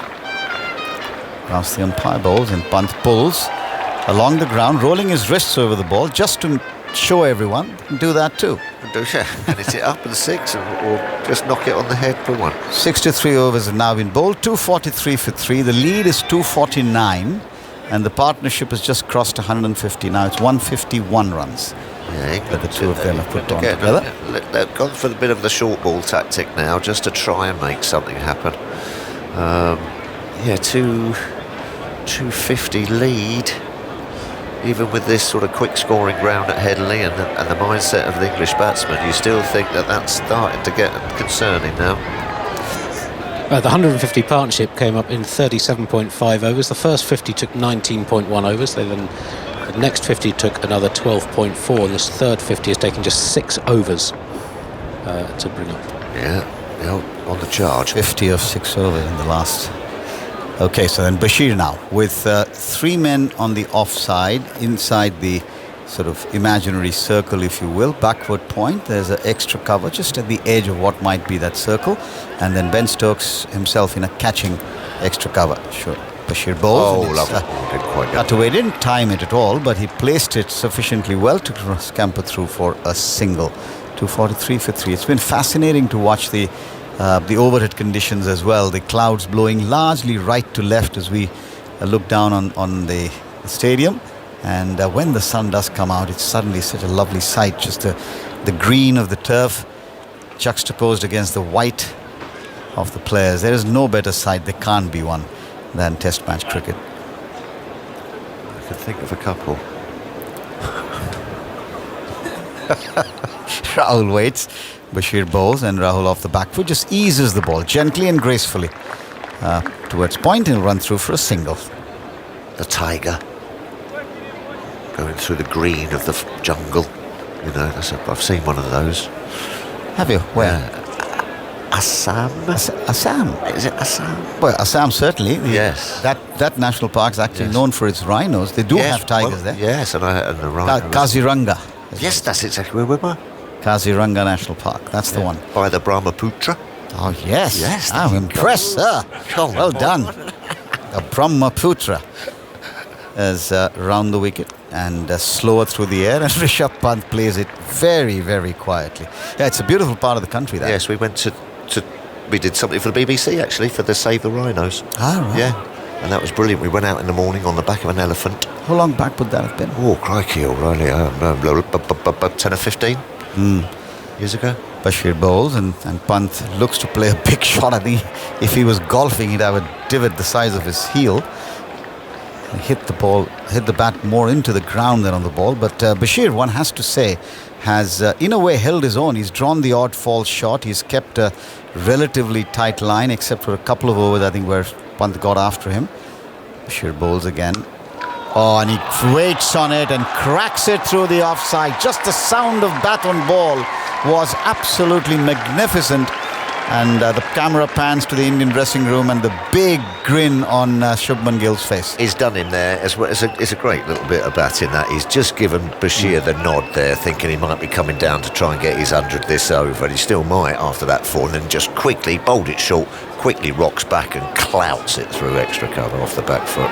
Yep, so Pant's raced up to 95. What do you reckon? 6? Do you reckon he's going to go for it? Yeah. What? Here we go. You need to be a very brave man to take any kind of bet. Oh, no. This one was flatter and quicker, and Pant tried to cut it. And did manage to get some bat on it. Went straight to Ollie Pope at back point. 64 overs bowled now. 249 for 3. The unbridled joy on Shubman Gill's face when he played that shot. The camera just panned to the Indian dressing room. Well, here's some news straight off the press. A wicket for Jofra Archer on his return to red ball cricket after 4 years out of the side. 1 for 19 in 9 overs so far. You can hear commentary on Sports Extra 3, one of our new streams available now on BBC Sounds. I think he'll probably go straight back in. You know, I think if he pulls up all right. If he pulls up all right. But given the unfortunate series of injuries he's had, would they not want him to play a longer game or two, if that's possible? Well, yes, in an ideal world. Kaas starts a fresh over from the Kirkstall lane end into bowl to KL Rahul. Short bouncer. He's played it beautifully. He's placed it even better, bisecting the fielders at fine leg and deep backward square, and 4 runs, 4 very good runs. And there's that tricky seeing we've been talking about here at Headingley. Both at the fine leg and the just backward of square, both just stood there and didn't pick it up. Didn't pick it up at all. Yep. India as well. It's 9 consecutive overs with a boundary. Yes, and in the morning it looked like you couldn't buy one. The first 40-50 minutes of play. In fact, in the first session, if memory serves, it's just about 60 odd runs. 63 runs and just 6 fours, 2 of them off the edge. And nicely played it, lovely. Yeah, played it controlled. Kaas is in, bowls again to Rahul. He gets up on his toes and defends in front of his face with a full face of the bat. Defends out towards short cover. There's no run. 106 to Rahul. I'm just very, very pleased personally to see KL Rahul get another 100. I've always felt he's been one of those members of the Indian Test team who've not necessarily been even given the kind of recognition that he deserves. He's been a pure classy team man. He's done whatever the team's asked of him in all formats that he's been asked to. Kept wickets when required, batted 5 and 6. But now he may have a chance. Kaas comes in bowls and Rahul pulls his bat out of the last time. Well done there again. He plays it well. Good ball though. And you know he's as Andy told us earlier in the day, he has sort of become the regular opener, but in between with Rahul, with Rohit, he combined. Then there was Yashasvi and Rohit. So all through there's been this little up and down for him. Well, it's so crucial, and I think especially building a sort of a newer side or a younger side. That opening partnership, you look at the great sides, you know, they've usually had a real sort of good solid opening partnership just to sort of get that base. Kaas close to the stumps, bowls, and Rahul once again to one that just keeps a shade low given how back of a length that was. Lets it go through. And that's the other quality that KL Rahul has had ever since his junior days as well.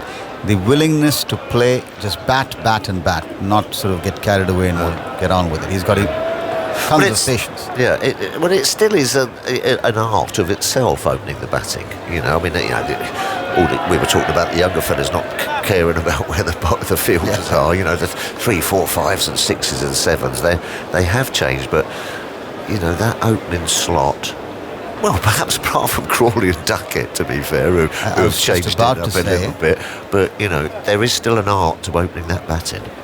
Kaas up bowls to Rahul, who turns it wristily down to the man placed just about halfway between the stumps and the boundary, and will not take a single. 253 for 3 it remains. Yes, England's 1-2-3 certainly redefined that way of playing. I still don't mind a good leave, though. You know, a good leave from your openers. And I think the problem with that is that it doesn't make any highlight package, or it doesn't really, you know, set the. But I know as a bowling unit, when you go out there, if you get those, you know, you get those couple early, it does set you on the path, doesn't it? You know, it's 100, 110 for 1 when you get your first breakthrough. It's a long day. Kaas in bowls to Rahul, and Rahul controlled. Bush plays the square of the wicket. Duckett fields. There is no run. Well, the weather forecast for tomorrow is what slowly people will start focusing more on, and let's hope it's different and better from what we heard in the morning. A bit of rain in the morning, clearing by about 12:30 again. That's going to put a little twist in the tail. Little twist in the tail, yeah. And does that alter what India's thinking is about? First of all, I can't imagine them really thinking too much at least till tea, if not longer.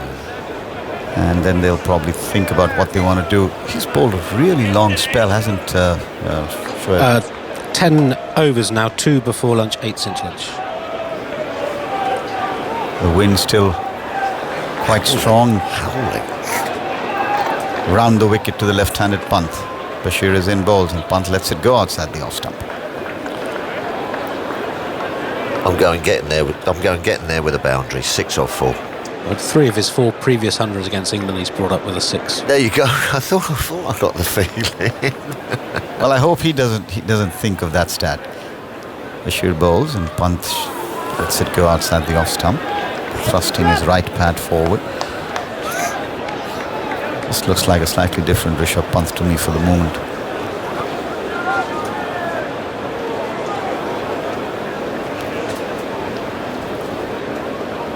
Rishabh waits for Bashir, pushes it back along the track. There is no run. Yeah, he's just got into his shell here a little bit. I can't imagine it. 3 out of all his 300s against England have come up with a 6. 3 of the 4. 3 of the 4. Long on's been brought up halfway down, and he's glided it away. He won't get a run. Pope is there. So this is smart captaincy, as you'd expect from Ben Stokes. Long on being moved further up, as Andy pointed out to me. Just making sure that he's dangled that as well in front of Pant and inviting him to go a little bit across the line if he so chooses. Bashir bowls and Pant plays it quietly, almost anticlimactic, quietly at short mid-wicket, and is moved across the other end on 95. Now going to 96 now. The lead now an even 260, 254 for 3. Yeah, we're just getting a view of the Indian balcony, looking a lot more relaxed. A few laughs and jokes there. They've dug themselves out of a bit of a hole here, these two. Well, most definitely. I mean, when Shubman Gill was dismissed in the second over of the morning, or the first real full over of the morning, it looked not so rosy. Quicker ball, defended quietly on the onside. That's the end of Bashir's over. 66 now bowled, so 48 overs remaining, technically, if there is enough time. Yep. Yeah, it still bags the time. Yep. So if you're going along at 3 or 4 and over, you can... You don't want to go. Why did I do? Anyway, if they bat for the rest of the day, there'll be a few ahead. Yeah. Build on that, and taking over commentary from me is going to be Alison Mitchell. Where's Andy when you need him, eh? with a few stats and a few additions. Alison, afternoon. Hello, Tuffers. Well, you can hear the cry from the crowd indicating that Joe Root is coming on to have a bowl. Why not? Well, he sometimes has a golden arm, doesn't he? And the lead's up to 260 now, with Pant on strike on the cusp of 100. Well, didn't he get his 5 for 8? Joe Root against India? That's Test best. Yes. I think the pitch was a bit more helpful. Well, yes. Doesn't matter though, it's still in the book. Well, Ben Stokes needs a moment of magic. Could have almost been him, couldn't it, when the ball was hit so hard by Pant to him. He ricocheted away, almost took his fingers off, but would have been a stunner if he'd been able to just make that one stick. But, well, this will be Rishabh Pant's moment. He was able to bring up his 100, and he played within himself, didn't he, in that last over? You're just thinking, well, he can do it with a boundary, he could do it with a 6. He's 4 runs away, but will he just do it in sensible fashion? Will he nudge singles? There's gaps through the onside here. Will he bluff us all? So one slip in place. Joe Root on to bowl, and Pant's on 96. He goes back and he cuts. There's protection on that deep backward point boundary, so it's just the single. And Pant moves on to 97.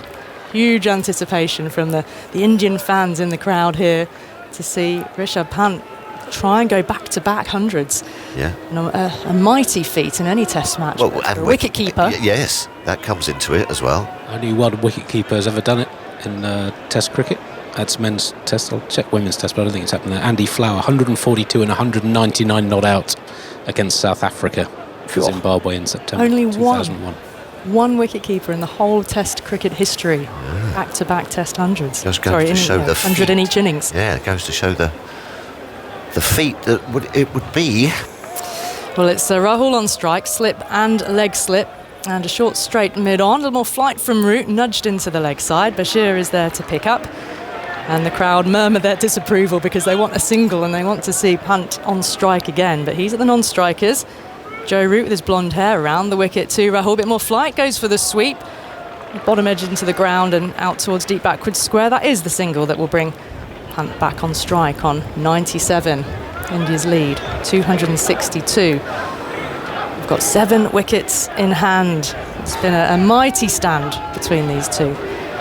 Partnership worth 164, but at the moment, all eyes on Rishabh Pant, the 3 more runs he needs for 100. Around the wicket goes Root, air, and he's stroking it out towards the cover boundary, along the ground, gently does it for the single. I think he's just going to nurdle it. And I'm sure the England players will be thinking, come on, we might have a chance here. He might play a rash shot to get to his 100. He might have just, as you say, double bluffed them. It's felt like an innings of great responsibility from India's vice-captain. Yeah, absolutely. Rahul settles over his bat. He's on 107. Root in. He goes back. A single out through the vacant cover region. That brings Woakes in from the deep as Rahul jogs through for 1. So Pant 98 with 1 more ball left in the over. How is he playing it? It's what we've asked every single delivery that he's faced since he's been in the 90s, and he's kept his cool. Well, perhaps seeing Harry Brook get out at 99 might have just perhaps changed his mind. Root in, Pant on 98, goes back, and it's a dot ball. Behind point to Shoaib Bashir, and it'll be KL Rahul on strike for the start of the next over. The crowd are going to have to wait a little bit longer, as will Rishabh Pant, who's faced 117 balls for his 98. He just started to let loose, didn't he, when Shoaib Bashir was bowling, and he crashed him down the ground and has found the boundary a number of times and deposited him for 6, but 58 for 3. He's always going to be a jack in a box, isn't he? But you're right, you just feel that he might have just sort of tightened the reins on himself a bit. There's always going to be those passages of play when the beans are going and you're starting to play shots and you can get on a bit of a roll, but then you can come down in the gears as well as go up, He's working that out. I wonder what celebration we'll see this time, given that we've had, if he gets there. I don't like it. I don't like the somersault. I don't like it. Or maybe he'll have to do a double if he gets the 100 in each innings. A triple double front. A triple Salco or something. Maybe he'll add a twist. You'd need to put ice skates on for the triple. Oh, yes, he would. Yes, that's correct. You don't put anything past him, do you? No. Bit of a delay here. Is that Ollie Pope just putting pads on and getting a helmet on to feel close here for Shoaib Bashir. Plus it's a bit colder, and I know he'll be nice and loose after getting his 100, but just be careful of the hammies. You've got to land it. Even Nadia Comaneci never landed everyone, I can imagine. Don't want to twist an ankle, especially if you're a keeper. Not in the first match of the series. No. He'll still feel, I'm sure, that he wants to carry on and make it an even bigger one, but he's got to get those last 2 runs first. It's Rahul on strike, slip and short leg. That fine leg is up.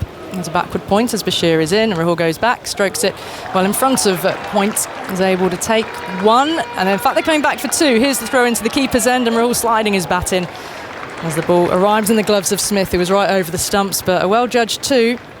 So nothing here about just getting the single to get Pant on strike and let him get to the 100. It's all about adding to the lead. It's now 266. Concerning. It is at worrying times for England. Right, cover being pulled a little squarer deep on the boundary there in front of the western terrace. Bashir over the wicket to Rahul, gets some width, he looks to drive out to extra cover. Shy at the stumps goes to Pant's end, and he's home.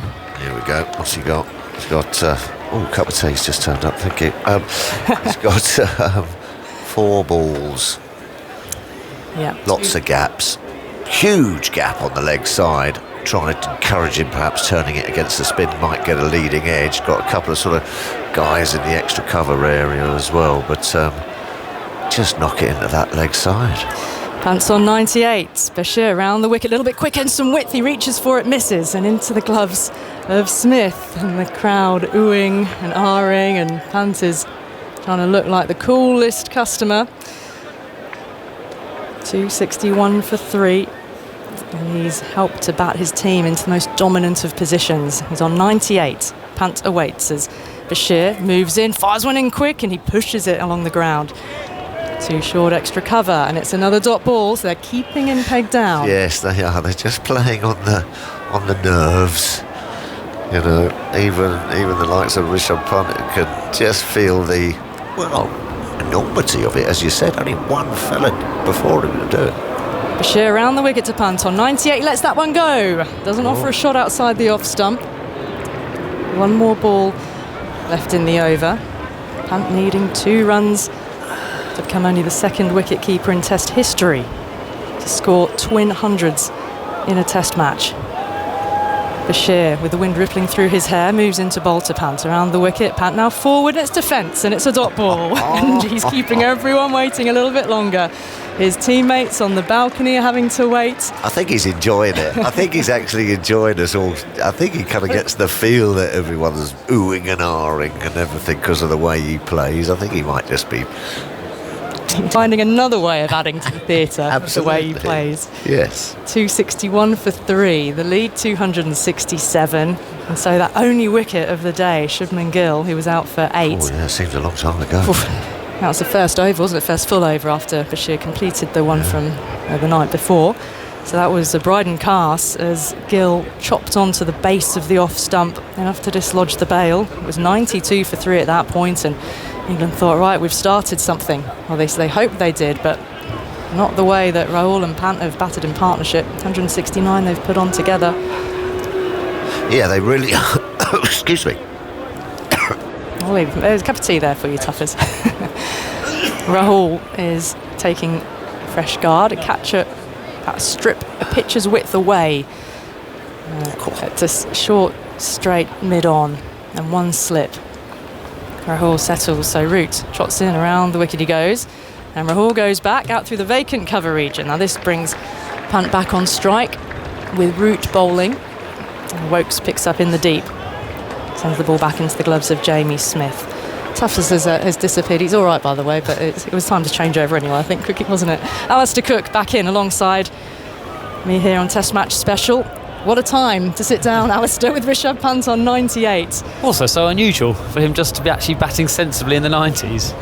So he can't do the singles, can he? Root moves into Pant. He's on 98. He allows that one to bounce into the gloves of Jamie Smith without offering a shot. And he's keeping everyone on the edges of their seats. He's possibly the calmest person in Headingley at the moment. And he's got a bit of a grin on his face. Well, it's amazing how the milestone's just taken the momentum out of India's charge, really, of trying to win the game. Root in, goes back, cuts away. Will he get it past extra cover? He's looking for one, doesn't get it. He's sent back, and probably rightly so. In comes the throw. And he just, I can see him there, just shake his shoulders a little bit and puff out the cheeks. Okay, just keep yourself calm, stay in this nice calm bubble I've found. Still on 98. Root moves in around the wicket, floats one in wide, he lets it go again, straight outside the off stump. He's just teasing him, isn't he? He's throwing it out there. And Pant is saying, I'm going to wait. Happy to sit in. 2 more balls in the over. Root moves in now to Pant, and he lets that one go, and that's come back in and not too far away from that off stump. Well, we've seen one batter fall on 99 in this Test match. It would be an almighty twist if Rishabh Pant was to fall now. Yeah, it was Joe Root's arm ball. He's left it very confidently, but Jamie Smith. Last ball of the over. Root in, full toss, whipped away through mid-wicket. He's running really hard for this first run. Pant, he wants the second, but he won't get it. Fielded by Woakes in the deep. And KL Rahul says, let's not risk it. The teammates on the balcony are breaking out into smiles. Even Rishabh Pant's now smiling again, but it was the last ball of the over, so he will have strike 263 for 3, and Pant remains on 99. Well, it was a full toss, and I think Pant 15-20 minutes ago would have deposited that in one of the stands. Just shows the importance of milestones for batsmen.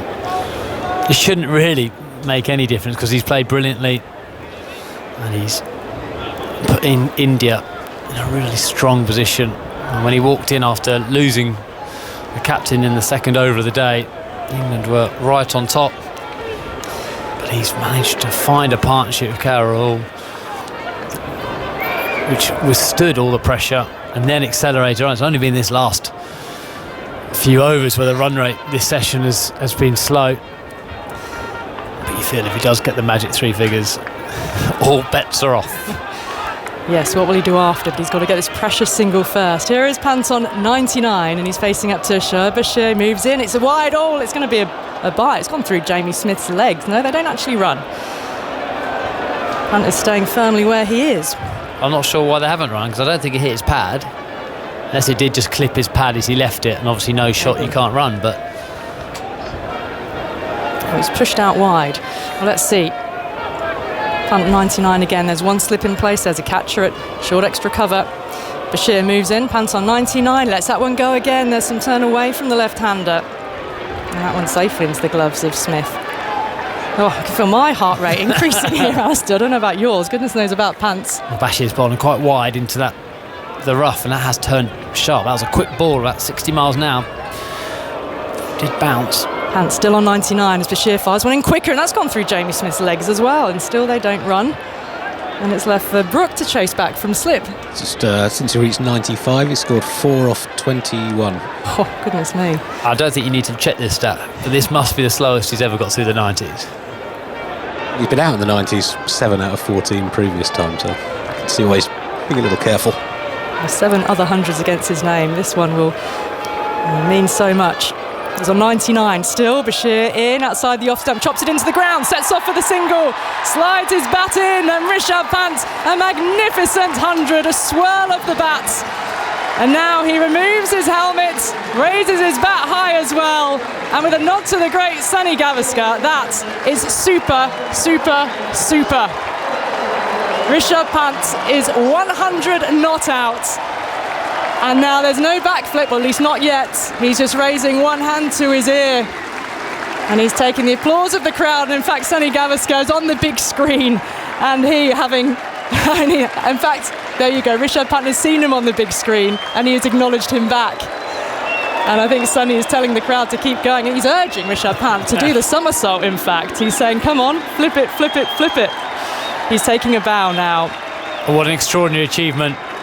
Only the second player to score 200s in a test match here at Headingley. All the test matches you've seen. It was an extraordinary achievement. And also just remember the pressure he came in on this innings. The game right in the balance. And when you score hundreds when the game in the balance. Bashir in here to KL Rahul. Is it going to be a boundary now? It's a good sliding stop in the deep as he drove out through the covers. You remember it way more. It's been a brilliant partnership from these two. Pant, a mixture of his stubborn defence and extraordinary attacking shots that he's attempted throughout his innings. He's one of the players you're on the edge of the seat at all times watching, not quite sure what he's going to do.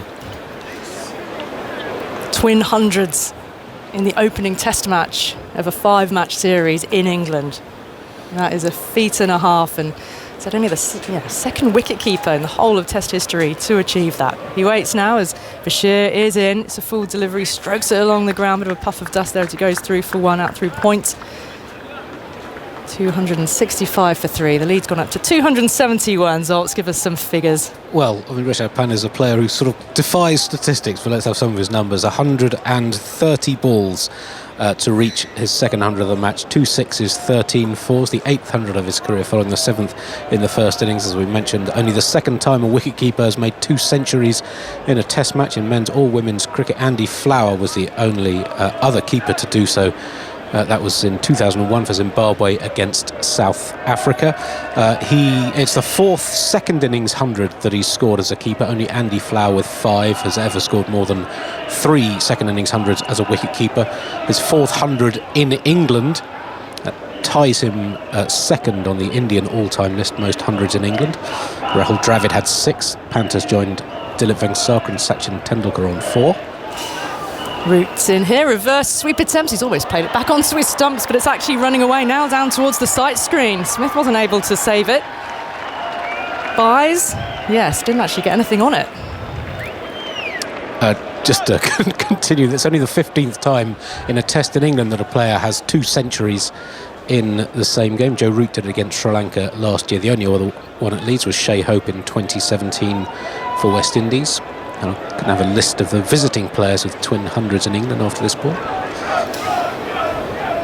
Root around the wickets, down the ground aerially. How much is on that? 1 bounce and then 4 down towards us, heading towards the sight screen. Now Rishabh Pant has passed his 100, and now he's taken the attack to Joe Root. think we knew this was going to happen, didn't we? A very strange way for him to get through the 90s with just singles and calmness. Gives England a good chance maybe to get him out, because he is going to try and hit everything, you feel, for 4 or 6. Slip remains. Catcher at extra cover. Root in, and he's gone again. One hand's come off the bat. Where's this gone, though? Did it bounce just before the boundary? Watching the umpire, it's flayed out over extra cover. And the umpire's not quite sure. Looking to see what the crowd are, in fact, signalling down there. I never saw it. I didn't see where it went. You were pointing in some kind of direction, which is the right direction. Certainly flew out through extra cover. I'd like to see it again in slow motion. We'll get it here. But one hand came off the bat and you thought, well, it could have sort of gone off a top edge anywhere. Now, did it bounce before it went over the rope? Watch the umpire signal. I still don't think that he's sure from that replay. He needs some help from perhaps the crowd down there on the boundary. What are they signalling? Indian fans are putting their arms in the air. England fans are waving their arm for 4. Well, the lead's already up to 280, so what will this be? There we go. We've picked up the ball on the replay. It's gone over. 6. It has just snuck over that advertising sponge. And there is the signal from the umpire. Cheer from the Indian support here at Headingley. Where does he go now? Where does Root go? Takes some pace off and he sweeps firmly. And in fact, deep mid-wicket there, didn't pick it up. It's another 4. Crawley down on the boundary just for a moment, was pausing. Where's it gone? Well, this over, the ball has disappeared. Well, you just knew, didn't you? Using up a few of those balls in the 90s, what was it, 20 odd? He'll just catch up quickly and gain that momentum, which they kind of lost a little bit. And they put England under the same kind of pressure as England did to India in that session, afternoon session yesterday. Around the wicket again, nudged into the onside. It's a gentle one. Rishabh Pant is taking the game away from England here. Able to get through these century stats before he reaches his double 100. It's 5th 100 against England. It's the first time a wicketkeeper has had 5 centuries against a specific opposition team. Gilchrist had 4 against New Zealand.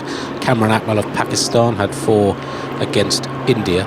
That list of visiting players with twin centuries in England. Most recently, Steve Smith at Edgbaston in the first test of the 2019 Ashes. Shea Hope, that incredible game here for West Indies in 2017, still his only 2 test hundreds. Last ball of the over here from Root, and it's Rahul on strike.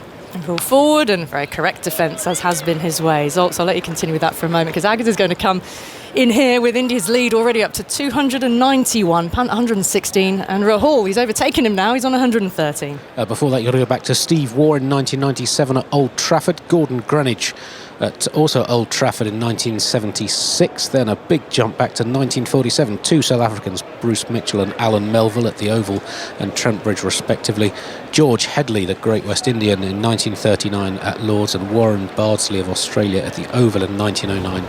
So Panthers joined that short list, and there have also been 6 England players with twin centuries in a test in this country.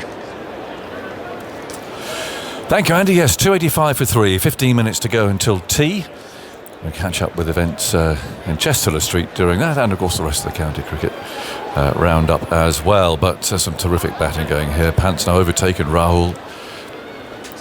Partnership worth 193, and India lead by 291. So a couple of hours of Pant after tea. It gets very serious for England. The lead 291. Even another hour of Pant would probably be enough.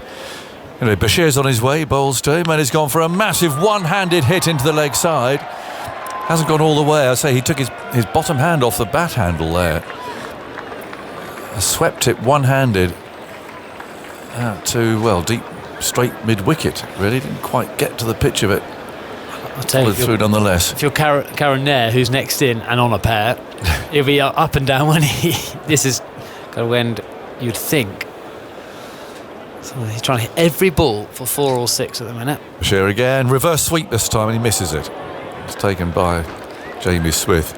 You said another hour, 2 hours. They're 2 hours. He'd have 250. Yeah, he will. Well, another hour of it. It'll be pretty devastating. Still a slip there, but he's just winding up at every ball. Long on, long off. And the field is scattered. Bashir again round the wicket, bowls to him. Very full, that's well bowled. It's clubbed hard back at Bashir, but he's able to stop that. Very full, very straight. So no elevation there for Pant on 118 from 139 balls. Over his bat again. Crowd expectant. It's quiet. It's Bashir. Strides in again, bowls a slower ball. Oh, well, he's given it a huge heave. He's going to be caught. He is caught. Didn't get hold of it. Well done, Bashir. Just kept his cool there. Said, go on. He's got a short boundary behind him. And Pant, well, he's playing for his team, of course. Went for another big hit. Didn't come out of the middle of the bat.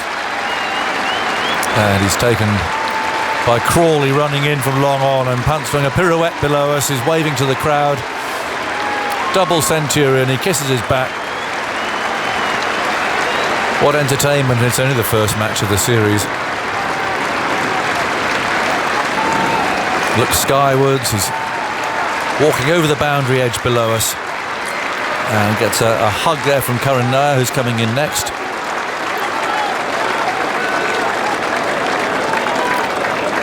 And he departs to the lead on 293. A lot of cricket left to play today. Well, we didn't get the 2 hours, we didn't get 1 hour, but he's made an impact, Alistair. A brilliant innings. Obviously, towards the end, he accelerated, but actually, when he first came in, you've got to go back to when he first came in. You know, England bowled really well that first hour this morning. Bowled straight, lots of pressure. He just soaked it up, didn't he? Him and KL just soaked up the pressure. You're wondering whether they're digging themselves into a bit of a hole. Could be further the truth. Laying foundations, laying platforms. They've accelerated brilliantly this afternoon session. He's such an entertaining batsman to watch. You actually don't know what he's going to do. No, there is you don't feel there's any other method in how he bats except the method he wants to do. You can almost see when he's about to play a big shot, he's got a different backlift. When he's about to block it, he doesn't have any backlift. It's almost batting by numbers, it feels when you're watching here, but a method which has been really successful. And India, I'm so grateful for his runs in this game. Well, I'm giving Bashir a lot of credit there too, because he was under full-scale attack. Only a short boundary behind him. And he wasn't afraid. He cramped him up a little bit. 287 for 4. Karan Nair's on a pair, and he's forward to the first ball. Rolls out to cover. There's no run, and umpire Rifle is trudging across from square leg to point. His view is blocked, I think, by Ollie Pope, who's standing square in the leg side there at short leg. So I'm just going to watch. Does it actually matter anymore? I don't think it does anymore, does it? It all goes to replays, doesn't it? Anyway, it's tucked away down towards mid-on, and there's no run. Daryl Paul Rifle. They look like a man who bowled about 30 overs up the hill, didn't he? Moving from square leg to point. Anyway, applause to Bashir. Well done. He kept going there, the young off spinner. He knew that Pant was just after every ball, and he tossed it up there. Pant mistimed it, and Crawley took a straightforward catch coming in. It's just turned, doesn't it? Oh, sorry. I was going to give the final figures of that second innings. 118 from 140 balls, 3 sixes and 15 fours, following his 178 ball score of 134 in the first innings. Only the 5th time in Test history that a keeper scored over 250 runs in a match. Andy Flower responsible for 3 of the other 4. Dennis Lindsay of South Africa, the other in 1966 against Australia. And just to repeat that stat, only he and Andy Flower, Pant and Andy Flower have ever scored 2 centuries in a Test match as wicket-keeper.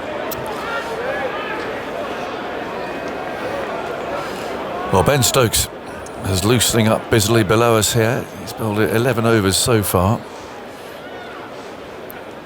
Going to get another wicket here before the tea break. The lead 293.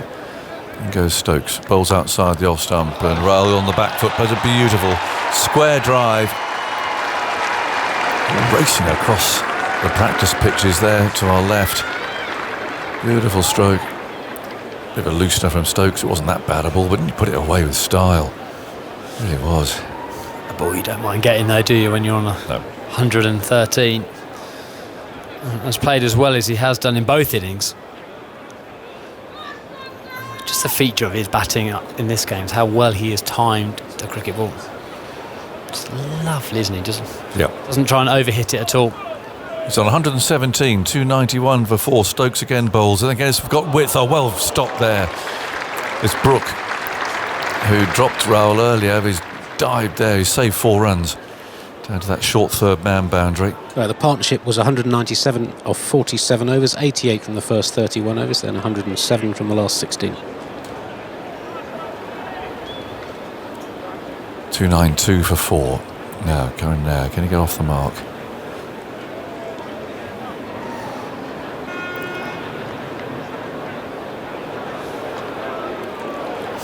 Touching his toes. It's only a slip in a gully, but they're putting a bit of pressure on here. They're trying to set it quite a tight field, make it difficult for him to get off the mark. He's wearing a sleeveless sweater, right-handed, of course. It's a remarkable return to Test cricket. But he got naught in the first innings. Stokes goes in and bowls to him outside the off stump. A bounce there. No stroke offered.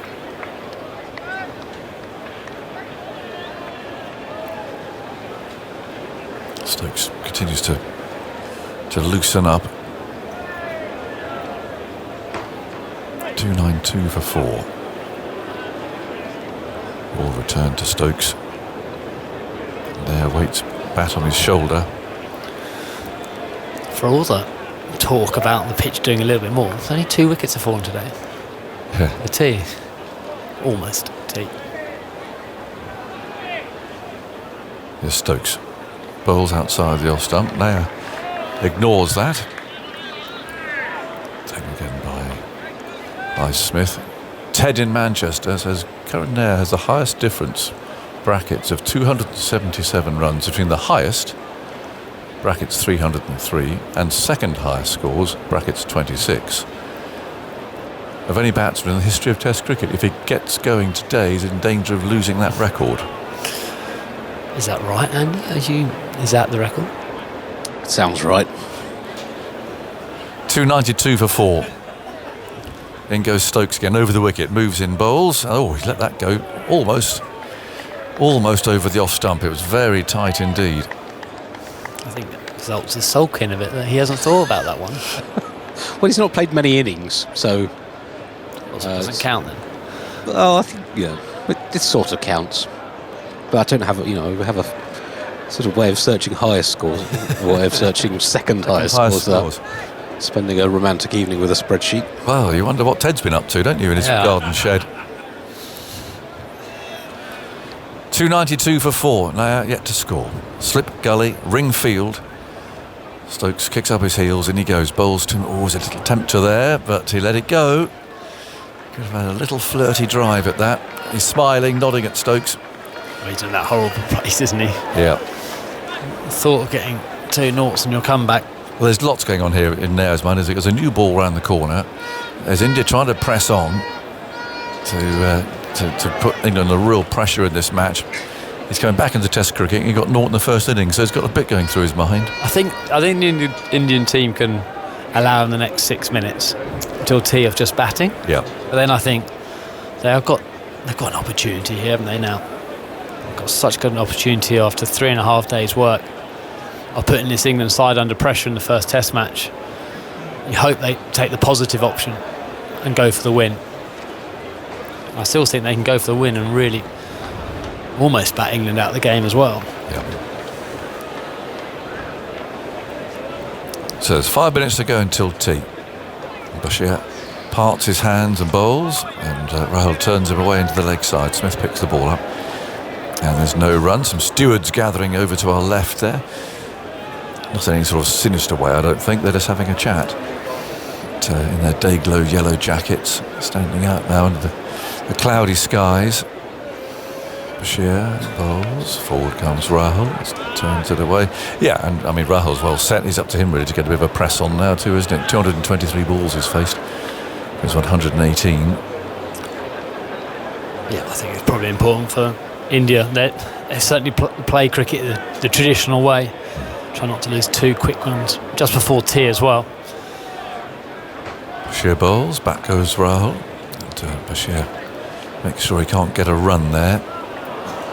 Yeah, so the lead 298. I think they'll aim for 420 odd. I think. And I think they'll like 8 or so overs at England tonight, or 10. Bashir bowls, worked away around to short fine leg. Yeah, they've got to make the most of the Bumrah match, haven't they? Well, they'll have 8 or if they're 10 overs tonight, that means tomorrow evening they have the option of 20 overs in new ball. Yeah. Which, you could need. That's 100. Yeah, that'd be 100 overs for England to. Bashir bowls, and he does get it through the gap this time, throwing the ball away out to deep square leg. And now down on strike. 292 for 4. 1 ball left in the over. Yeah, there'll be 100 overs, wouldn't it, for England to bat?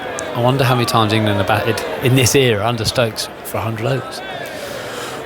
Well, as we famously know, they don't bat for draws, do they? So we should ask Ted, haven't we? Not Sol. Yes, indeed. But it'll be a test of the new Stokes mantra, won't it? Of thinking more about it. It was a fight down there for a beach ball, not literally a fight, but a steward versus a spectator. Stewards won. There's a little reverse sweep. That's not a bad way to get off the mark, is it? When you're on a pair, play a reverse sweep and get 4 for it. And you build all these things up, and how the batsman must be feeling, and doesn't seem too bothered, does he? He would have been bothered. I don't mind it. I don't care who you are. That'll be a lovely little feeling, and brave to do it. To do it. Very brave. Reverse sweep, little bit of spin actually there. That's spun, isn't it? A little bit. But anyway, he's off the mark, so he'll be feeling better about that. 297 for 4. The last over before tea, which was bowled by Ben Stokes, with Rahul on strike. And look at the field. Well, they're scattering. It's not a far and wide scattering, but there's 4 out now, 2 on either side. I think it'd be a fancy to bowl it. Yeah, wouldn't it? Try and bowl at him for 5 balls before tea. Well, Twiddles is back. There's lots of gaps there. You can get one just pushed into the offside or into the leg and get nailed down on strike. 297 for 4. Stokes runs in, bowls to him, and that's pushed away into gully, and so they can take an easy single there. And KL Rahul moves to 120. He takes up his position at the non-striker's end. Now can Stokes find something here? Still only a slip and a fine gully for the new batsman.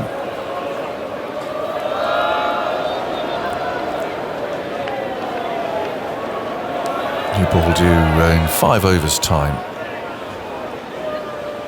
Stokes, hair swept back, moves in, bowls to the right-handed now, who's forward, nice looking shot, plays up towards Stokes' left hand. Triple centurion and Chennai, of course, Cookie. We saw a lot of him those few days, didn't we? We certainly did.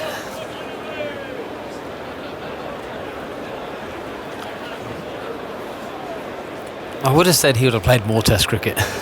Yes. He also looks very classical. Well, in fact, if I'm right, wasn't he in for KL Rahul? Or Rahane. Or was it Rahane? Actually, it might have been Rahane. Here's Stokes bowling outside the off stump, and he lets it go. I think you're right, it is Rahane. But I actually tell everyone that I think he got dropped for the next game, but I don't think he actually did, didn't he? He did play. You know how sometimes you get a stat in your head and it's actually not true. No series in Bangladesh that he got dropped for. Well, I thought he didn't play the next game, but or did he play the next? It is remarkable. He was dropped very soon after scoring his triple century. 298 for 4. And India lead by 304. Stokes again moves in, bowls, and that's worked away off the pads. Duckett will pick the ball up at mid-wicket. Yeah, so that triple century was in the final test of the series, and Alistair Cook's reign as captain. He did play 3 tests against Australia in March 2017, so 4 months later. Scores 26, 0, 23 and 5, and that was the end of his test career until this this match. So I don't think India played in between those two series, but I'll just check. To be fair, what did you get? 26? 26, 0, 23 and 5 across 3 tests. That's 4 knocks.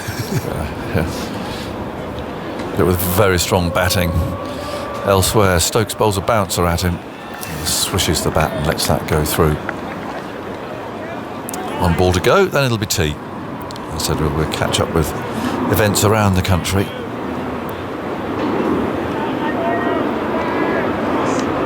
Sun trying to come out. A noisy aeroplane. I don't know why they're noisier today than yesterday.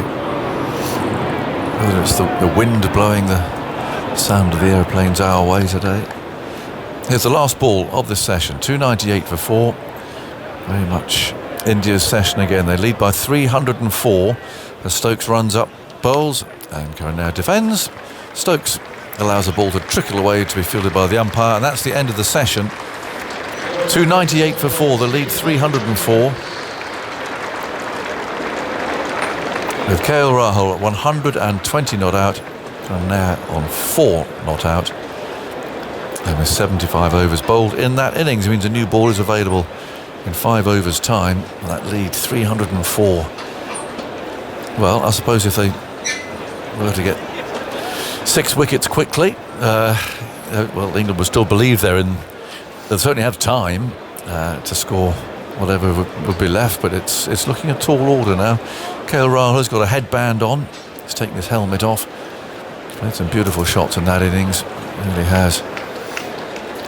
It's been a tough 100, though, isn't it? Yeah. Been a real tough 100 for him. I kind of question whether he was digging India in a bit of a hole this morning. I think there's 7 runs off 40-odd balls. But if you get through that and you come out the other end and you deliver runs to your team, you're certainly not. But if he had got out that stage, you could have questioned India's approach, but you can't anymore. It's over 5 runs and over in that session. I just hope they are positive and proactive in the next session. Well, the England players are allowing Shoaib Bashir to lead them off. He's kept going pretty well down there. He got that wicket of Pant, of course, for a 118 from 140 balls.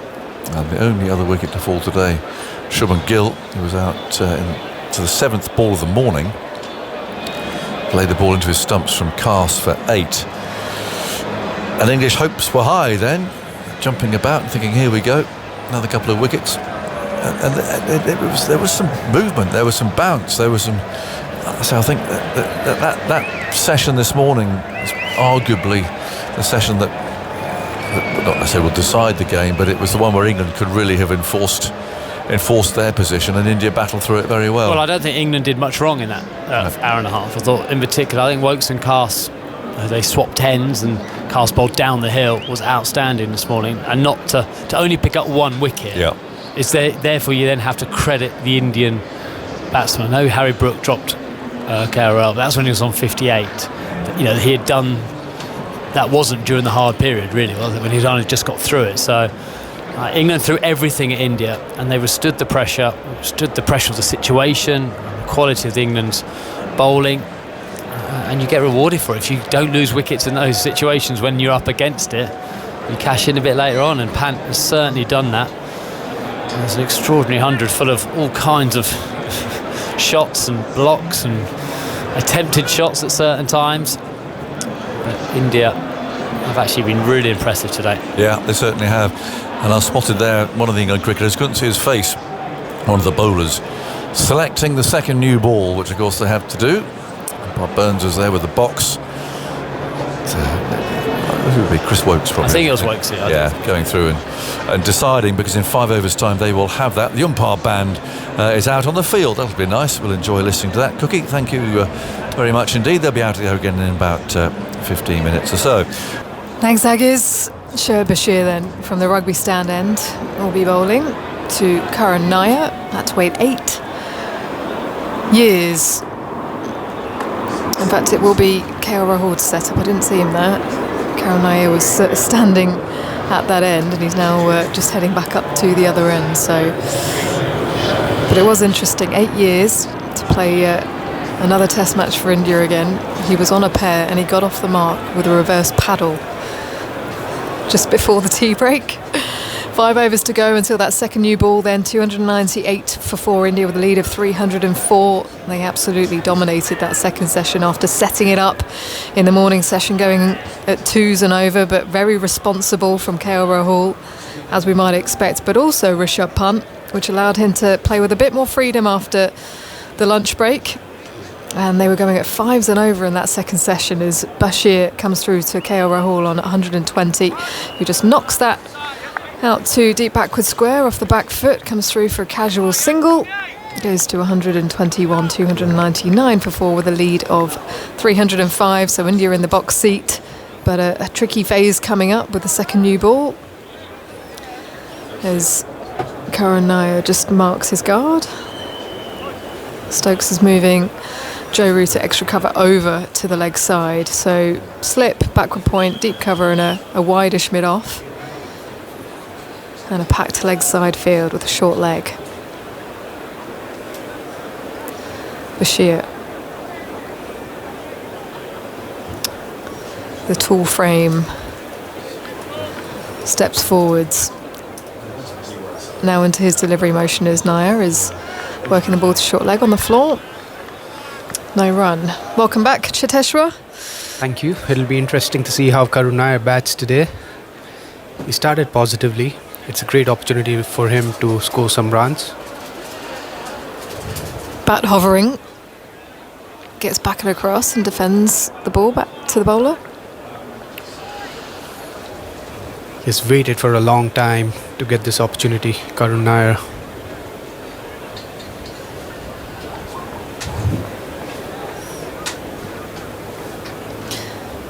Back and across again, covering the off stump. Bashir goes up for an appeal as he struck on the pad, but I think the impact was outside the line of off.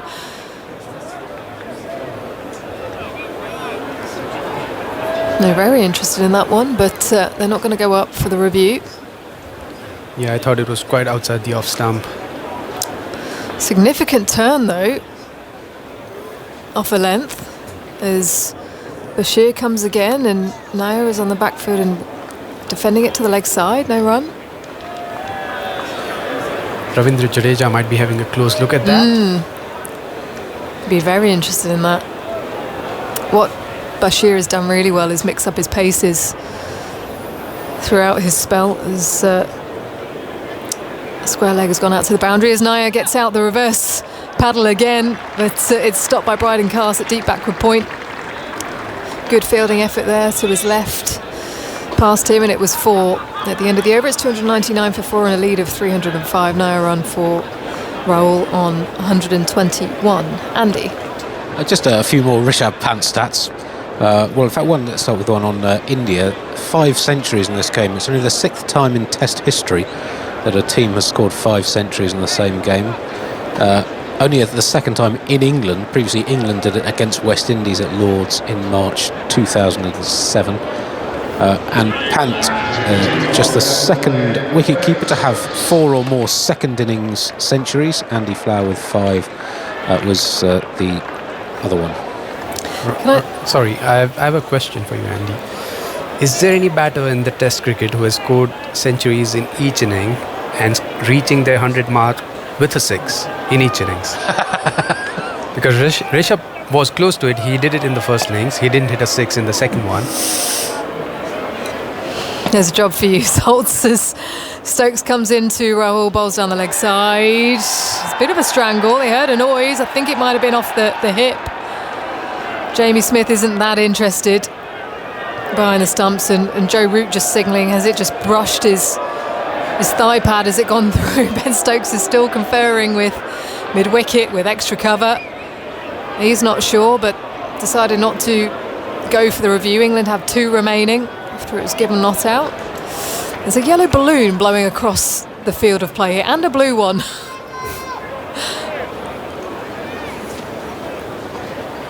It's been windy today. It has. That's blown across the field in no time. Heading out to deep cover there. Still going. Who's out there at deep cover as Stokes is past the stumps to Rahul, who drives out to that man. Zach Crawley comes in off the rope, collects the ball and throws it in. So 300 comes up for India inside 77 overs with a lead of 306. A lot of Indian support here in the crowd. Indian flags dotted around over to our right in the Western Terrace. As Ben Stokes now has the ball back in his hands, he's got a slip in a gully for Karan Nair. In fact, it's more of a forced slip and then gully moving into position. Point going in, extra cover mid-off, mid-on, deep backward square and long leg. Nair still in his crease, bat waving in the air. Forwards and leaning on the ball, defending it to the leg side, no run. Fabulous knock from Rishabh Pant. And also quite a reserved one. It feels like now that he's got the VC next to his name, he is playing the situation a little bit more. He is, and he's getting matured as he's playing Test cricket. He has made errors, but at the same time he's learning from his errors. He's rectifying his mistakes. Australia was the classic example where he couldn't find the right balance, but we saw in the first innings he was aggressive. In the second innings he was less aggressive. He was playing to the situation. Stokes bowls, Nair drives nicely to mid-off, no run. You were with Sunil Gavaskar in the Indian commentary box and he got really stuck into Rishabh Pant. Stupid, I think it was. Yeah. When he was down in Australia, referring to a shot that Rishabh Pant played, I think it was in the penultimate test. It then became a commercial in India. It did. And he came up with another one when he scored 100 here. It was superb. Rightly so. He was out on the balcony wishing him well and applauding as Rishabh Pant went to 100 as Karan Nair leaves one on a length from Ben Stokes in the channel. But he was expecting the front flip. Yeah, he was.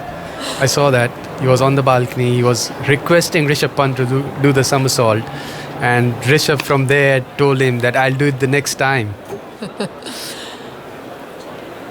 You'll have all the highlights of that tonight at 7 o'clock on BBC Two. Also available on iPlayer, that stunning Rishabh Pant century. Also KL Rahul. They both did it in their own style, in their own way. Rahul 122 from 230 deliveries. It's more like one of your knocks, Puji, is Nair. Inside edge, down to long leg, coming forwards. So a good length delivery, comes 3 for 1, moves to 5, 301 for 4 and a lead of 307 as the sun has just come out here at Headingley. No player has ever reached centuries in both innings of a test with a 6. The closest that I've got, Brendan McCullum in successive tests against India in February 2014 brought up his 100 with 1 in Auckland, 1 in Wellington. Would you have been playing in those? I was. I was on the receiving end. We fielded for such a long time. I still remember, I think he got a 100 in one of the games.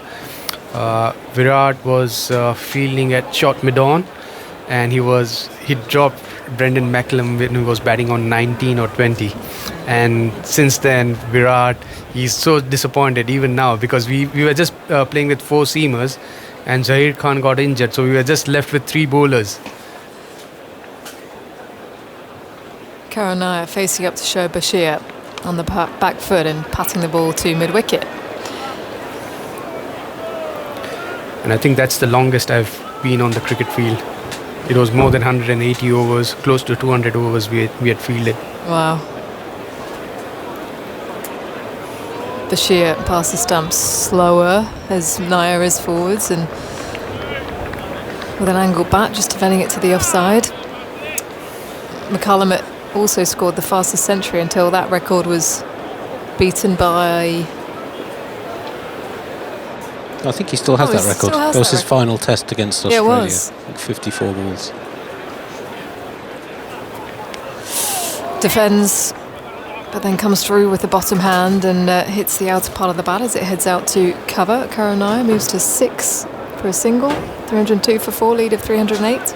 680 for 8 to declared New Zealand in their second innings of the second of those games. McCullum, and 302, New Zealand's first triple hundred. And how many overs did we end up fielding?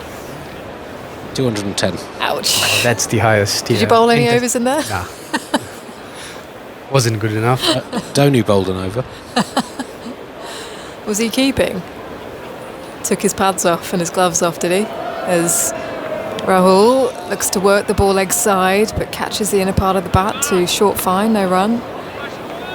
That's a lot slower again from Bashir. Every now and then he just takes that pace down, and the batter's having to reach for the ball. And he's getting a little bit more turn today. Rahul this time clips nicely out to deep backward square for a single. 123 to his name.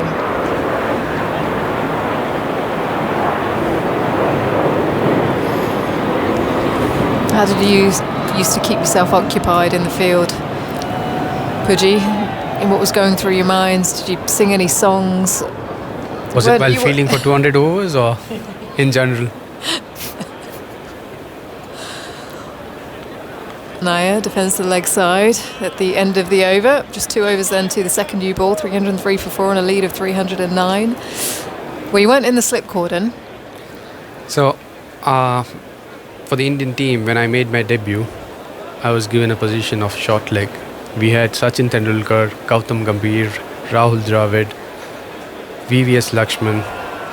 So I couldn't go to any of the senior players and tell them, can you share my load? Because I was the one who was standing at short leg. So MS Dhoni used to have a short leg for seamers as well. So I would just put my shin pads on. And even if we end up fielding for more than 100 overs, I couldn't remove it. So I was there. So first three to 4 years, I had a tough time just standing at the short leg because my legs No were wonder tired. you had a couple of dodgy knees. No, it was after that. But yeah, I was fielding there for quite some time until youngsters started making their debut. Stokes comes in to Rahul, who clips that fine. Job to do for the fine leg fielder running to his right, and it's a misfield, I think, from Bashir. No, I think he does collect it, but his boot hits the boundary rope as he does so, and Ben Stokes shaking his head. Rahul picks up 4, moves to 127. Yeah, and then I had to request some of the young players to share the short leg fielding load, and they were kind enough. But yeah, when you end up fielding for a long time, you need to find ways to entertain yourself. Defended by Rahul to the offside. And how did you do that? We always used to have a chat. When I was fielding in the slips, we would plan our evenings, whether we would end up playing FIFA, whether we would end up going out. Some of the players discussed about what they want to do. I can't share some of the details, but but yeah, we had different plans. I mean, every individual was different at that time. I was young. Some of the other players were young and not married. Rahul looks to pull a ball, but I think it hits him on the hip from Stokes, just banging it in. Falls to the offside. So yeah, your conversation also changes when a person is single and when someone is married. So now we had different conversation when I was playing in 2010, 2011, and the conversation now, I mean, recently in 2018, 2020, it changes. Okay. I don't want to get into details about it. Okay, don't worry, I'm not going to pry. Yeah, thank you. Rahul, still in his crease, driving. No run to Stokes, who fields the ball in the follow through. Okay, so you're talking about dinners. You were talking about who was going to play. Who was involved in the FIFA? Actually, at that time, most of the players, we had Ridhiman Saha as a wicketkeeper after MS Dhoni, so he was good at FIFA. Virat Kohli, KL Rahul, Rishabh Pant loves playing FIFA, Shubman Gill, all of them. So it was there was a time where we would have 7 or 8 players in a room playing FIFA. Rahul drives with that glorious flow of the bat out to deep cover. Picks up one. 308 for 4 and a lead of 314. I imagine that got quite competitive. It was, yeah. We would, at the end of practice session, we would start playing FIFA at somewhere around 6 o'clock, and we will finish playing FIFA somewhere around 10:30, 11 at night. We'll have dinner in the room, and whoever loses has to go out. So we would pair up, and I used to play with Ridhiman Saha, who was good. Nair defends the ball to the offside of a good length from Ben Stokes.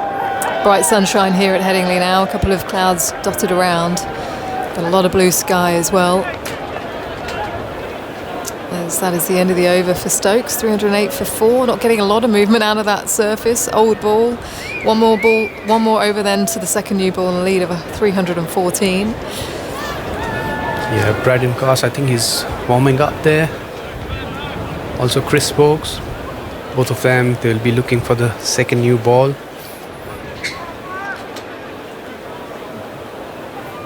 What does Ben Stokes think at the moment? Is he looking for wickets? Is he looking to restrict the Indian batters, not try and get as many runs as possible with the second new ball? Well, I think he's thinking second new ball is the moment, because these two aren't necessarily a Rishabh Pant type style. There's Rahul on the back foot cutting the ball.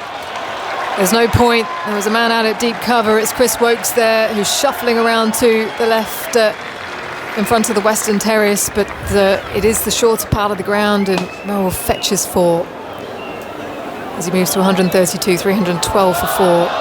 At least you knew after lunch that you were in with a shout, because Rishabh Pant was looking to pretty much hit everything. But these two very experienced players who just play the ball on its merit. But KL Rahul is set now. He's batting on 132. Well, and with the second new ball, he might start playing his shots. As Bashir is in to Rahul, who's tucking the ball to the leg side off the front foot. Another single. 313 for 4, lead of 319. Because from India's point of view, they need to capitalize with the second new ball. If they get some quick runs now, they will be in a position to declare the innings towards the end. If they don't, if they lose a couple of wickets, then there will be pressure back onto the Indian team. Do you think they'd like half an hour at England this evening? Yeah, I would say so. Nair clips the ball to square leg, no run. Just about 6 overs towards the end. Bit of Jasprit Bumrah, so he can go again on day 5. Yeah. And they will be looking at just above 400.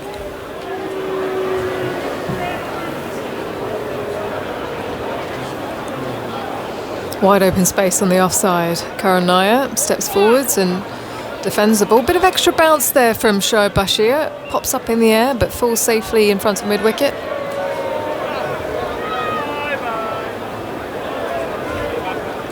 Spider Cam zoning in above Karan Nair, who's forwards and pushing at the ball. They're going to come through for a single. He's set off pretty much immediately as Shoaib Bashir sprints to collect it with his left hand.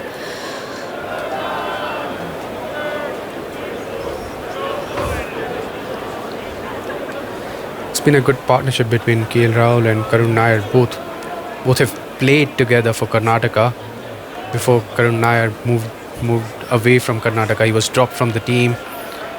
He started playing for Vidarbha.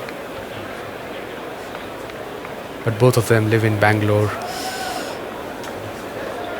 Rahul fending it, one in the channel from Shoaib Bashir, but just a bit of bite off the pitch at the end of the over. 314 for 4, and the second new ball is available. A lead of 320 as we can see KL Rahul sprinting off the pitch. He's going to have a comfort break, and in the meantime Cheteshwar Pujara is going to talk us through this situation, and Ben Stokes coming together with Harry Brook and Jamie Smith about who he might go to with the ball.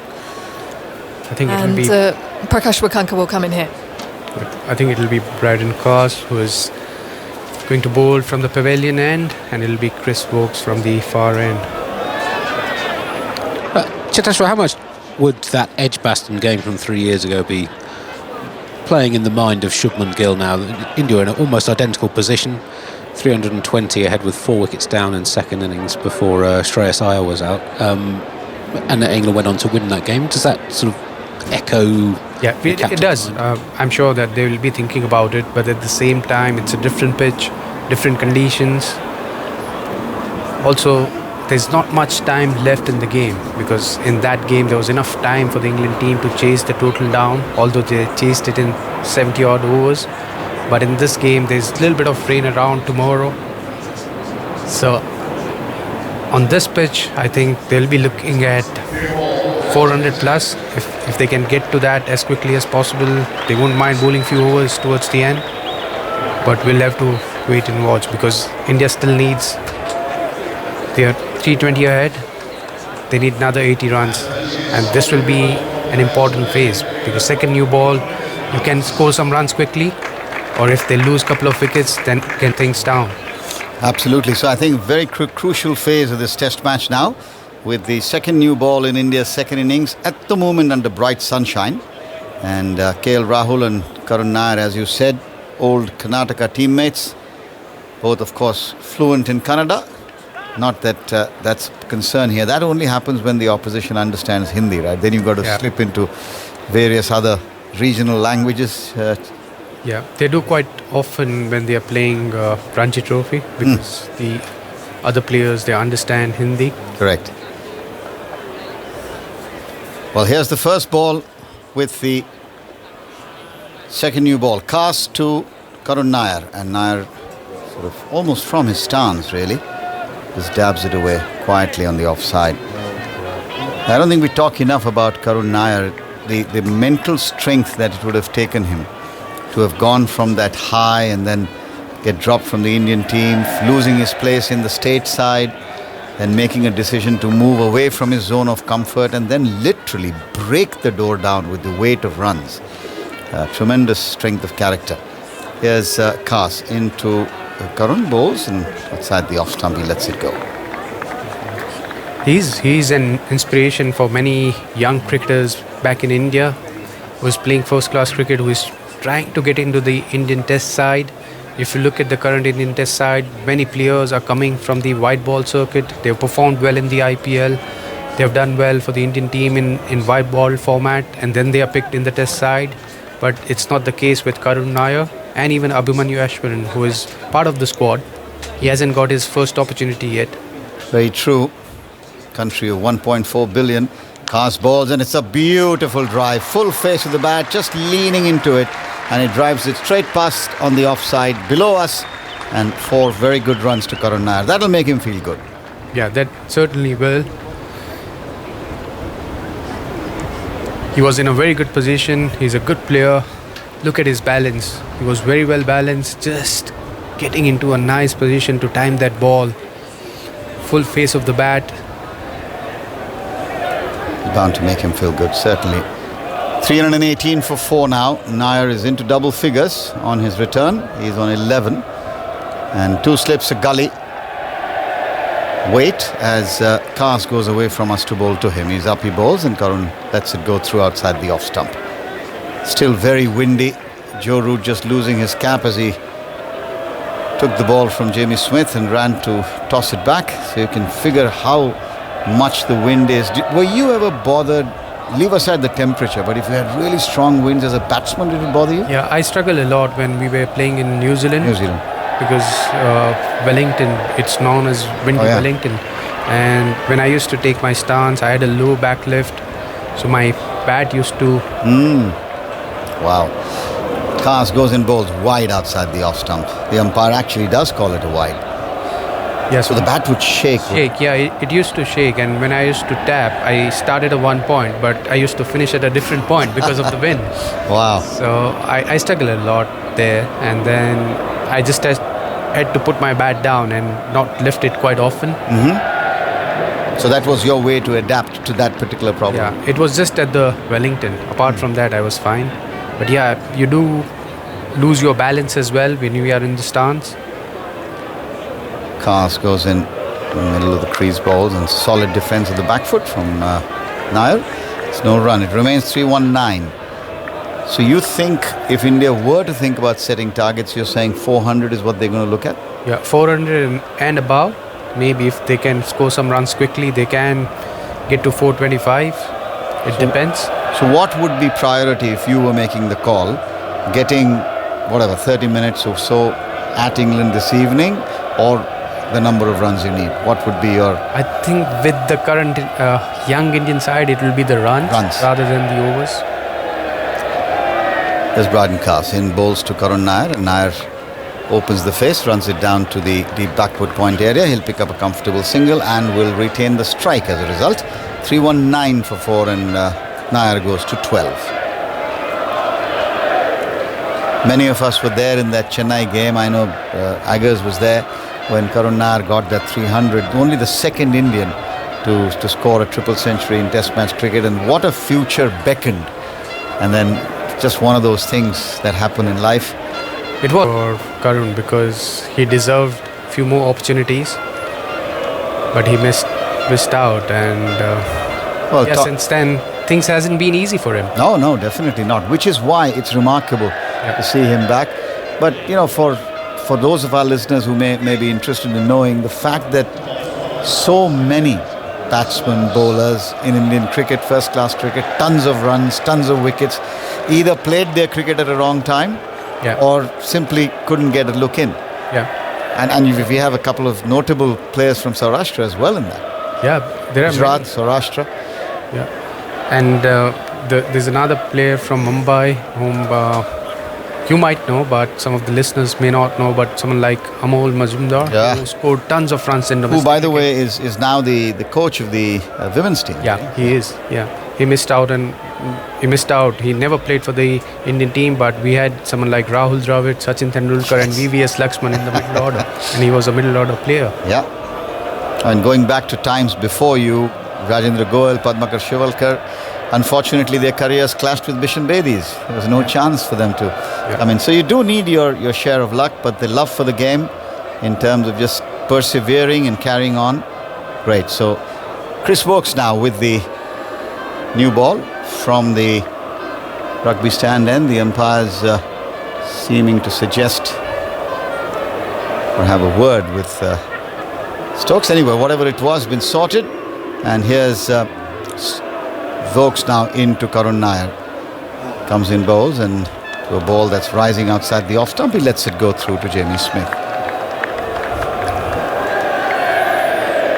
We saw Sarfaraz Khan make a very good start to his Test career against England in the series early last year. They made 150 against New Zealand. He seems to have fallen out of favour very quickly. Why do you think the selectors have... I think the management feels he's more suited in Asian conditions. He never got an opportunity to play in Australia. They don't think he's capable enough to play in English conditions. Woakes bowls and Nair shoulders arms. He's not out of the system though.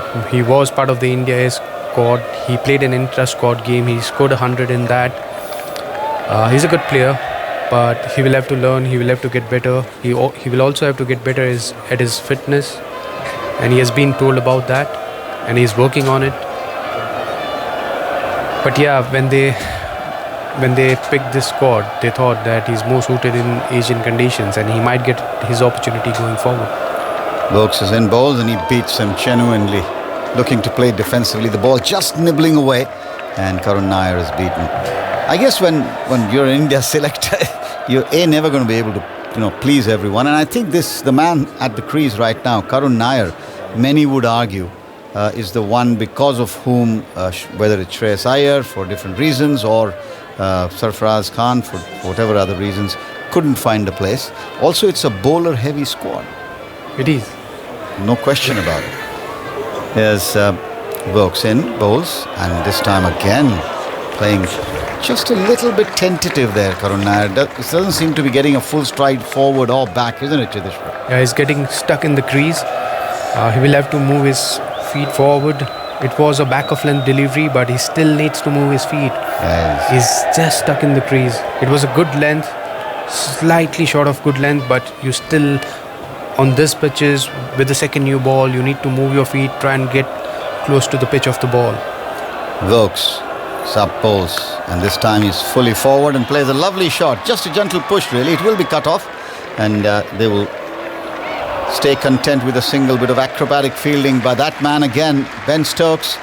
He's a remarkable player, undoubtedly, irrespective of what he's doing, batting, bowling, fielding. And when you think Headingley and you think Stokes, you can only think of that one test match.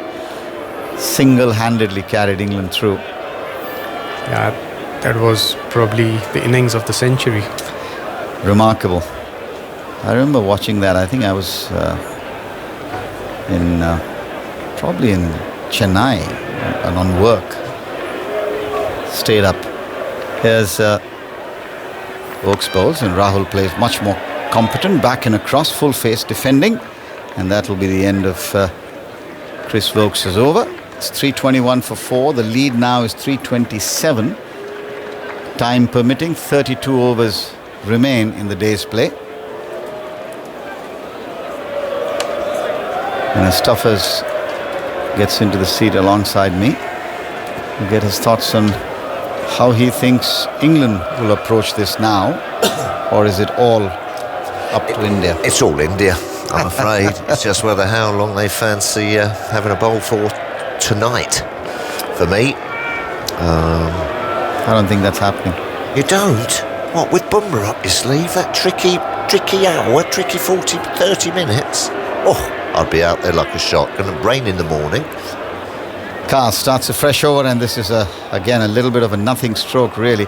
Just chatting with Cheteshwar Pujara that Karun Nair, it could be nerves, it could be something else, but there is a lack of decisive front and back movement. He's sort of caught on the crease quite a bit, isn't he? He'd know better than me. No, I know what you mean. That was a good leave, mate. Yeah, no, I know what you mean. I know what you mean. But new ball, perhaps you're just sort of trying to give you that little split second. You don't want to be thrusting out at the delivery with a new ball with that little bit of sideways, that little bit of nip at you. There's Carson again, bowls to Nair, and Nair gets one airily through the slip area over the jumping fielder at gully. He'll get 4 runs, but it was a loose stroke, no doubt about that. Yeah, a bit like the way he was out the first. Exactly. Just that, not really committing to that front foot and sort of high elbow. Just a little bit of a flick with the hands, yes. A little flash with the hands. Yeah, he's looking up at the giant screen, I think, to try and see what he did. You wouldn't unleash the Bumrah tonight? Well, if you Cheteshwar, who knows a little bit more about Indian team thinking, come back to that in a moment. His Carson bowls and Nair shoulders, arms. He doesn't. Cheteshwar thinks 400 or above is what will determine what India will do. And that is why I think that, while in theory, yes, 400 is possible, but it'll take time. Well, what advantage can England get for, how many are they going to score in 20 minutes, half an hour? Not many, are they? No, I appreciate that. Yeah, but I think it's not basing everything on the weather tomorrow. You can't base your decision, I suspect, in this country at least, on weather, can you? Kaas is in, bowls, and he strikes him on the pad. Might have got a little bit of bat on it, I think. I can't think of a better bowler to just have that half an hour. Let's put it in the minds of the English batsmen. What would they want to do? Would Duckett and Crawley fancy 20 minutes, half an hour? No, definitely not. What they'd like is actually to bowl out India, and they do know that 4 for 7, 7 for 41. Yes, that they break this partnership. Yes. In theory, they could do it on their terms. Kaas bowls and Nair defence, and that'll be the other thing I think.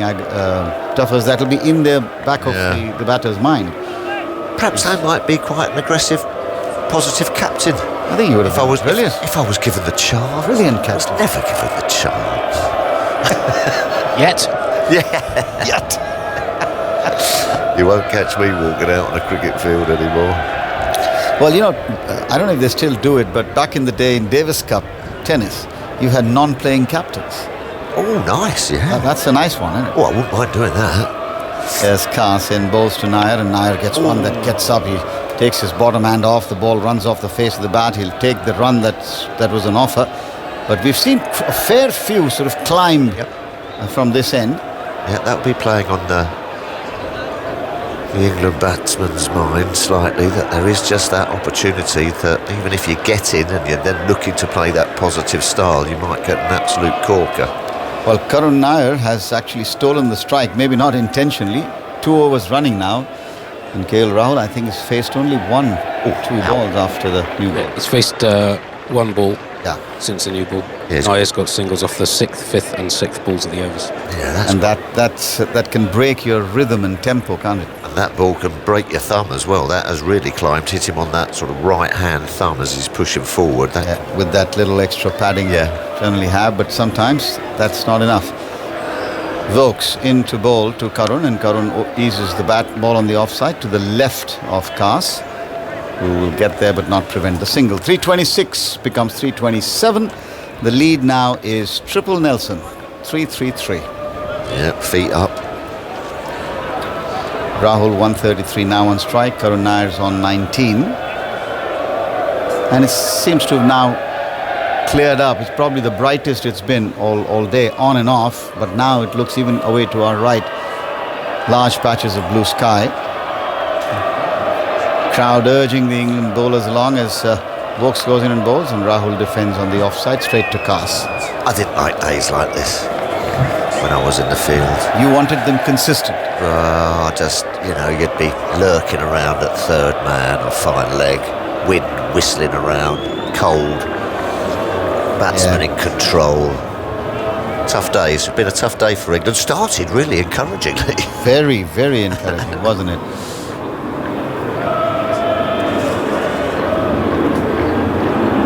Vokes turns at the top of his run and comes into bowl to KL Rahul. Oops.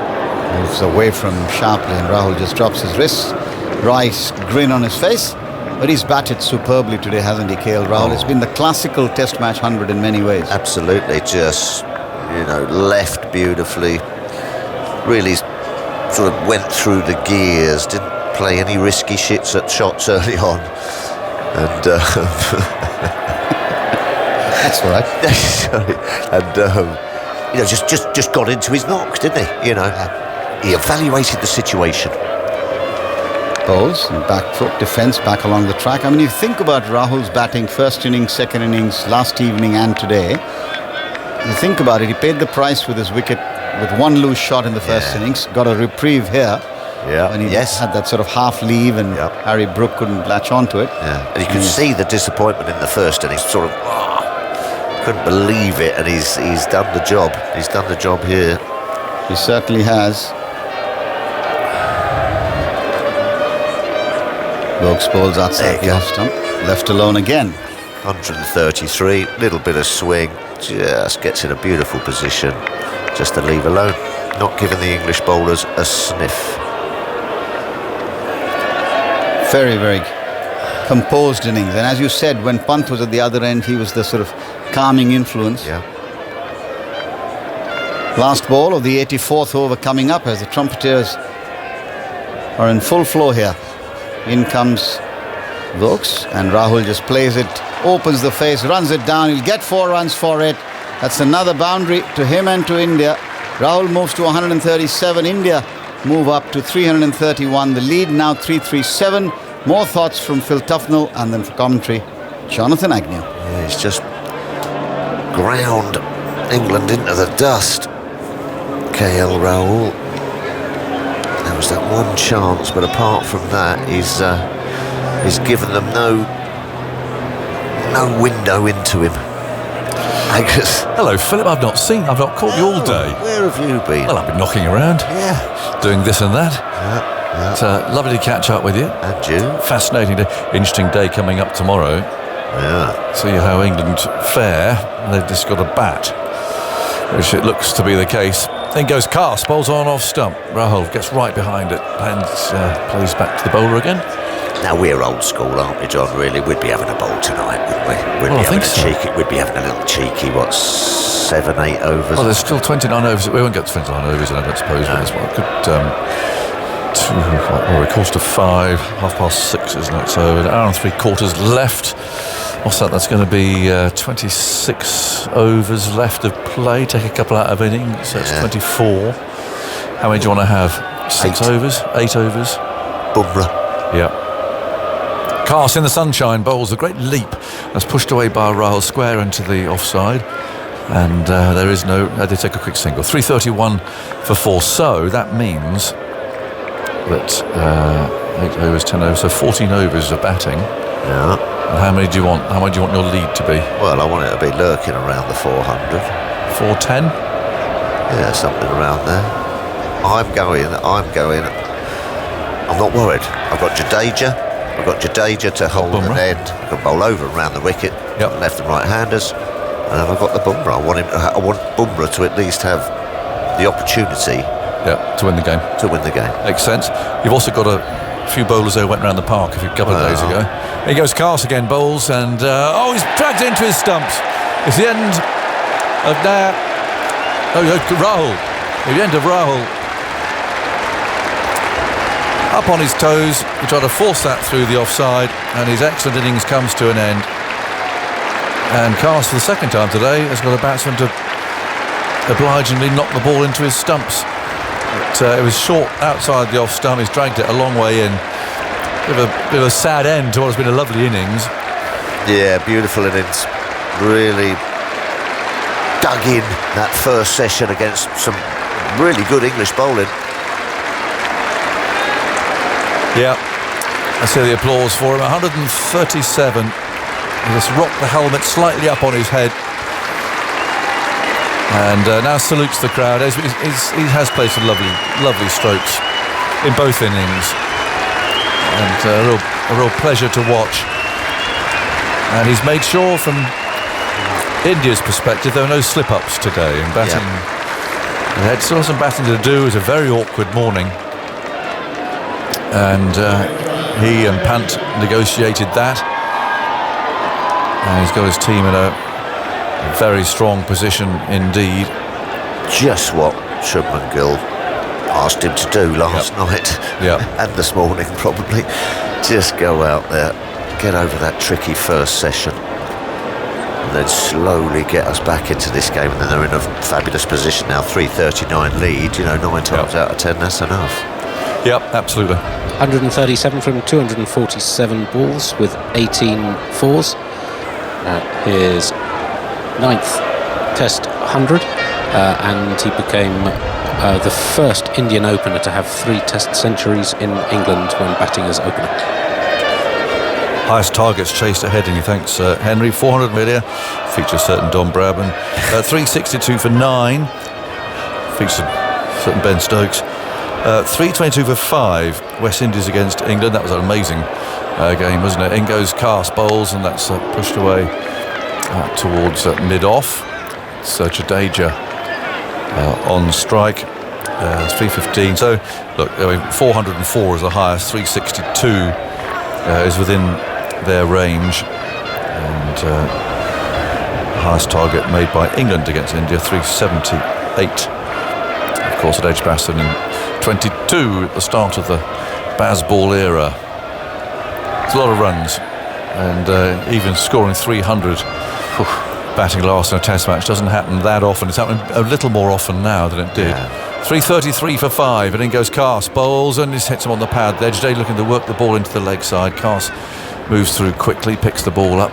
Yeah, I mean, times have changed, but still a lot of runs in it. All you've got to do is get a couple of fortunate ones, and it rocks you back. I mentioned earlier there's an attempt to host the world's largest cricket lesson. Yes, that's right. To help celebrate the 20th anniversary of Chance to Shine. I can't believe it's been going 20 years. Extraordinary. Irv King, Wasim, so on, doing all that. Well, they've done it. 943 children playing on the Lord's outfield breaking the previous mark, and they're in the Guinness Book of Records. In goes Cast again. Bowles hits on the pad, appeal for leg before wicket. Not a bad shout this. Umpire Rifle's not impressed though. There'll be a leg bye out towards mid-wicket. Going down, I'd imagine, with the angle that they have there. 900 kids running around the Lord's outfield. Imagine that. Yeah, Mickey Hunt would have been. Wow. Wouldn't have been happy. Colonel John Stevens. Yes, strutting Wow. round. They'd have seen us all off. I mean, you wouldn't have to go and look at the pitch by yourself. They have 900 kids running on it. Well, what a thrill, though. Oh, amazing. Walk out at Lord's. Yeah. Onto the hallowed turf. I wonder what they all did. It's forward defensive. Yeah. I mean, you see on the Maidans in India, a few games going on, they sort of cross over each other, don't they? But not 900 kids. 960. 334 for 5. Ball to go in the 85th over of this innings. India lead by 340. Perhaps it was the roly-poly playing flick. that. The punt, the Rishabh Pant flip.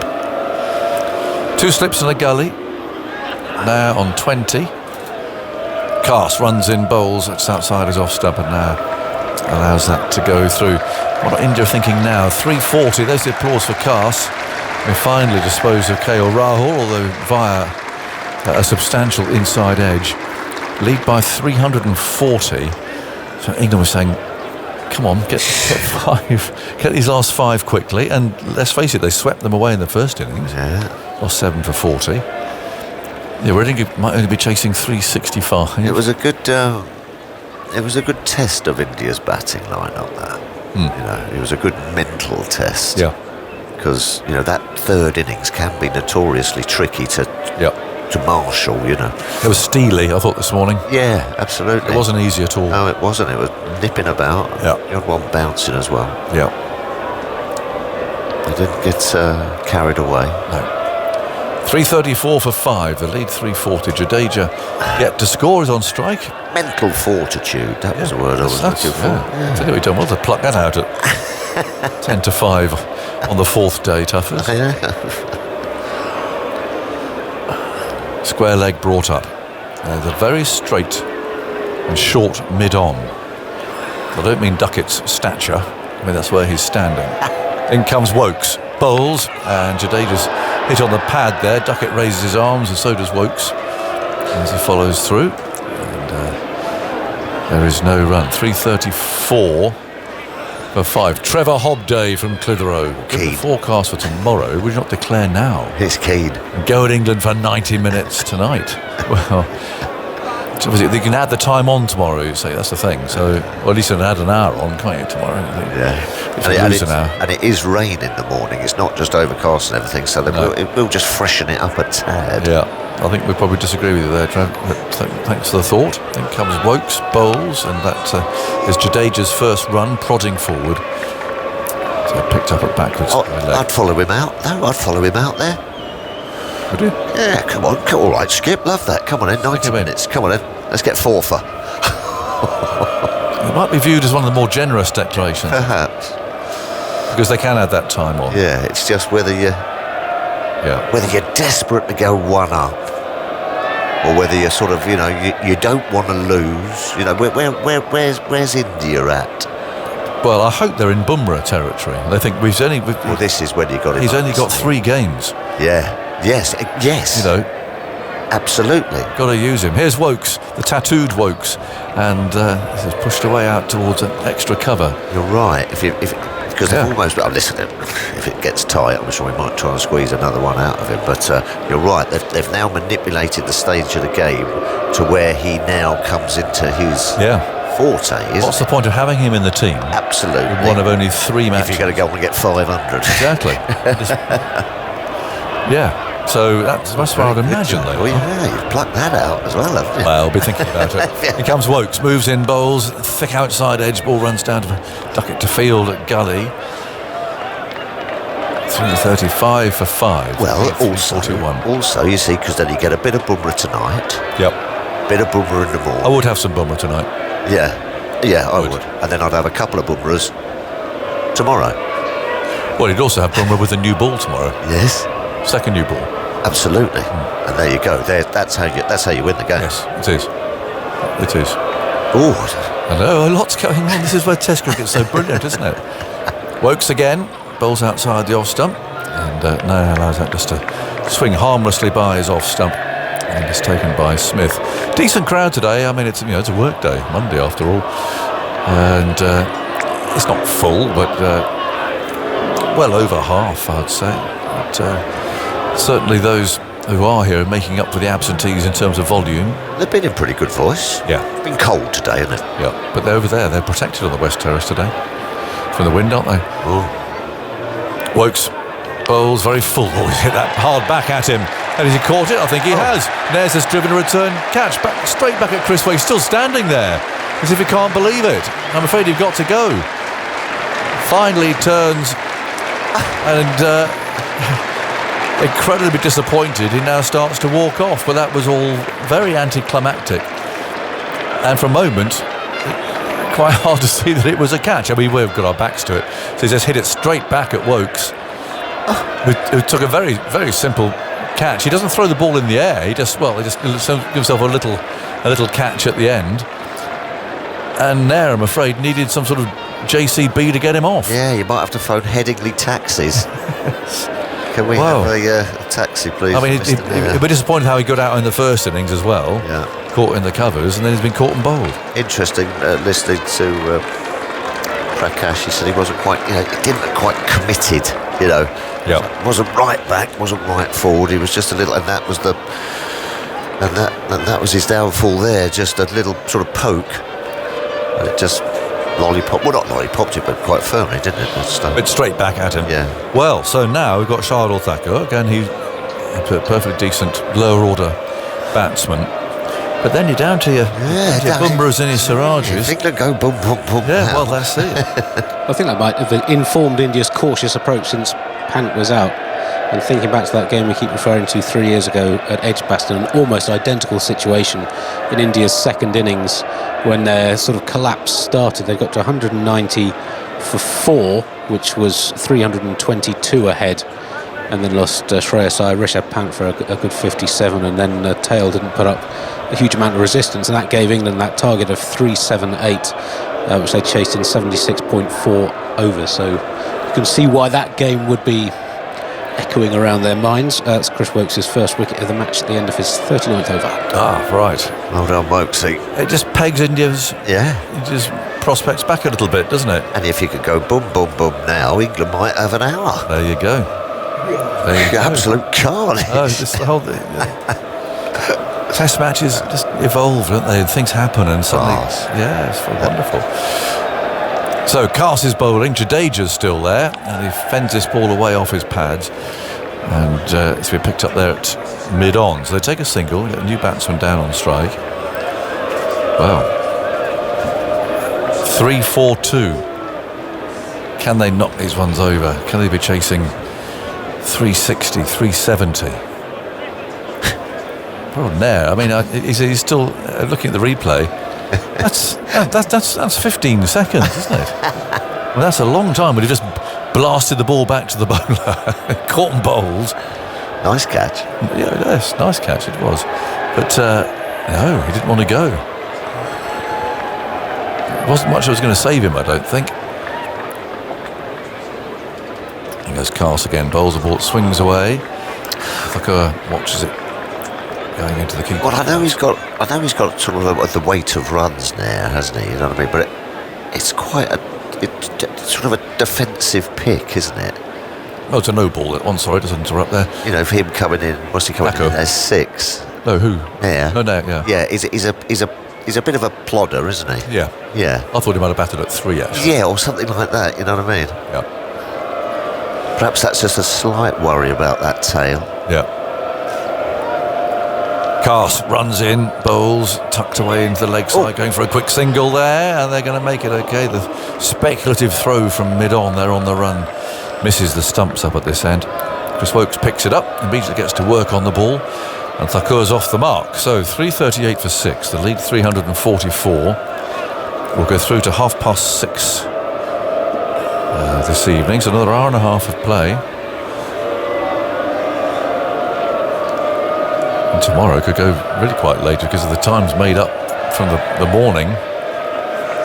Could be on the edge of the seat. Well, it will be. Floodlights on, perhaps. Yeah. And goes Carse again, bowls short, fended away. And Jadeja picks up a run. All that, if it's cloudy, overcast, there's been rain around, the light might be tricky. Yeah. All might be zipping about. Ticket prices for the 5th day, £20 for adults and a £5 for juniors. Not sure what junior is, under 16, probably. Anyway, £20 and £5 to come in tomorrow. Damp start. But come in hopefully after lunch. Take a half-day holiday or something. You might see a really interesting afternoon developing. Carse again, bowls with a big leap and beats the bat. Thakur there just dangling his bat outside the off stump. 3:39 for 6 and Michael Vaughan's back. Yeah, good evening. Lots of options here. Yeah, there's all sorts to kind of consider. India have played fantastic today. They really have hung in there in the morning session, then they exploded a bit in the afternoon. And they deserve great credit for this morning, I think. Oh, fantastic. Yeah. KL Rahul and Rishabh Pant. Yeah. 3:39 for 6. Thakur is on 1. Carse again moves in, bowls to, drives firmly. Only as far as Stokes at mid-off. Gets to work polishing the ball on his England jumper. Can I just thank all the volunteers here this week, Jonathan? There's a number of volunteers that they're the ones in those nice pink and purple outfits. socks. Yeah, they drive us in the buggies if you are a little bit lazy, like if you're lazy, in the morning. I opted to walk today, Bridget gets her in the buggy. Always drops us off at the gates. Yeah, but there's a number of volunteers that are doing a lot of good work. Yeah, absolutely. Nothing this week. And extra ground staff too, part-timers. Here's Carse again bowling. Pushed away for a single. Means that Thakur will be on strike, which is what Stokes was wanting there with all those gaps. 3:40 for 6. There was some talk last one of the matches, I think last year. That's right, yeah. A shortage of ground staff, covers on and off. Well, I met a part-timer downstairs is thoroughly enjoying himself. Well, it sounds like he might be needed tomorrow. There's a bit of rain around. The covers might be on and off. Yes, well, hopefully just on and then off, and that's it. That's sort of what the forecast looks like being. I just wonder what India are thinking here. Are they just thinking, we'll just keep batting, just bat the day out? I mean, 3:46, they won't be happy with that number just yet. But no, they'll be pegged back a bit by those wickets, haven't they? Yeah, but I don't think it's a bad thing if they got bowled out. No, absolutely. Get Bumrah out there bowling tonight. I think I heard you talking about it. They've got to utilise Bumrah. Yeah, he's only going to play 3. Yep. Wokes from the far end comes in and bowls outside the off stump, not very far outside. Thakur lets it go by. I would think for India to win the 5-match series, they're going to have to win at least 2 of the 3 that Bumrah plays. Yes, the Bumrah if not games. all 3. Yeah. No, it'd be bad if they batted on too long and just narrowly failed to win a game that Bumrah was playing in.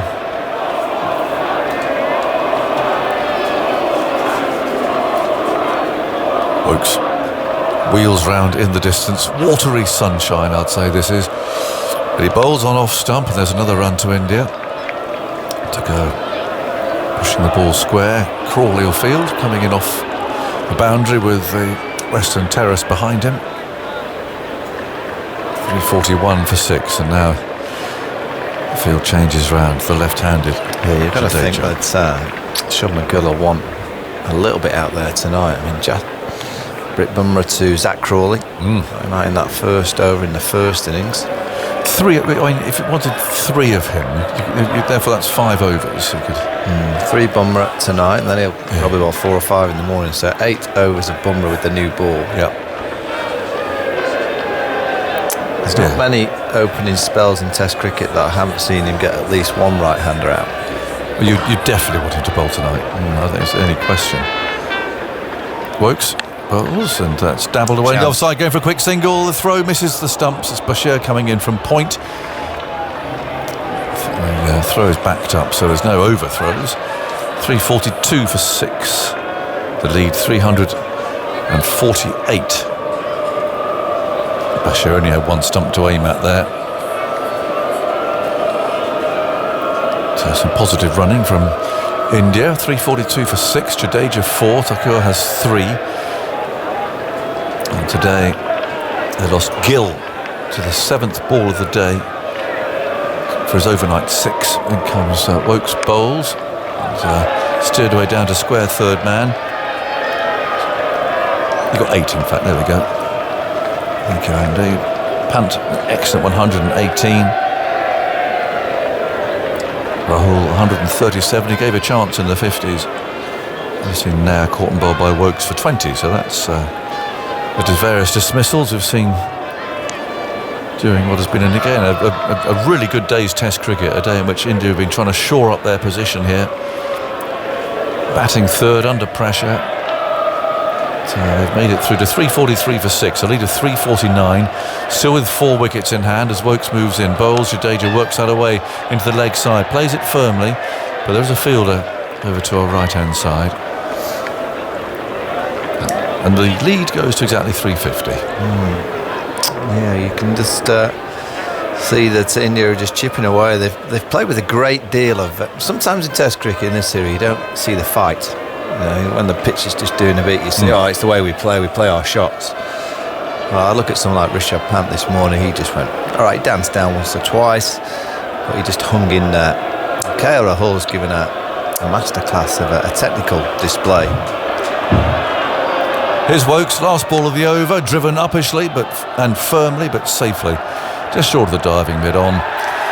And that's the end of that over. So the lead's 350. There's an hour and 25 minutes of play left today. Will we see England batting, I wonder, at some stage? 344 for 6. Michael Vaughan, some thoughts from you, and then Alison Mitchell. Yeah, it's a bit lively on the terrace to our right.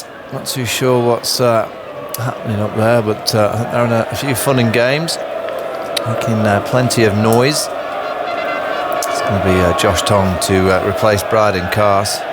Bob quickly earlier, there was that edge from Rishabh Pant that went straight through a vacant chord and there was no one in it, with a couple of sharp bounces.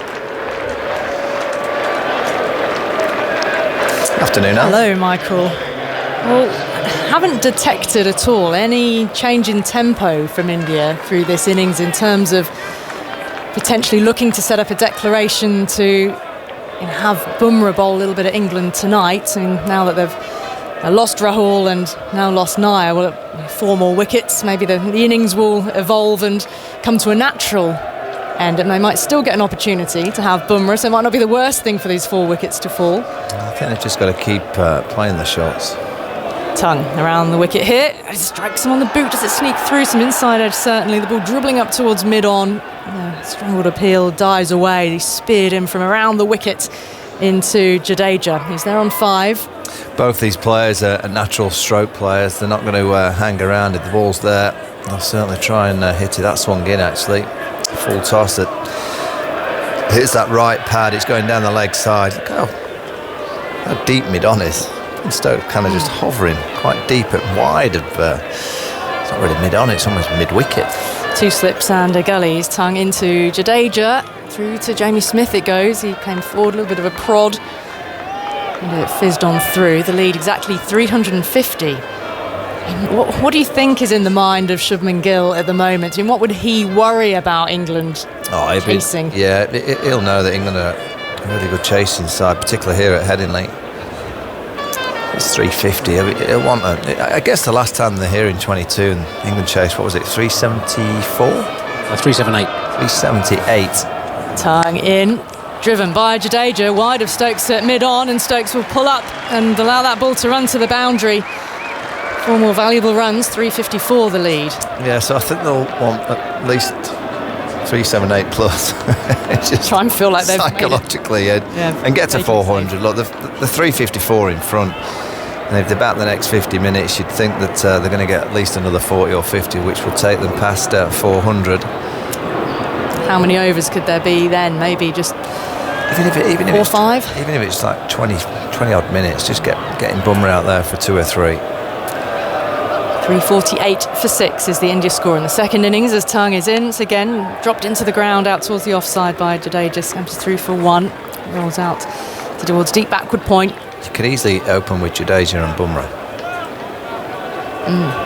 Because spin up today's one a end. left arm spin, plenty of rough outside the left-handers, off stump for Duckett. You know how good he is against right-handers in Crawley.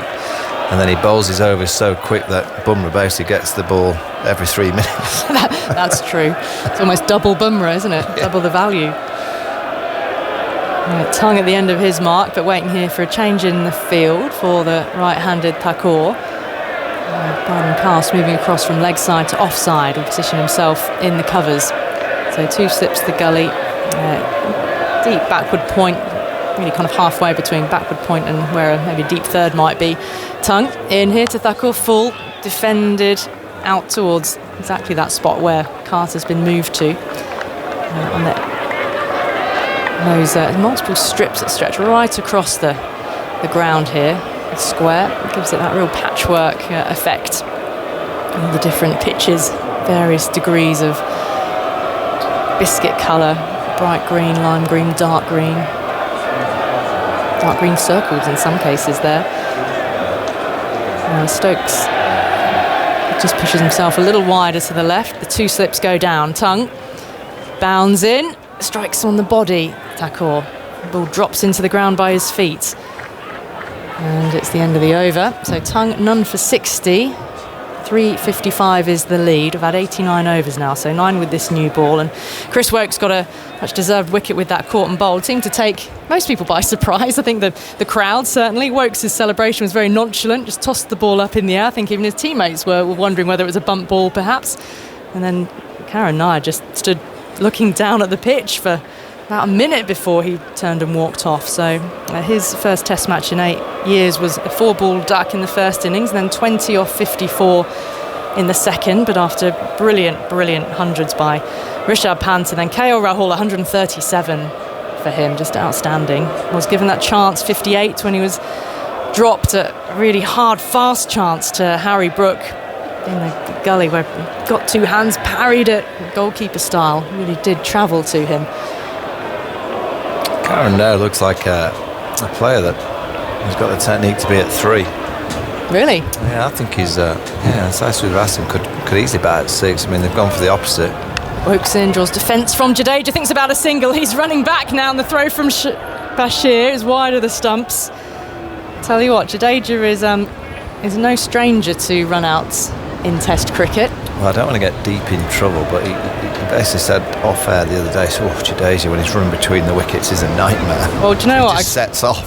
Well, I got in touch with Zoltz before the match began because I just wanted to double-check a stat that I remembered from the Border Gavaskar series about Jadeja and run-outs, because when he is involved in run-outs, more often than not, it's his partner who ends up run-out.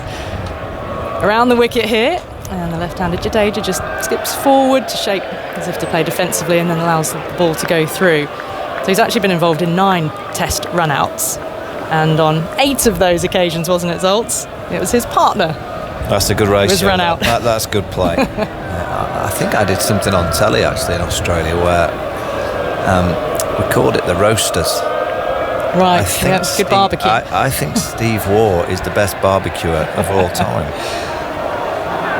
Here's Woakes in the evening sunshine now, around the wicket to Jadeja. Well, he comes forward and one hand comes off the bat as he tries to defend it, runs off the outer edge into the ground and out towards gully. No run taken, but he was not comfortable in the shot. Stays on 10, 349 for 6, the India score, and the lead 355. Where did the phrase sort of barbecuing come from when it comes to running out your fellow batter? I don't know, but the Aussies would say a real barbecue with added snags and prawns and extra mayo. Around the wicket again, forward, and he's beaten.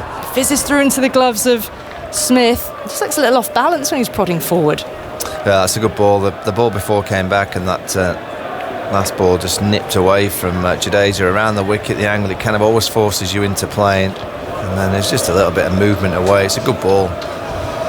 I'll encourage India. There's still a little bit out there when you get it right. Beautifully bowled. And there's still the odd one, mainly bowled from this end, isn't it, that's really taking off when it hits the surface. But Woakes coming in again here to Jadeja. Angled in again, defended into the onside this time. Gets bat on it. And Duckett picks up his wicket. this is, as a captain, these sort of decisions, timing. How many runs do you want? How fast do you want them? Do you want to have an opportunity to bowl tonight? This is all part of the test for Shubman Gill, who's back in the dressing room.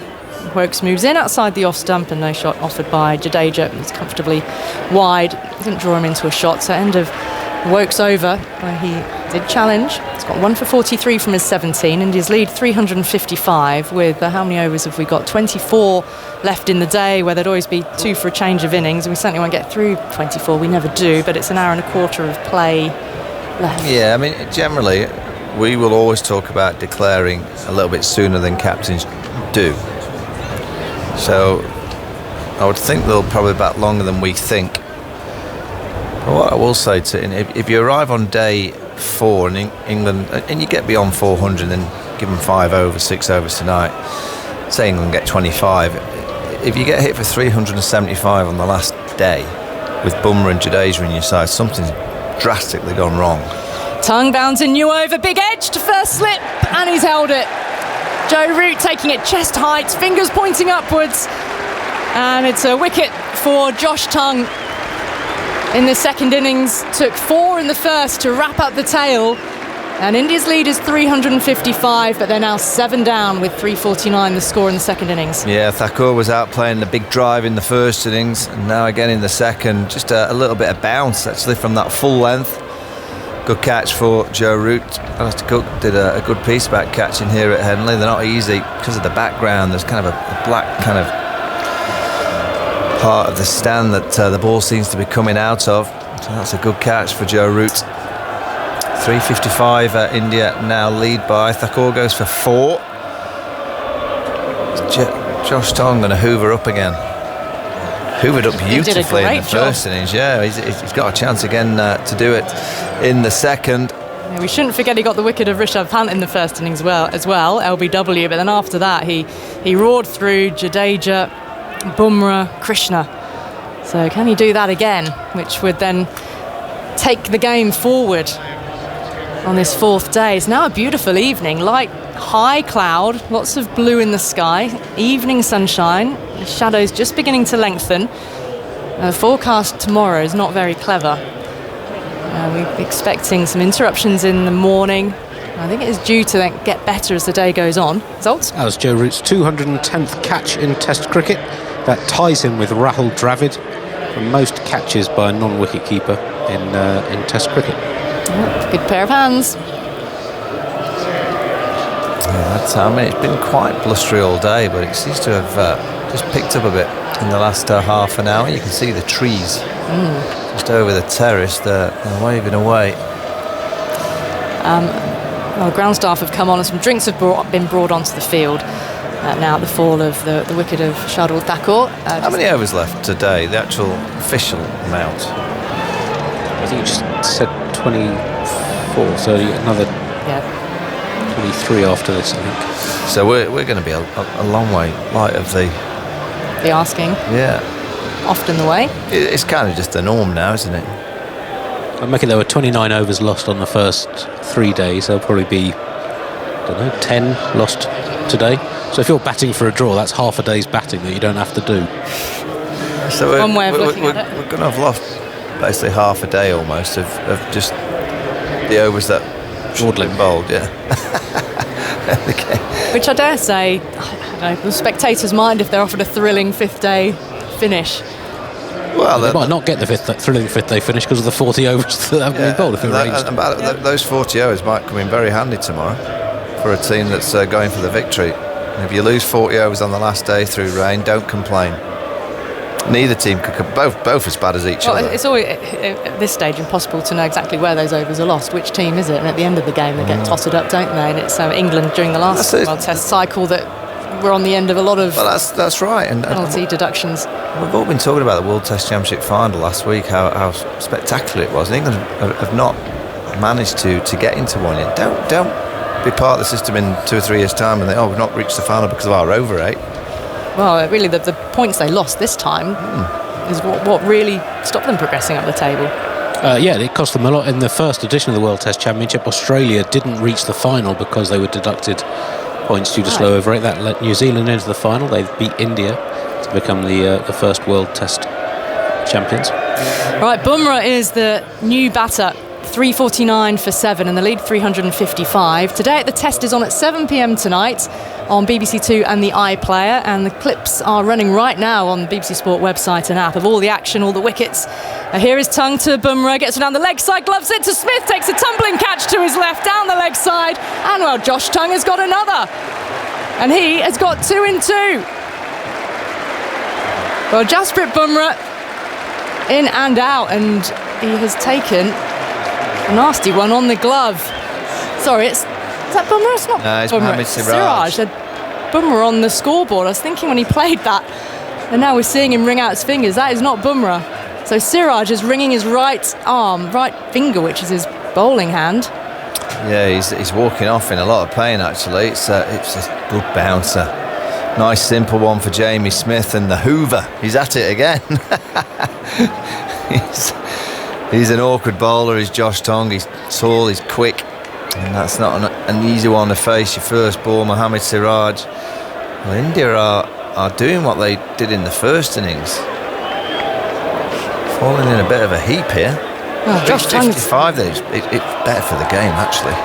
And Josh Tongue not only potentially hoovering up the tail, he's got a chance for Test hat-trick. 91st over of the innings. He's had Root caught at second slip. He's now had Siraj caught down the leg side by the keeper. India 349 for 8. I actually think the scoreboard has jammed. It hasn't moved, hasn't updated for the wicket. But yep, celebrations for Tongue. Let's see now if he can finish things off and even get these last couple. The prospect of a hat-trick ball though for this Headingley crowd into the evening on this 4th day. Is this Bumrah who's come out now? Yes. It's got to be. Well, India will want at least another 20 or 30 if they can to get to 380. The 355 in front now. Well, they were 300 for 3 at one stage.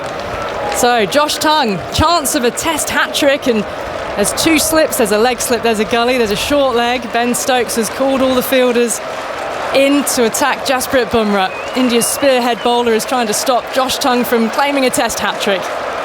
Here he goes. Tongue is right arm over to Bumrah, and he's defending, coming forward into the onside. Played it securely. Well, if I'm Josh Tongue now, he survived the hat-trick, and it's a harsh game at the highest. I'd be bouncing Bumrah. He'd be bowling right in at his chest. I want to try and make the opposition feel uncomfortable. Well, you'd be trying to hit him on the hand, to be fair, Ali. Well, Siraj has already gone off with one hand or finger at least hurting. Tongue continues here. There is that short leg in place and the leg slip. So where will he direct this one? He goes full, he's bowled him, he's splattered the stumps. And Bumrah has only lasted 2 balls, so it's nearly a hat-trick. But Tongue, well, he gets a hug from his teammates and from his captain. India are 9 down, and they are falling away here considering where they were, but the tail is not wagging, and instead Josh Tongue's cleaning them up again. The lead's still 355, but India now 349 for 9. Yeah, it's not a great shot when you've got Jadeja at the other end. He's pretty much sat on his bat at the other end and seeing Thakur, Siraj and now Bumrah disappear. As I said just a minute ago, it's great for the game. Yeah, England are going to be batting before they know it. Well, they're going to have, so they survive 10 to 15 minutes, they're going to have 40, 50 minutes of batting tonight. And actually, it's probably better for India. With the forecast tomorrow, it will give India a better chance of winning the game as well. So everyone's a winner. Well, 3 wickets in the over from Josh Tongue. Still a couple of balls to come, but with the wicket having fallen, Michael, Prakash is going to come in here alongside you. And the scoreboard is still wedged on 349 for 7. I just need to update the wickets column. It's 349 for 9. Prakash, over to you. Thank you, Alison. Well, another repeat in many ways of the first innings. Now lost, 4 wickets for, or rather 5 wickets. 5 for 16, 3 for naught in 4 balls in this over. And yes, into it was 333 for 4. 4 have gone down for 16. And India are now in a less good position than they were at Edgbaston 3 years ago when the 9th wicket fell. Josh Tongue, can he wrap this innings up? He's got 2 balls in the over to do it if he wants to. Prasidh Krishna is the man in front of him looking for the Yorker. Krishna manages to get bat on it. Down to backward point. They don't run. Well, the sun's shining, the skies are blue. Probably the best time to bat in the day is now. I was thinking if they have to bat for 45, 50 minutes, they can get to 30 or 40 quickly. Yep. Given the way they normally bat, they don't have to do anything different, is it? Bat normally and then come back tomorrow with just over 300 to get. Tongue is into Krishna and Krishna manages to survive. So 91 overs bowled, 349 for 9. A 3-wicket over for Josh Tongue. A triple wicket maiden. Triple wicket maiden to boot. Does he often do that, Andy? Is he particularly good in wrapping up the tail? Is that something that he... Well, he's not played a lot of Test cricket, so it's a bit early to say that. In fact, in his last Test against Australia at Lord's 2 years ago, so his last Test before this summer, he took 5 wickets and they were all top order players. Got Warner and Smith out in both innings and Khawaja. Indian physio's out. I'm not sure precisely for what. Prasidh Krishna has just come out to bat. I think the ball nipped back and probably just missed his pad. That gap between that thigh pad and pad, I think it's just clipped the fleshy part. Jadeja now, he'll be swinging, try and hit a few boundaries. Look at Jadeja. You're looking at that pitch, the rough outside, the left-handers off stump. Fancy bowling into that. I'd also have fancied a few more runs on the board as well. I think ideally they would have liked closer to 400, isn't it? At least. But sometimes when the decision is taken out of your hand, it forces you maybe to try and do something and also opens up an opportunity. Play has been held up, but a look at the field is interesting. It's almost like there are 1, 2, 3, 4, 5 and 6 men on the boundary, and the 2 slips, the keeper, the skipper and the bowler in conversation, while the Indian physio attends to Prasidh Krishna, and as Michael Vaughan just said a moment ago, probably struck around that knee area in the gap between the thigh pad and the pad of the last ball of Josh Tongue's over. Getting some strapping, I suspect. But in a way, we hope neither of those injuries are serious, but Siraj walked away wringing his finger, having been hit on it when he gloved to the keeper. And Prasidh Krishna, how much that's going to affect his ability to bowl, we don't know, which could mean that 2 of the 3 frontline Indian bowlers may not be 100% fit. I think England have done a job there. Which might force another decision, which is give the new ball to Jadeja. Well, I would. Probably actually, if they have to about 50 minutes, probably not. But if they were going to have to bowl for just 20 minutes, I would have given the ball to Jadeja. But someone like Shardul Thakur, actually, they utilised him wrongly in the first innings where they bowled his first, I think it was the 40th over when the ball was really odd. He's a swing bowler. And it might be that he might be worth going for the first 2 or 3 overs. And there might be a bit of swing, there might be a bit of nip. It's a pitch up bowler, and that's what you try and do with the new ball. Right, so there's a slip. Very wide, almost like a 4th slip or a 5th slip. And then along with the wicket keeper and the bowler. Those are the players that are in and around the pitch. Everyone else is on the boundary. There's a 3rd man at the backward point, a deep cover on the boundary, wideish long off, wideish long on, deep mid-wicket, deep square leg, and a long leg. Wilkes to Jadeja. Here's when he bowls and Jadeja defends on the offside. And all the fielders are on the boundary, apart from Joe Root at first slip. We've got a long on, a cow corner, square leg on the boundary, fine leg wide on the boundary, third quite fine on the boundary, backward point on the boundary, cover point on the boundary. I think he'll wait till the last two balls. A bit of cat and mouse now. Yeah, I think he'll just play in there. Wilkes in to bowl to Jadeja. He's up, he bowls, and Jadeja's looking to make some room. Ball follows him. All he can do is block it.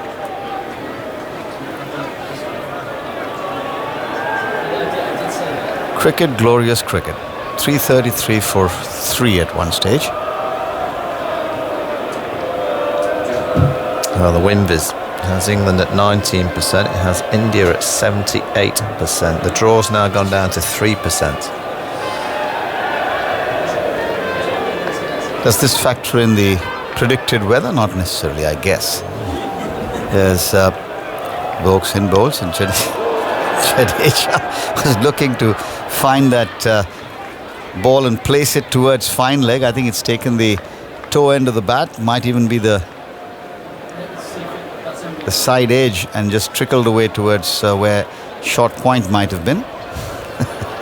It's a slow ball, actually. It's that kind of backspinner that Chris Woakes bowls. It's a good delivery. Jadeja's looking at his bat. 349 for 9. Wilkes is in to bowl to Jadeja. He's up now. He bowls, and this time Jadeja defends and will take the run off the fourth ball of the over. That means Krishna will have 2 balls to face from Wilkes. So one England skipper replaced by another. Good afternoon, or good evening, should I say, Alistair. Good evening. Well, the 3 overs and 3 wickets and over just changes it a little bit in terms of the game moving forward. I think I didn't quite hear what Michael was saying about it, but I think it almost could benefit India. The hand forced a little bit. That's what I'm saying. I mean, if you really think about it, they have no choice whether they would have wanted to do that or not. And I was just joking with Michael that the way Siraj left with his wringing his finger, and with Prasidh getting treatment on his knee, they might be forced to do other things as well, such as bowl Shardul Thakur earlier than they did in the first innings. For example, 2 slips, a gully. Wilkes into Prasidh Krishna, who's beaten. Ball was almost too good to find the outside edge. There's definitely been a lot more movement with this second new ball. Ball has nipped. That one kind of nipped and then the ball stood up with the seam decent enough to swing, actually. I don't think it actually nipped off the surface, but as the seam went through to Jamie Smith, who stood up, so it just swung away a smidgen. 3-5-6 would be a hell of a chase. Last ball of the over from Wilkes. He's up, he bowls, and Krishna does well. Just shoulders arms, lets it go through. It's the end of the over. Yeah, the lead is 356, but India will be still thinking about that last time, 378. Yeah, but it's a totally different wicket, isn't it? It is. There's not at the beginning of the game. The beginning of the game, it was a belting wicket here. I think it's been a fantastic cricket wicket. Yeah, it's just the right kind of sort of deterioration that you want. A little more in it. I did just wonder whether India, after tea, just missed a little bit of a trick. And I'm not saying be reckless, but drop and run. Drop and run. Just say, right, we are gonna bowl at England today. Even if it's for 8 overs, they probably won't get much more than that. Just that intensity and intent. I'm not saying run down and whack them. With the new ball, Karen Nair could have just come down and, just been a little bit more practice and made out quickly. If you act like that, the momentum, you kind of earn the momentum shift to you. Yep. And they tried to soak up the pressure like they did. They did so well in the morning session. I just didn't think they needed to do it then. Here's Josh Tongue to Jadeja. So he bowls. Jadeja stride forward, pushes on the offside. Same sort of field. Slip and wicket keeper. That only 2 men anywhere remotely near the pitch other than the bowler, and 6 men guarding the boundary. 7 actually. Yeah. Andy. It's a bit of weakness with this Indian side, the tail end batting. Siraj promoted to 9 has a test average of 4.8 with the bat in 49 innings. Bumrah 7.0. Josh Tongue away from us to Jadeja, and he's got some bat on it, doesn't want to run. Ball trickles away on the onside, and Krishna would hardly have an average. I suspect he's just played. He's not played a lot, but if he's coming in below those 2, you know, this reminds me of a story. Chandrasekhar, the great leg spinner, he was once presented with a bat at an event. It had the entire middle of it just taken out. Because I think he had, if memory serves me right, he actually had more wickets than he had runs in his entire career in Test match cricket. Josh Tongue into bowl to Jadeja. And Jadeja plays it down to his 3rd man, will again not take a run. Because those days, Bedi, Chandra, Prasanna, Venkat, the 4 of them, I think between them, if they got 10 in a match. Does that compare to Fraser, Tufnell, Malali and Malcolm? Who wins that? Who's a more productive bottom 4 than them? Those 2. You can work that out, results. Tongue going away now. Ball to Jadeja. Flashed. And goes down to 3rd man on the bounce. They'll take 1. Just a thought on this. Should Jadeja just say, I won't take a single there, and then if England do bring the field up, that's when I'll go. And then I'll go now for 2 and go 8. It could possibly get 8 or 10 runs, which if you just take 1 and you do 8 overs work in 1 over, and then just hope, you never know, Krishna might get an inside edge and get back on strike, but I'm not sure. That's how I've seen Laxman, who had to do this a lot with tailenders, inevitably would do that. I don't think the field was that spread in most occasions that come to my mind, but he would always wait for the single saving field in a way and then play over the top. I'm sure there could be a study. Someone could do a study for us and say what is actually more productive. What do the stats say is a better way of going about it? What does the computer say? At the moment, Andy's not listening. He's not listening. He's totally ignored it. But he's not a computer, is he? Ooh, I thought he always is. Here's Tongue now. The slip cordon waits, and Prasidh manages to get bat on ball. It was only the 4th ball of the over. There was a comfortable run to be had there. But that was the 5th, sorry. So 1 more ball in the over. But what is this doing, Alistair? It's taking time out of the game for sure. Yeah. It's not hurting England if they ultimately fall short a little bit of time. Yes, so you might argue, but certainly doing no favours to India either way. I don't think so. I think now stay after this ball.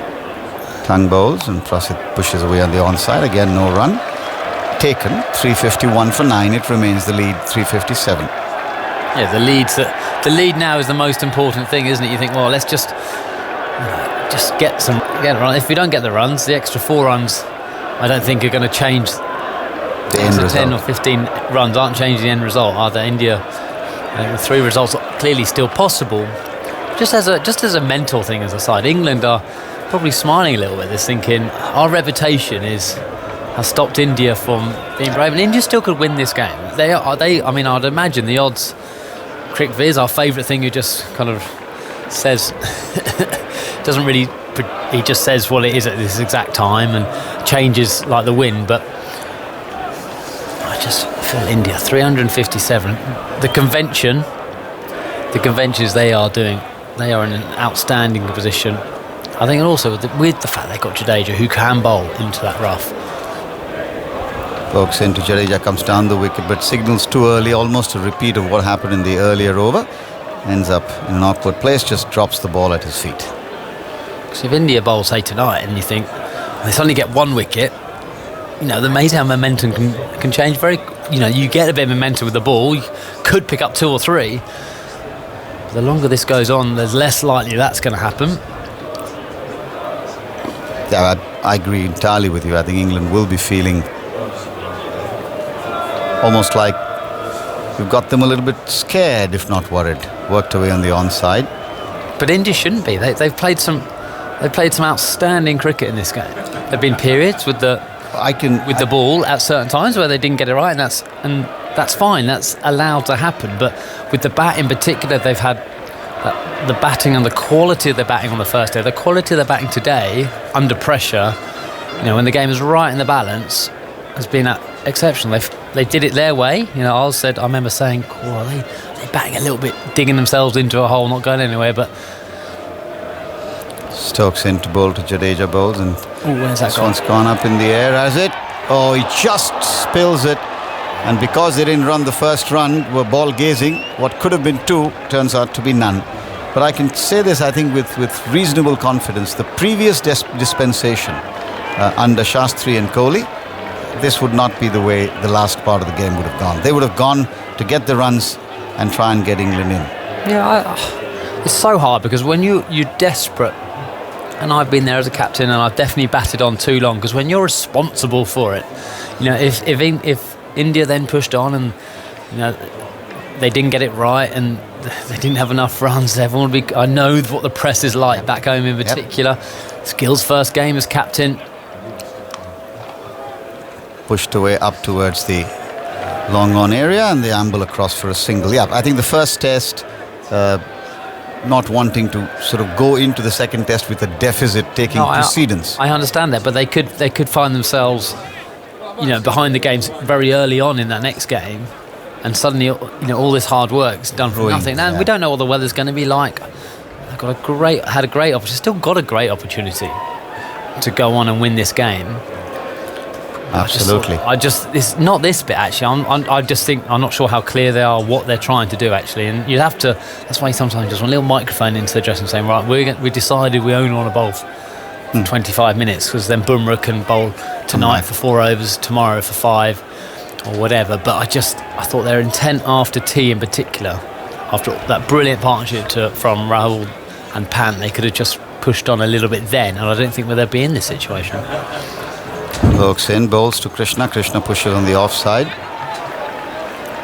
Both of them take a step forward to each other as if to say, should we not, and then decide against it. I mean, strictly speaking, they've left about 10-12 runs on the table already by not taking the singles that are on offer. Yeah. And many coaches, certainly in levels much below this, would tell you never leave a run. No, I can understand at certain times you leave runs, but I don't think here is. They're 358 in front. Looks up, bowls, and Krishna lets it go outside the off stump. That's the end of the over. 358 the lead. More from Alistair and Isha Guha on commentary. It's been a very strange passage of play from 3 wickets in an over to India just happy to not one an over for the last 3 or 4 overs with Krishna and Jadeja. You just think, how much benefit are these 4 overs done, where they could have been bowling for the 4 overs and could have picked up a couple more wickets? It's the balancing act as a side. What would you be doing, Ish? Sorry, what was the question? I'm just saying, what Dara, you're the coach of India in this situation now. What would you be saying? Right. Well, I'd be going to Jasprit Bumrah and saying, what do you fancy? How much time do you fancy tonight? Well, whatever happens, he's only bowling for 40 minutes, which in modern over rate is about 6 overs. Yeah, exactly. And he can come again tomorrow as Tongue is around the wicket, and that's guided down to third man by Jadeja. Field spread here at Headingley, and he's decided not to take the single, so he's protecting his number 11, Prasidh Krishna. It's not really going anywhere and eating time into the game, so it might be a message at some point to say, get on with it, get a few more runs. We want this amount of time at England this evening with Jasprit Bumrah. Well, the last 4 overs they've scored 4 runs, isn't it? That about right, Andy? 3 in the last 5. So since the wickets fell, 3 in 3. Jadeja gets into position, he launches it leg side. It's the longer part of the ground, and I think he's just listened to you, Alistair, as that has been smoked for 6. Of the bowling of Josh Tongue, India moved to 358 for 9, lead of 364. That's a bit of a bolt out the blue, isn't it?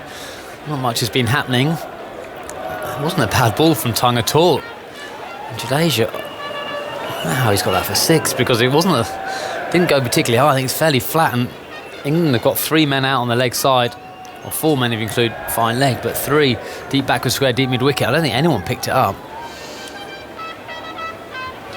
Jadeja, bat waving, gets back into position. It's a short ball that's pulled away, and that will find the gap too. 2 men back in the deep leg side, deep backward square and fine leg, and it bisects the 2 for 4 along the floor. Jadeja to 23, 362 for 9, lead of 368 now. Great shot. Managed to roll his wrists brilliantly. We really have seen it all today. 96 the lead, 2 wickets in hand, India at the start of the day. Rishabh Pant very reserved in the first session, along with KL Rahul, who just went about his business. 2 runs and over they went at before they could enjoy themselves after lunch. 5s and over then. They took that second session and took England to all parts as Tongue round the wicket again to Jadeja, who's defending. Back to the bowler, no run. It was only really 5.5 runs and over, because Pant took 25 balls to get from 93 or whatever it was to 100, which is so unusual for him. Rishabh Pant, only the second Test wicketkeeper in history to score a century in both innings, after Andy Flower, and KL Rahul went on to a century as well before England. Making the most of the second new ball after tea, 5 wickets for not many, as Jadeja edges the ball on the front foot down to third man. He's going to take the single here, so Jadeja to 24, and that lead to 369 with 1 more ball left of the over. Pant was only the 7th Indian in Tests to make 2 centuries in a game, the 10th instance of it. Vijay Hazare did it in 1948 against Australia. Sunil Gavaskar had 3 matches with twin centuries, Rahul Dravid 2, and more recently Virat Kohli in his first game as captain in Adelaide in December 2014 against Australia, Ajinkya Rahane in Delhi against South Africa in 2015, and Rohit Sharma also against South Africa and Vishakhapatnam in October 2019. So Pant just the 10th Indian to do so, the 5th away from home. I'd bet out of all those twin centuries, though, he did it the fastest. 3 slips in play for Josh Tongue to Krishna, who survives the final ball of the over and just pats it down, getting into position up on his toes. He's quite tall anyway, but he manages to keep it down in front of him, and he is still yet to get off the mark, just trying to preserve his wicket. 363 for 9 then. 369 is the lead, and about 45 minutes left to play. It's going to take 10 minutes. 10 minutes out of the changeover.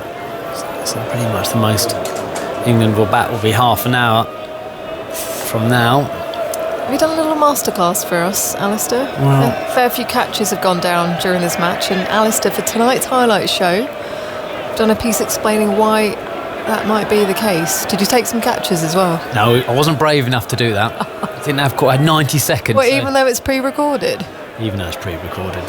never trust our producers in either TMS or the TV team, because those drop catches would certainly make their way into the public domain. I mean, we could just find a load of footage of me dropping catches, and they didn't need me to do it there. But I talked for about 90 seconds, and I reckon you could talk on that subject for probably 15-20 minutes about catching. Oh, I've just seen a signal from Daphne about touching his watch and then going twice. Now, is that a warning? Is that the second warning? Who's that for? As Bashir is round the wicket to Jadeja, it hits the back of the bat as he's looking to sweep, and it heads down to third man, but they're not going to take the single. Prassi Krishna was keen to get on strike, but he's been sent back by Jadeja. Is that a warning for England? Or warning for India for taking too long? I think it was England for the time between overs. Okay.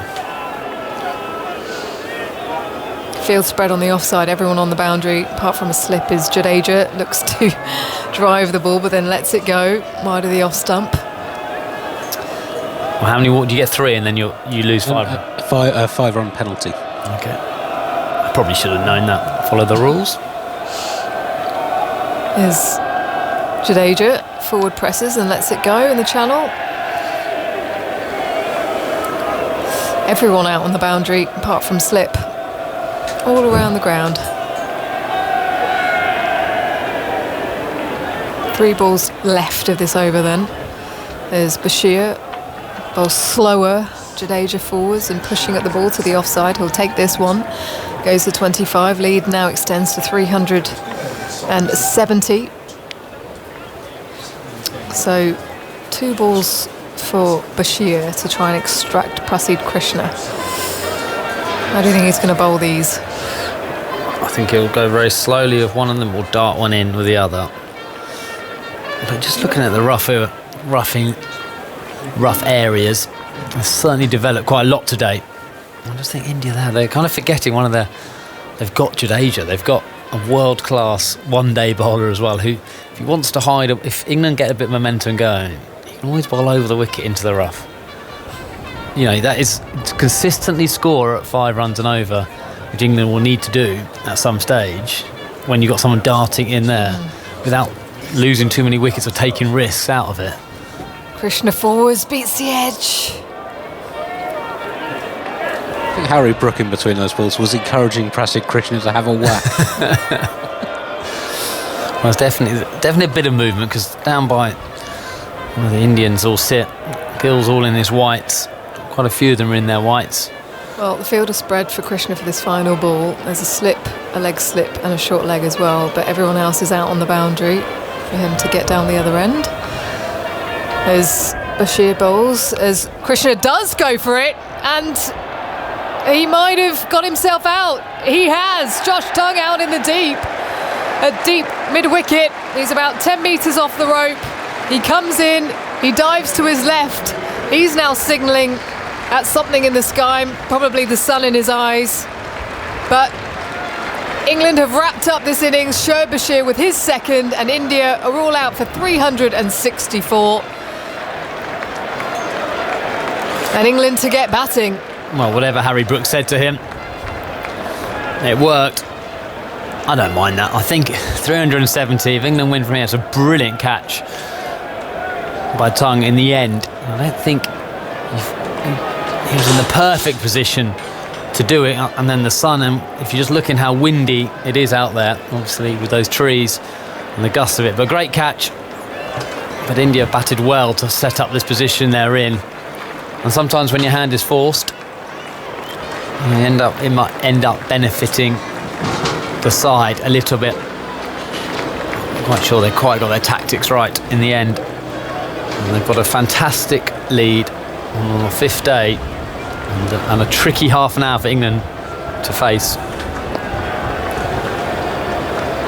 Well, the heavy rollers heading out to the middle, 10-minute change around, and then about half an hour, yes. The sun has come out here at Headingley. Definitely easier conditions than they might have had on day 2, where it was overcast, a bit of moisture on the pitch, and it was zipping around a bit. But you would have thought that India would have had a word with themselves about their catching. Yeah. And they recognise that this is such an important moment in the game in terms of Jasprit Bumrah and trying to extract early wickets. England did well to get to 100 in their first innings, just 2 down. Well, I think with this pitch, what we've seen today, both new balls, when England bowled in the morning, not with the brand new ball, of course, but definitely did a bit more than we've seen on days 1 and 2 and 3. And then with England, the second new ball today, in that last session, plenty of movement and some balls which went upwards as well. And you imagine Bumrah can hit that crack. And let's not discount the other guys as well. They've got a real role, Siraj Krishna, to play to support him. They can make this life very hard for England. But England will be thinking of one thing and one thing only, and that's the number of runs they need to get. 370 is what the lead was, so 371 the target. What was it in 2019? 359 was the target. At Edgbaston against India in 2022, it was 378. England lost just 3 wickets and hit the runs in less than 77 overs. If you're just tuning in, 2 fabulous centuries for India. KL Rahul with 137, Rishabh Pant 118. It was a reserved knock from him in the morning session, and then he really let loose in the afternoon session. KL Rahul just went about his business, looked classy as ever, before England fought back with the second new ball, extracted 5 wickets quickly. I think it was 5 for 16 at one point. Bryden Carse and Josh Tongue both with 3 wickets apiece. Shoaib Bashir with the crucial breakthrough of Rishabh Pant after tea. He picked up 2, and Ben Stokes brilliant as ever. He picked up the 1 wicket, but he made it look like he could extract wickets fairly regularly, as he has done right throughout this test match. Joe Root then with just the 3 overs for 21 runs. We did see a little bit of spin and a bit of rough that has formed. We can see Jasprit Bumrah down below. He's just going through the motions. Shardul Thakur as well. I imagine he'll come into the game a little bit earlier with that new ball. What you think as a tactic, India won't wait quite as long. I'd be surprised if he bowls tonight. He's not. If England, I think if you ask them the 3 bowlers, the 4 bowlers, and he's one of them that they'll face, they'll take that. I think we'll see a couple of overs from Jadeja, sorry. I think that'll be definitely saw some more spin. Bashir got some spin. He'll have a bit more rough to play with to the left-hander, to Ben Duckett from that end. So I think we'll see a burst from Bumrah and Siraj, a bit of Jadeja, and maybe one other if Bumrah doesn't quite get it right. A lot of catching going on down there. Yashasvi Jaiswal's just dropped 1. Hope that's not an omen for him. And Shubman Gill, the skipper, with his hands in his pockets. It's a little bit cooler today. Today at the test then, 7 o'clock tonight, BBC 2 and BBC iPlayer. And of course you can watch every day's highlights on the iPlayer. And clips available now on the website and app. And the TMS podcast will be available shortly after play on BBC Sounds, rounding up all the action as well. It really has been an amazing test match, and sign of things to come for this incredible series. The Anderson Tendulkar Trophy is what they're playing for. You've seen Bumrah warming up the hill. I'd be very surprised when most of the uneven bounce has come from that crack just outside the off stump from bowling from this end down the hill. Well, the heavy roll is just going over the top of that, so it might have just settled that down a bit for the moment, but maybe they'll experience 5. Jofra Archer has now bowled 14 overs on his return to first-class cricket. 14 overs, 1 for 28, his figures. And you can follow all today's county cricket via the BBC Sport website and app, plus commentary on Sports Extra 2, Sports Extra 3, on our new BBC Sounds streams. That's great, isn't it? Being able to hear all the coverage from all around the country. Can't get it in my car yet, though. You can only get. Is that because your car is old? I think so. Not that old. I'm not sure you can get. You need that. You need to get the old technicians. It's not your tractor, is it? Not the tractor. Not the tractor. I'm not quite sure why. I did try and research it, but I'm not the most technologically advanced person. Maybe it's just a simple button I have to press. I'll have to ask someone. Have you tried switching the radio on? See why you're a comedian now, Frank. Just watching the Indian players go through their warm-up. Rishabh Pant, Shubman Gill, Yashasvi Jaiswal, just getting the knickers going.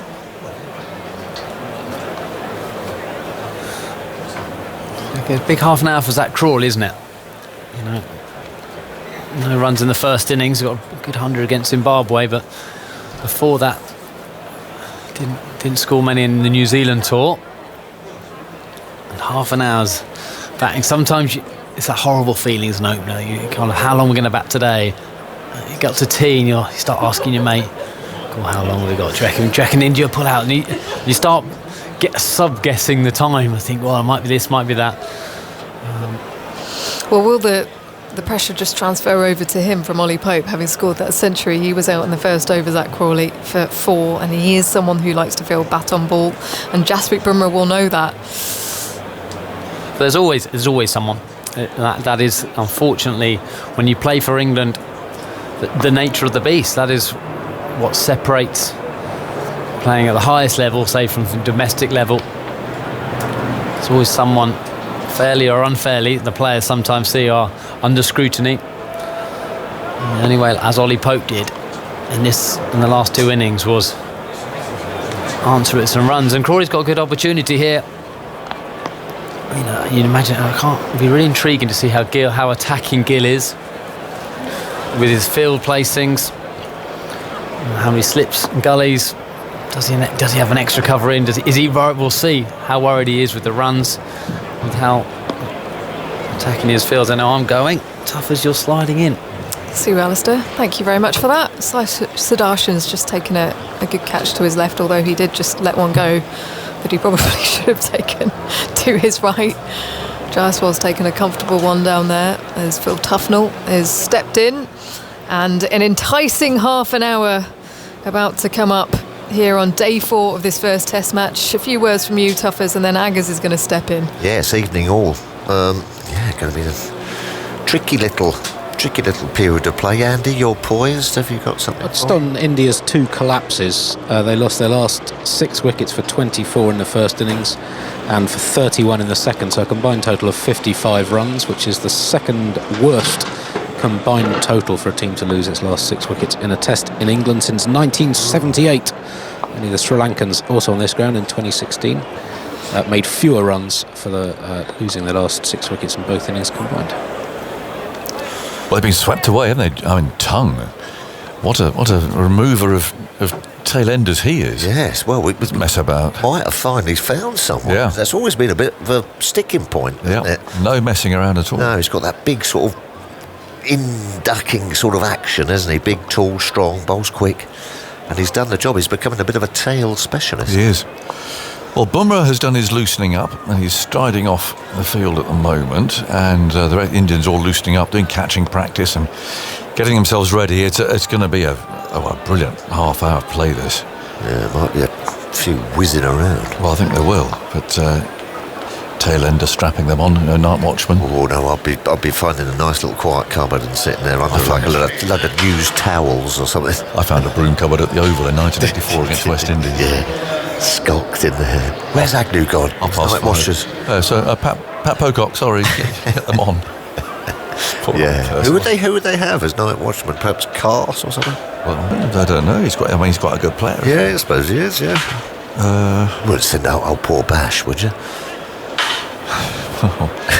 Might have to be. Bash. It's a horrible job. Off you pop. The openers I can see coming down the stairs of the dressing room. The umpires are heading for the middle. Indians are having a huddle, and again it's one that's there's 4 cameras filming the huddle. Yeah, I don't like one very close. You can see Shubman Gill. If you're a lip reader, you can see exactly what he's saying there.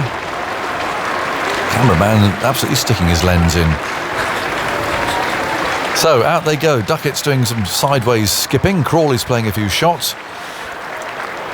And out they go. This is when opening the batting, you earn your money. Yeah. Crawley will be nervous. Yeah. Not many in that first innings, and Bumrah sort of, you feel, has got the wood on him. Well, he's peeled his sweater off. He's going to bowl the first over.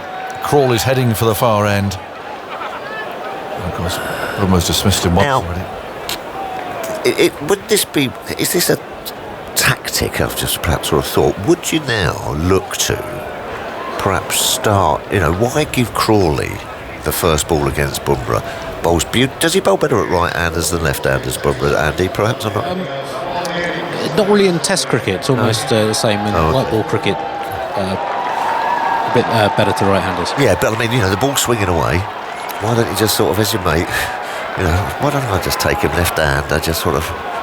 Because they're very superstitious, his opening batsmen too, aren't they? Yeah.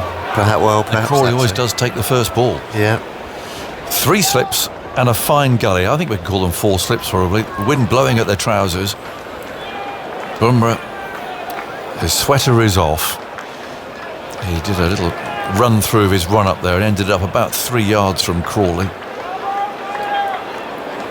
What have we else we got? We've got wide mid-off. Then there's a mid-on square leg. And a long leg. I've got to call that down. They're not really a fine leg. Jasprit Bumrah, we talked about him at lunchtime today. We're always talking about him. 5 wickets in this first innings. It's kind of set up perfectly for him now. It's not bad. The only thing you can do, I mean, look, he's too experienced for this. You can go searching a bit. You've got that half hour. Yeah. You can come running in and try a bit too hard, but I don't think he's like that at all. Here's the first ball then. Bumrah moves in, bowls, and the ball swings away from Crawley, who lets it go. Target 371. There's half an hour of play left, and England just want to get through this evening, and then see what tomorrow brings. Really. Well, they might be thinking, "Oh, come on, we might knock 40 of these." You can't. We're in the new sensible era. It's the new sensible Bazball. We are. A few leaves. Yeah. Crawley's asking someone to sit down below us. Now twiddles his bat. Bumrah's ready to go again. This rather strange, stuttery stop-start approach. Now he gallops in and bowls to Crawley. The ball thumps into his pad. There's an appeal, but that's going to miss leg stump. The ball fielded at mid-wicket. A few long-sleeve sweaters out there amongst the Indian fielders. Wind still blowing strongly, but it's coming across the ground, so it will help Bumrah's outswing. Army, rather desperately singing Jerusalem out there. Bumrah wheels round once more. Now he's on his way past umpire Rifle. He bowls to Crawley, who makes a very late decision to leave that, but it was a good one. And Punt flung himself in front of first slip. And India's fielding needs to be better than it was in the first innings. Their catching definitely needs to be better. Well, Jerusalem's come to an end. Haven't heard any sort of Indian retaliation yet. There's a lot of Indian supporters here. The Bharat army. Yeah. Well, they knocked one over here. We might hear them. Bumrah again, shadow to his left. Rushes in down the hill, bowls to Crawley, who's got the first run here. Turning it away, deep into the leg second, but the ball's coming in with the wind from the deep. And the first run's scored. A chap there in a red and white striped shirt in the West Terrace can't help but stand up and applaud with his hands above his head. So England need 369 more to win. Zach Crawley's last 7 second innings have all been single-figure scores, which has never happened to a Test opener before. It's cheerful, thanks Andy. 2 for no wicket. Stands there quite upright. Bumrah moves in, bowls to him, and he's forward. He wants a single, he'll get it. Duckett responds. It's nudged square into the offside. 3 for no wicket. Target 371. We're expecting a wet morning tomorrow, but an hour can be added on of any lost play.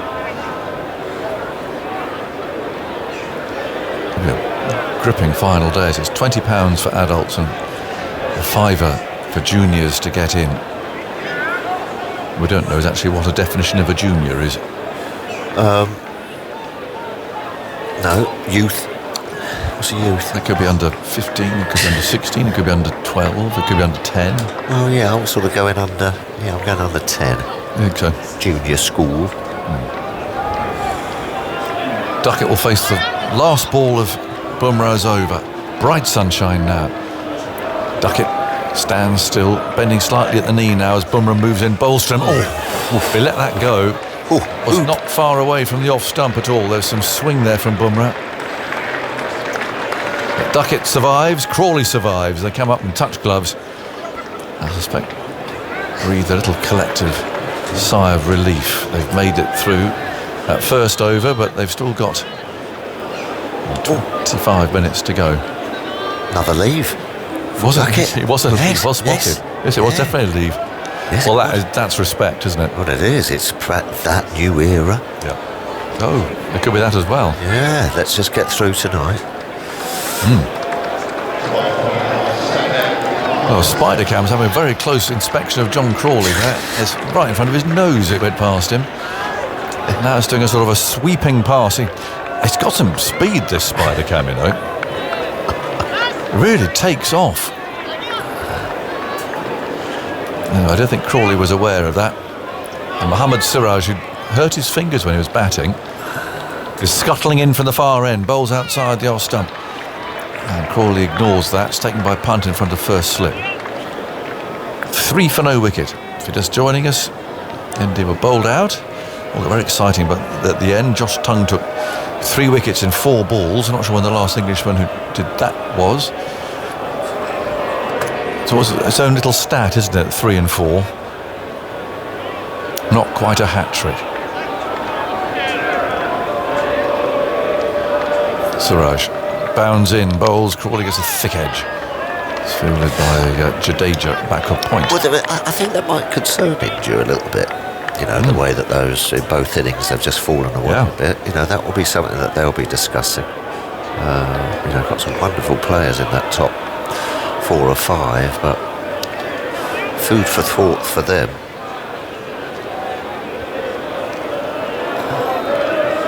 Crawley's on 3. Siraj turns in the distance and elbows jutting out quickly into a sprint. There now, bowls outside the off stump. No stroke from Crawley.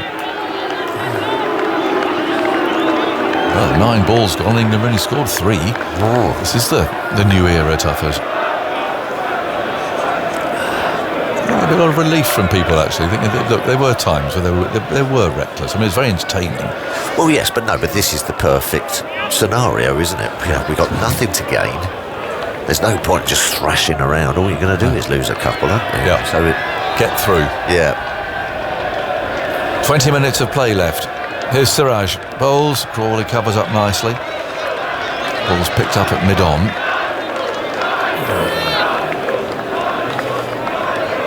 Seen a bit more of the forecast tomorrow. Have you? Yeah. Been talking downstairs. There might be a bit more rain about than we thought. Might be sort of like 1 or 2 o'clock in the afternoon. Well, that would be a shame. Yeah, it would. They've been wrong before. Well, they have. It hasn't. Yeah, I tend to go by the app that actually the forecast that I want it to be. You can search round. Here's Siraj bowling, turned away out to mid-wicket. Right. There's usually one that actually fits you. I'm going to go with that. Yeah. Rain stopping at 11 o'clock. They do vary. I think the Pennines does funny things to the rain here. Comes across from the west, hits the Pennines, and then does strange things. That's only a theory. Ball to go in the second over. It's 3 for no wicket. The target 371. Too many, isn't it? Well, I thought so. Siraj moves in, bowls, Crawley forward, defends again. Siraj bowls a tidy over there. There was a maiden, the first maiden by an Indian seamer other than Bumrah in the match between them. Siraj, Krishna and Thakur bowled 53 overs in the first innings without bowling a single maiden. In fact, this target is an interesting litmus test of the new era, don't you think? 370. Last year they said, we're going for those. No problem at all. But if they are changing their approach, it's an unlikely target. I mean, there'll be a day where you might score it, but it's an unlikely target, and it's not. You do not want to be losing his first test. So, where does that line between going for it, having a dart, but at risk, come in? And where do you start to play? Which I don't think Bazball has ever blocked a substantial amount of time out to draw a game. Bumrah's on his way, bowls to Duckett. Well, it's a second leave. Andy. Yeah. Don't jot these down. I'm joking. Well, the only draw that they've had since Stokes and McCullum took over was the Old Trafford Ashes test against Australia when there was a lot of rain. It rained 2 days. Also, quite a lot of overs lost due to slow over rates in that game as well. Yeah, that was 2 days of solid rain. We were winning that one. They haven't had to bat for a long time to save a game. No. Plays on the mind. Is Duckett going to play at this one? Four slips waiting. Bumrah's on his way. Bowles one that swings the other way, but swings onto the bat. And Duckett sends the ball down to long leg. Thinks about the second. It's not there. So Duckett's off the mark. Well, they always just say, listen, we're going to play our natural game. Yeah. But there does then come a time when you're going to have to just think to yourself, well, we're just running out of time, Andy. But it would only be four runs and over, basically, for the rest of the innings, which is quite far below their average scoring rate. Yeah, so... Depending on time lost and time made up. Yeah, that's assuming no rain, which... Oh, I hope that rain stays away. Great day tomorrow. 5 days, good advert for 5-day test matches. Yep. Crawley's ready. Bumrah swings his left arm. And now he's on his way. This curious approach, but he's there. And Bowles and Crawley had plenty of time there to come forward. Play that carefully up to mid-off. Yeah, they're just playing out these few overs. Right thing to do.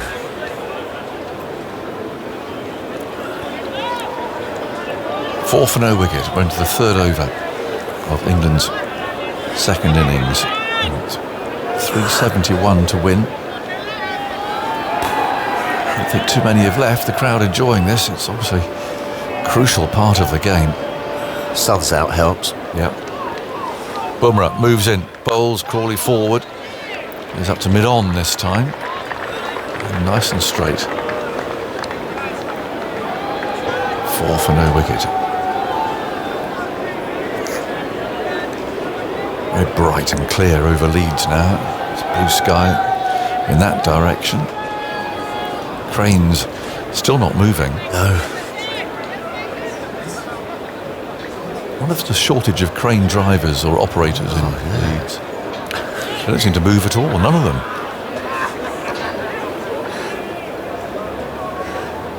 Bumrah, Bowles, he went to leave that. And the ball thudded into the bat. It's picked up at slip. Might be the job to do. Well, get yourself a little apprenticeship or something. There's so many of them, it's quite noticeable, isn't it? All pointing in the same direction. Into the wind. Well, I think, what have they got there? Well, it depends because it's coming across, isn't it? So both sort of backs to the wind. Got little red lights on. Four for no wicket. Ball to go in the third over. Crawley waiting. Crowd goes quiet. Bumrah rushes in. Bowles was a tempter, but he wasn't to be so. Watch that swing away into Pant's gloves. A lot of leaves in that over. Yes. Were there 4 leaves? Yeah, I mean, unbelievable. I think there's only been about 4 in about 2 years. Yeah, I think there might have been 4. There were 2 to Duckett and 2 to Crawley. Well, the one to Duckett was at the end of Bumrah's previous over. Yes. I'll have to check if Duckett's ever left his first 2 balls. He's destroying his own reputation here, isn't he? Or England are quite happy about that. Or enhancing it. Oh, well, that's true. Yeah. He's going to be on strike now to Siraj. You'd think it's just absolute respect, wouldn't you, for Bumrah? Yeah. Give him nothing. Which is what happens to these brilliant bowlers. They've got to find ways of actually combating that and still being potent. The batsman takes no chance against you whatsoever.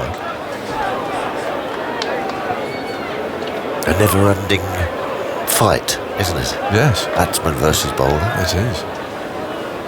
Slower balls, reverse sweeps, you've got to then counter-attack it. According to the Crickviz data, that is the first time Ben Duckett has ever left the first 2 balls of a test innings. There you go. Well. Siraj on his way, Bowles. He doesn't leave that one. He's on the back foot, cracking it away for a single to a deep square third man. It's Jadeja territory. What I've seen over from him before the close. It's 17 minutes past. It'll be 20 past by the time this ends. Cheeky one. Cheeky one from Jadeja. Then you get one from Bumrah. Cheeky one from Jadeja. Gets another Bumrah, doesn't it? It does. Yeah. A couple of little cheekies. Yeah. Crawley. His bat raised now. Siraj comes in, bowls to him. Oh, Ross. Well, he's driven that and it's come out of the middle of the bat, was very nearly caught at cover.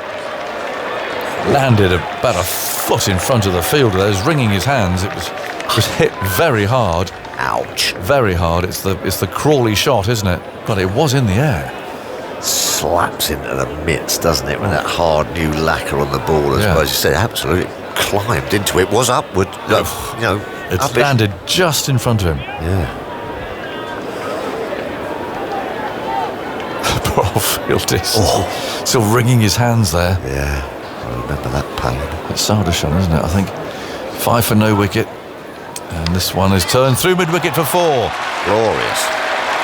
Nicely timed by Crawley. Not a great delivery from Siraj. He's just eased it away off his pads. 4 runs. You can't bowl to a good batsman there. God, what a shot that is. Yeah. That's when he looks so good. Tall. Yeah. Going out to the ball, lets it come into him a bit and just clips it through mid-wicket like a tracer. Gorgeous timing. 9 for no wicket. Crawley's on to 7. Got 11 minutes left today. Siraj bowls and Crawley's scythed him for 4 this time. This is more like good old Bazball. Bit of width. And Crawley's chased it and slashed the ball over gully. Down to third man. No one there. Well played. 13 for no wicket. Crawley 11. Duckett 2. Up and over. That rode it, went with it. Do you think strengthens the cheeky one from Jadeja? I think it does. Feels like it should do. And then they might get 2 Bumrahs in. 13 for no wicket. Siraj on his way again, bowls to Crawley. Oh, that's a nasty one. Hit him amidships there, bounced a little bit, popped up. It's becoming like a bit like a currency, isn't it? I've got a couple of Bumrahs. Yes. Yeah, what have you got? I'll give you 4 Bumrahs to your 2 Jadejas. Rain Ahmed's got another 100. Yeah, he can play. Full off the radar a bit. Yeah.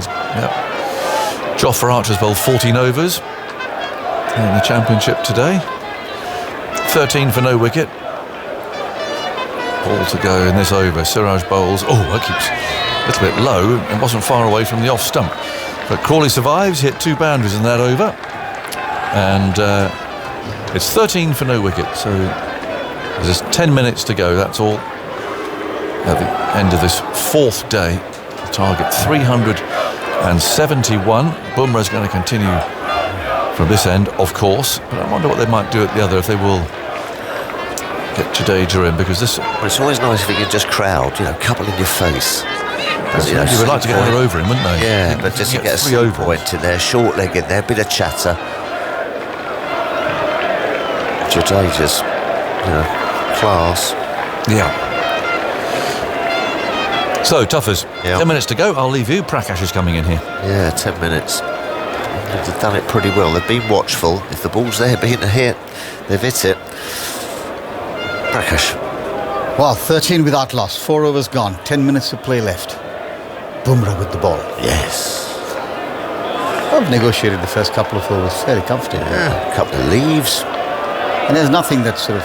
You've still got to stay in that mindset, especially these 2 guys, that if it is there and you fancy it, Yeah. hit it. Bumrah round the wicket to Duckett. He's in, he bowls, and Duckett pushes it away on the offside. Won't get a run. First time I've seen Bumrah in this game not have a smile on his face. That was when Duckett came down the wicket to do some more gardening, and he just spread his hands as if to say, what's going on? Well, it's the business end. It's the business end now of the Test match. We've had 4 compelling days. Yeah, it's been a fantastic Test match so far, and one hopes that rain will not play trump tomorrow. Bumrah. 3 slips and a gully weight. Bumrah bowls, and Duckett very nearly snuck through there. Duckett is able to just find a way to push it away on the onside. Came back at him. Bit fleshy. He's taking a stand in 8. just managed to get to his feet now, but is he going down again? Oh, inside thigh. Might have just missed that little inside thigh. That stings on a cold afternoon. Just watching that side-on angle just now. Oh yeah, inside edge onto that inside of the thigh. Middle. Taking a bit of time out of the game as well. That was interesting. Did you see the signal for Ben Stokes? 2 warnings for slow over. No, I didn't. I missed that. The umpire for slowing down the overs or taking too much time between overs. Sorry. Got 2 warnings. Next one would have been a 5-1 penalty. Hadn't seen that before. Duckett's now ready over his bat, which is raised and waits for Bumrah. Bumrah is in, bowls, and Duckett lets it go outside the off stump. Amongst the many other things, the expectations on Bumrah, right? Every time he has the ball and has 6 balls to deliver, everybody and their uncle wants him to take a wicket, if not 2. Yeah. Well, he usually delivers. Yes. Why? Well, yesterday I think there was one spell, may have even been 2 short spells between the start and the end of the game where he didn't actually get a wicket, but then finished it off really well with those last 2 wickets. Here he is into bowl to Duckett. Duckett full face of the bat, and he's beaten Bumrah. He's now Siraj wasn't alive. The ball's coming down below us. Siraj will drag it back, but not before the batters come back for the second run. Well, he's not Superman. No. Oh. And you can't expect that to happen every day of the week. That was a very good stroke. Just full face of the bat, Maker's name right in front, and gets himself a couple of runs. Jadeja is loosening up at the far end. Yeah, we thought he might have a little go. In comes Bumrah. Balls to Duckett, and Duckett works it away nicely, plays it on the onside, beats a diving Siraj, gets a hand on it, which means Sai Sudarshan will drag it back, but they'll take the 3rd run before the return comes in from the deep. Good effort by Siraj there, but beautifully timed by Ben Duckett. Takes the total to 18. England on their way to 371. It's still a mountain to climb. But look, I mean, if we they don't won't be phased. If we don't think about the weather, then it's just another day at the office. It's another day at the office. Why not? That's how they will be thinking about it. Yeah, what's it? Control the controllables. Can't do anything about the weather. Nope. Oh, Crawley pulls away now. Some movement, I think, behind the bowler's arm. There's a little bit of gamesmanship, perhaps. Trying to eat into a bit of time. I think it's the India media manager problem. Oh, is it? Oh dear, yeah, always a bit embarrassing. To be caught on camera for the wrong reason. I think all this stuff's probably taken 1 over out of the equation. Bumrah's in, bowls to Crawley down the leg side. And he takes by Pant, end of the over. 18 without loss. The Indian fielders running across to their positions. Helmet coming out, shin guards coming out. Indication clearly, as we said earlier, Jadeja's taking his jumper off. So we are going to see Jadeja bowl. Sai Sudarshan will be the man under the lid. It's funny, isn't it? The newest member of the team generally gets put into that spot. Always. As we heard from Cheteshwar. Always. Silly sometimes, really, because sometimes it might not just be your position. You know? You have the best man from the job, but boot hill we used to call it. Talking about those kind of positions, or that position in particular around the bat, back in those days of the Indian spin quartet, Eknath Solkar, the late Eknath Solkar, man, he was a fielder. And then some. No helmets, no shin guards. Oh. Phenomenal. Brave. You've got to be brave. Stride then. So there's a slip and a backward short leg. Man at square 3rd man.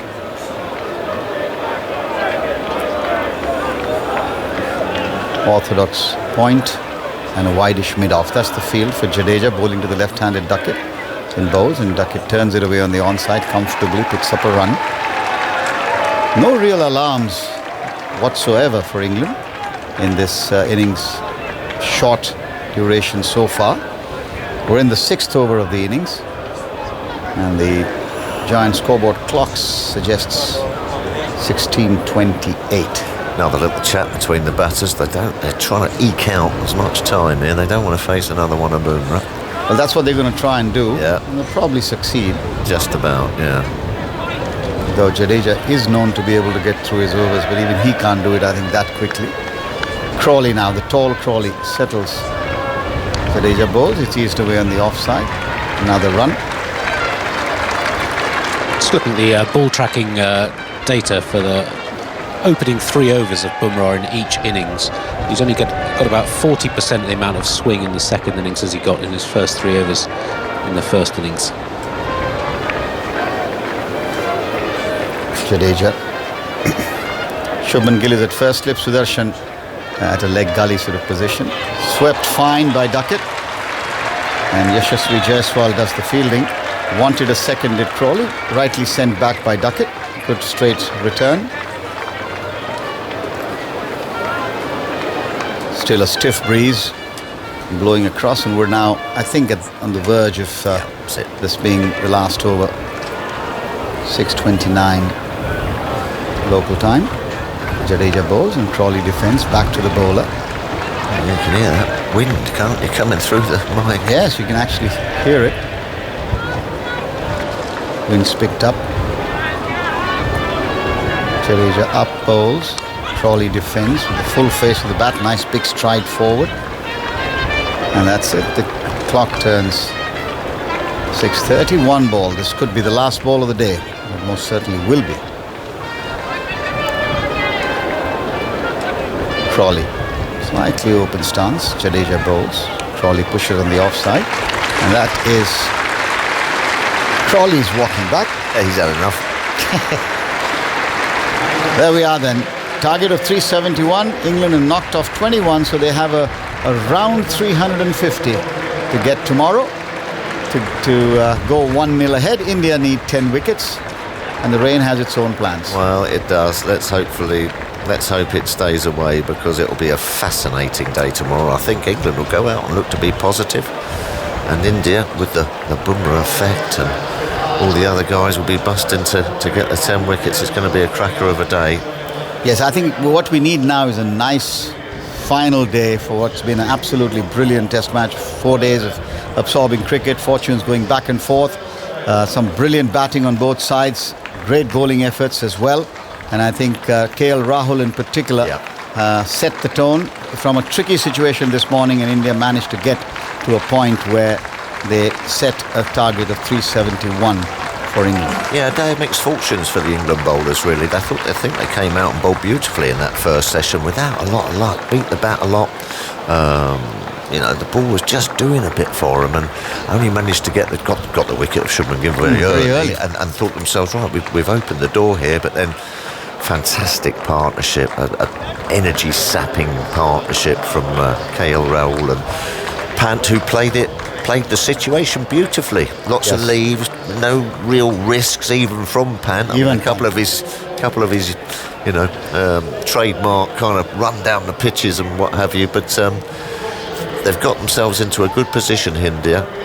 But I don't think England will be scared of it. They won't be scared of chasing 350. No, they won't. Certainly not. So Michael Vaughan is just walking in. So Rishabh Pant in the process becoming only the second wicket keeper to score a century in each innings. Michael Vaughan is just getting into the seat and getting his headphones on. So is Jonathan Agnew. So it's time for me to hand over to Aggers. Yes, thank you, Prakash. We'll have our review of the day up here, of course, looking back at another fascinating day of Test cricket, and a good day for India until the last half hour, 45 minutes or so of their innings, when they were blown away again for the second time, and the second time by Josh Tongue, in fact. So 364 all out. Josh Tongue taking 3 wickets in 4 balls after wonderful hundreds from Rahul. He made 137. Rishabh Pant 118 to become just the second wicketkeeper to score hundreds in both innings of a Test match. And he played really, really well. And India fought through that morning extremely well. 371 to win. And England's openers actually played very securely there, very carefully, circumspectly. 21 they scored. So 350 runs needed on the fifth day. Michael Vaughan, well, we heard about the new era, didn't we, and the way that England are going to bat, and we saw a few glimpses of it. We saw 2 leaves from Duckett. In fact, he left his first 2 balls in Test cricket for the first time in his career. Yeah, I have to say that is the calmest start to a Bazball era innings I think I've witnessed. It was very good control, great alignment from both players. Zach Crawley played a lovely flick through mid-wicket. He then got a wide kind of length ball and just kind of flicked it over the vacant space down at third. It's been a good finish to the day for England, but 349 runs on the last day at Headingley. I mean, it's Headingley, so we know there's going to be a lot of drama. India will hope the clouds are around and the pitch does a little bit like it did this morning. I mean, that looked like a real flat pitch. So England will fancy it, but it's a long shot, Aggies, to score that amount of runs on the last day. I just hope the weather doesn't spoil it. Alistair, what did you make of the way England approached that last half hour, actually? Well, Vaughan summed it up beautifully. It's the best I've seen Zach Crawley line up the ball like that. Absolutely superb against Bumrah. I was surprised he didn't actually get any of those balls to go bounce up. We saw quite a few from England's bowlers today. The ball hitting that crack, and I don't know whether that heavy roller just took that edge off it for that half an hour. But England will be so pleased they've gone through there. It's been it's been a brilliant day's Test cricket, but we're just so unusual for seeing like that this kind of style of cricket in England for the last 3 years. I thought the way India batted, I kept commenting saying, are they digging themselves into a hole here, the way they played in that morning session, scoring 2.5 runs and over.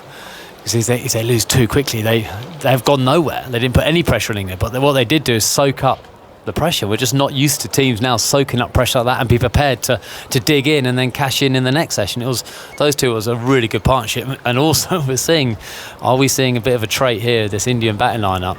If those top order don't get hundreds, they're not going to go. They're not going to get much sport from the tail. 6 out, all out sort of thing. That target that England have, how do you think they're going to play? I mean, they have talked about a more sensible approach. Let's completely ignore any prospect of rain and just say, just assume that tomorrow is a full day. 350 to win from 90 overs. First Test match. Bumrah playing, whereas we know he's not going to be playing in 2 others. I know it's not all about one man, but he is far and away their main strike bowler. How do you think England will approach it tomorrow? Well, I think they've just got to read the situation and the conditions. So it might be in the morning when there's a little bit of moisture coming up, and it might be cool like it was this morning, and it'll probably do a lot more than we've just seen. So they're going to have to play really well for the first hour or so. Clearly that Bumrah first 4 or 5 over burst will be crucial. If they bat 90 overs, you would think they're going to get 349 runs. Yes. That's the way that they play. I mean, they score at 4 and over quite naturally. This outfield's so quick. The one way that they can lose the game is by playing expansive shots in the morning when the ball might do a bit. So if they can get into lunch 1 or 2 down, we know that the likes of Harry Brook have got the ability to do what Rishabh Pant did later in the afternoon. We know that Ben Stokes can play the pressure card. We know that Jamie Smith can strike it. Chris Woakes has held his nerve at this venue against Australia. So I don't think England will be worried about the pressure of tomorrow, because they've been there and done it.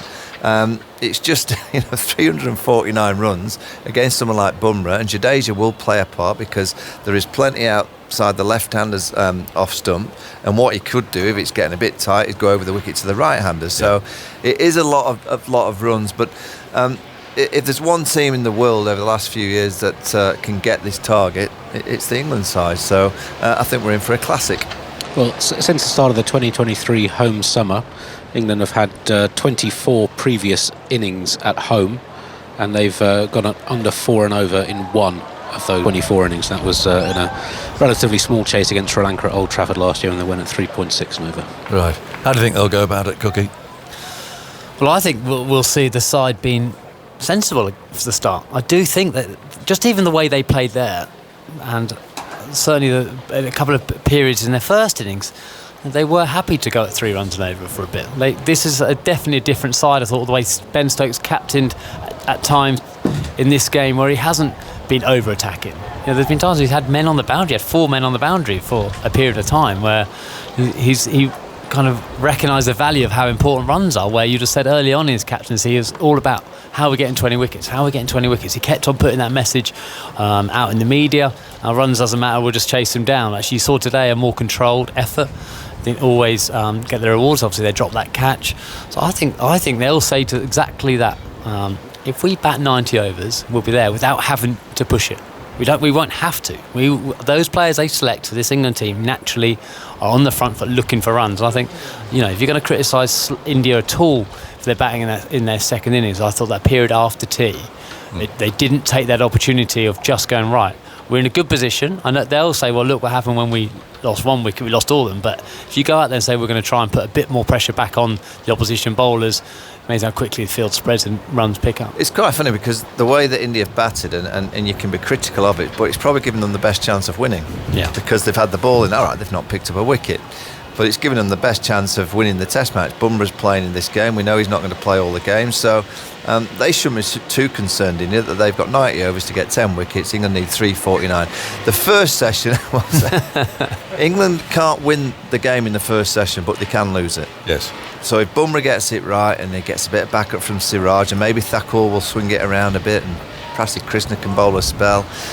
If England lose 4 or 5 in that first session, and if the ball does what it did in the first session today, England bowled beautifully this morning. And that's why I was so impressed with KL Rahul and Rishabh Pant, because yes, Rishabh danced down once or twice, but KL Rahul just dug in and his technique was great. He left the ball, he played the ball late. There was 1 or 2 balls that bounced, but there were some brutal balls actually. He got hit horribly on the arm. He didn't get affected by that. No. He just thought, you know what, my job as an opening batter is to see the team through to lunch. And he got to lunch, then Rishabh after the lunch break suddenly started to be a bit more flamboyant. KL kind of joined him.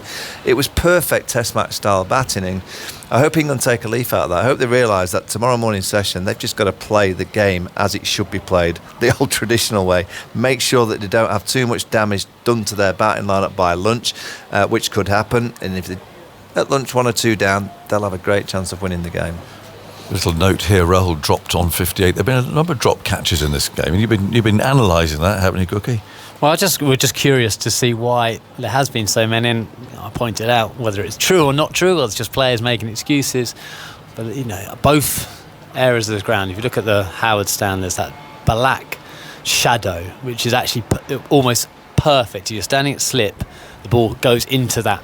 Right. And then if you stand at the other end, there's black shadow underneath this building, however you want to describe this building, actually a lot more of it. So if it just goes into that, just for a split second or a bit longer, you just tend to lose. And if you actually look at all the catches that have, I think it's been 5 in the slip cordon area, all of them, well, it's not maybe, I reckon at least 3 of them, have hit the fielder before they are expecting it. So that to me is a bit of an indication. Now whether it's a slope as well added into it, I'm not sure that is, if you're standing at, you say at the far end, you're quite a long way below where the batter is. So whether you're seeing the shot and it's hitting you at a slightly different point, I don't think that's a fair thing, but it's worth mentioning. But that they're late on the catch. So that split second, we're talking split seconds here, they're bursting through their hands. And to be a really good catcher, yes, you need really firm hands, but you need to be a relaxed body. The rest of your body needs to be relaxed to allow a little bit of give, not too much. And then if you lose it, what's the first thing you do? You panic, so you tense a little bit. Yes, so you're talking about that sort of walkway above the first terrace. Absolutely, and it's just amazing if you actually go and stand there and have a look at it, where it's it's absolutely perfect where that ball will go into it, from a cut shot, from a back foot push shot, back foot shot. They all go into it, and it's just those little things. Now, you still can catch. You still can catch it. I'm not saying it's impossible, but I think there's a reason why maybe there might be more drops here. I started my career here and that's why I became such a bad catcher. That stand wasn't there, or neither is this stand here when you started here. So don't start that. That's all on the highlight. I think he's on the highlights, haven't he, Cookie? I think. Yeah, So if you want to find out what he's talking about and the excuses he's made for dropping all his catches here over the years, you can see it on the telly. How did you rate, Cookie, about the way that those Indian batsmen played this morning? Because that was, I think if I were a bowler and I walked off at lunchtime, I'd just be, I'm disappointed there, because it was doing a bit. But I don't think they bowled badly at all. No, I thought you'd just be disappointed and got the wicket. Yeah, so absolutely. Thinking, what can I do? I thought Cast, they swapped ends for Cast, didn't they? He bowled a majority up the hill. Previously came down the hill. And I thought he was outstanding. They bowled a lot tighter. They kind of recognised that, in the first innings, challenge outside edge, they bowled straighter.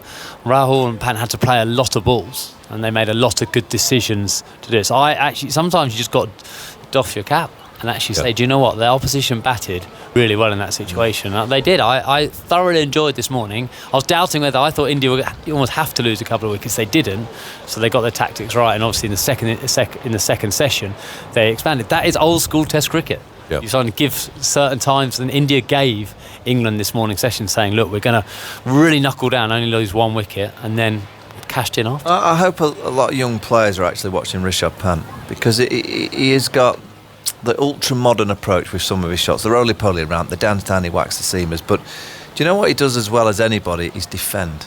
Yes. And he plays the ball late, and he plays straight. So of all the flamboyancy that Rishabh... And they're the shots we talk about, the Rishabh Pant kind of flamboyant shots. But he plays with a straight bat, and he gets his weight back. He plays a few forward defence, and that allows him to play all these expansive shots. So he has a real strong foundation. I mean... It's not, you'd look at Rishabh and go, he's got to be a better T20 player, a better 50. He's actually a brilliant Test match batsman. This is his best format. Yeah. Playing Test match cricket, it's always a joy to watch someone that plays like that. But that partnership with KR, that was up there with the best partnerships I've seen for a while. That stat about his second ball results. I mean, what are we going to do? So we've got to slip that to Ben Stokes. I think that stat. It's the second ball of his innings that he goes bonkers about. Surely they know. Yeah. If we're talking about it, surely the England side. What are you going to do with your feet? What are you going to do next time? I think you've got to bowl a slow ball, haven't you? Just a slow one. Got to bowl a slow ball wider, or maybe a bouncer. I don't know. You've got to do something different. You can't just bowl a length ball. No, you'll whack it. That's gone for 4. So second ball over the course of his career, he's gone almost a run a ball and hit quite a lot of boundaries. Scored twice as fast on his second ball as he has on his first ball, and almost twice as fast as on his third or fourth balls. So the second ball seems to be the key. As you mentioned, the first wicketkeeper in Test history, the second wicketkeeper in Test history to score 2 centuries in the same Test, after Andy Flower, who did it for Zimbabwe against South Africa in 2001. His 4th second inning century. Only Andy Flower has more second inning centuries as a keeper. But set against that, India have had 5 centuries in this game, only the 6th team in Test history to have 5 centuries in one game. But their tail has been absolutely dreadful. A total of 9 runs from their numbers 8 to 11 across the 2 innings. 1-0, 3-1 in the first innings, 4-0, 0-0 in the second. And that is the joint worst performance by an 8 to 11 in a Test in England in the history of Test cricket. I love it. And it's in the top, bottom 10 worst ever. And innings where the tails batted in both innings. Test where the tails batted in both innings. That was a vulnerability. Looking at the Indian side before this game, we saw them collapse at Edgbaston in 2022 to give England a chance to chase a very similar total to this. Well, both times here, Josh Tongue was the man who hoovered up the tail, really 4 for 86 in the first innings. He took 3 for 72 today, including 3 wickets in 4 balls. I think I'm going to raise a toast to the rabbits. The rabbits are back. Go back to the 80s, the load of rabbits, the tail end come back. We're back. Well, it is entertaining. But Josh Tongue's talking to Henry Moran.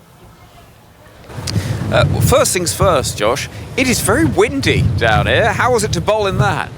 Yeah, there was quite a few strong gusts of winds when we were bowling. I think a couple of us pulled out on some of the run-ups. But no, it's just one of those things you just got to get used to as the day went on.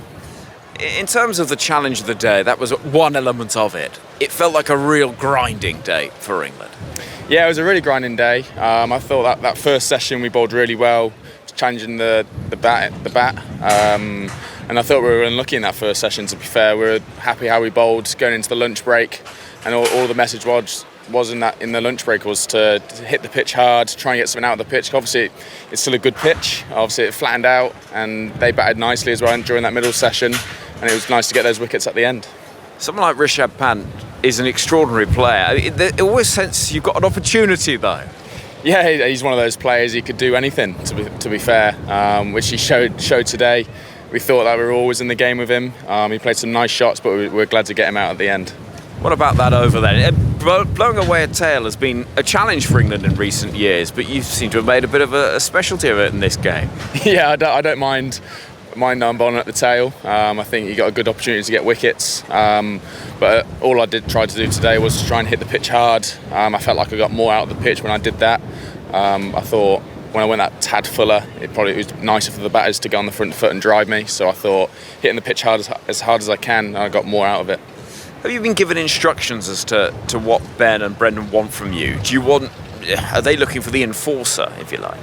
Not in particular. I'm happy to do any role in the team if that's the enforcer, hitting a good line in length, if that's the bouncer plan. I'm easy to what the skipper wants and Baz. In terms of a target, 371 is a big target. Felt important to get through that half an hour tonight. Yeah, definitely it was crucial to get through that 30 minutes without losing any wickets. I think tomorrow morning's obviously going to be crucial as well, that first half an hour to 45 minutes. Get through that little period and then hopefully get the runs. What's been the conversation in the dressing room throughout this Test match? Because it's been a great game of cricket. Yeah, it's been a great game of cricket. That's Test cricket. That's what everyone wants to play this for. But it's all been positive in the changing room. There's been no negativity at all. And yeah, I think it's just one of those things. Just focus on tomorrow and hopefully we get over the line. I can see you're enjoying Test cricket and being part of this setup. Yeah, I'm loving it. I think obviously I had a tough year last year with injuries. I've always wanted to play Test cricket for England, and it was a dream come true in 23. And I want to play as many games for England as I can. And being around the people in this squad just makes you a better player, and you just enjoy every single moment.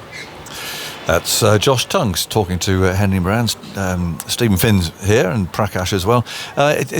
He seems to have nailed this way of getting tail-ended out, Steve, isn't he? Which is not easy necessarily. No, because people aren't that scared anymore. They tend to stay in line and not run away towards the leg side.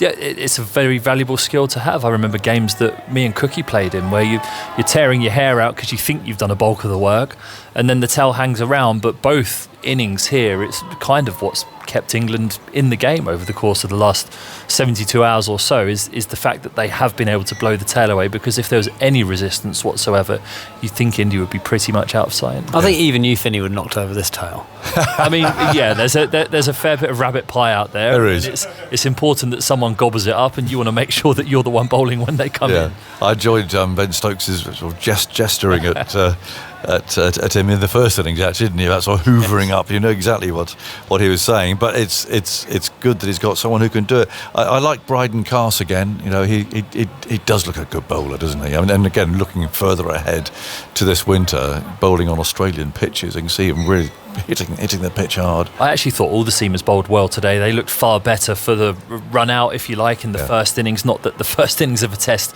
is a run out, but you get that first one of the series out the way, then you settle into your work. And I thought they started excellently. Chris Wokes from the bottom end beat the edge a number of times and could have had a lot more reward for his work. But yeah, Bryden Carse, when he gets the ball and it's that bounce, we saw a lot of extreme bounce from the media centre pavilion end coming down the slope here. He had the discipline to keep it in and around just outside off stump. He biffed KL Rahul's hands a number of times, and a lot of credit goes to Rahul for staying calm in that situation and not having a big swipe at something. So yeah, I was impressed with all the bowlers today for all the different facets that they bowled. Yeah, and I want to put a word in for Shoaib Bashir too, actually, because he had Pant coming at him with a short boundary. He hit him for a couple of big shots, but he kept going, and eventually, of course, he mistimed that one and was caught. Well, he nearly created enough pressure bowling it outside off stump to cause some degree of indecision when he was around his 100. It took him forever to get from 90 to 100, which you wouldn't anticipate. For a young spinner to hold their nerve in that kind of situation is a good sign. Yeah. Well, Prakash, What do you think? What do you think tomorrow? But what do you think? Well, what about the way that India played there towards the end? Do you feel they just lost their way a little bit? I think so. I mean, look, at the end of the day, 371 we all believe is going to be a real ask, and if England do it, they deserve to win. It's as simple as that. But that being said, I thought in both innings, and that'll be one of the things when this game is over, whichever way it ends, that the Indian team management will have to think about. You can't in modern day cricket have the tail adding less than 100 runs in 2 innings. No. They've got to have something there, so they'll probably be looking at what they can do. But on today's batting, I mean, I was thrilled personally for KL Rahul. He's promised so much, somehow has tended to a little bit under-deliver. Maybe it's the odd ball here, the odd ball there, whatever. But today he put it all together, compiled a classical Test match 100, put the body on the line when it was needed. And Rishabh Pant, I think, what will be scarier for the rest of the world is if he starts putting in a little bit more, as he showed today, circumspection into that otherwise unpredictable brilliance of his. Is going to be an even bigger force to reckon. So very happy with the two of them. Feel a little bit for Karun Nair. I think he's just too tense about the fact that he's come back. Yes. But the few strokes that he played, he looked okay. He just needs to get it all together. Not sure I've ever seen a batsman hang around quite so long where they've drilled a catch back to the bowler as clear as day. Well, I think he was so surprised that the one shot he absolutely nailed in it, that his 50 balls he got out for. He batted okay, he batted with control, and then he plays an aggressive drive, and Chris White is a really good catch actually, because he hit it really hard back at him. But yeah, like you should never judge players on one game, should you? He needs to have a run in that side for at least this series. I think it'd be unfair, and it's unfair if he's looking over his shoulder already. There's a huge amount of talent. We know that in the Indian setup. But if you picked him, he's the best player this week. He's going to be the best player for the next 4 or 5 weeks. That's the only way, I think, if he feels backed by the rest of this Indian setup, then he's got a chance of scoring runs again. You know, it's all what it's like to captain a side, Cookie, many, many times. I wonder how Shubman Gill is going to sleep tonight, because there's going to be a lot of responsibility on his shoulders, isn't there? Well, there's all that talk about the declaration and whether they got their balance, their attacking balance right after tea. And it's great up here now when you can just talk about it without any consequence. You say, well, actually, you should push on a bit, and I think they should have done. And I think they should have been a bit more proactive, and that would have led some momentum, some positivity, and then the feeling of it, rather than succumbing like they did, and Jadeja and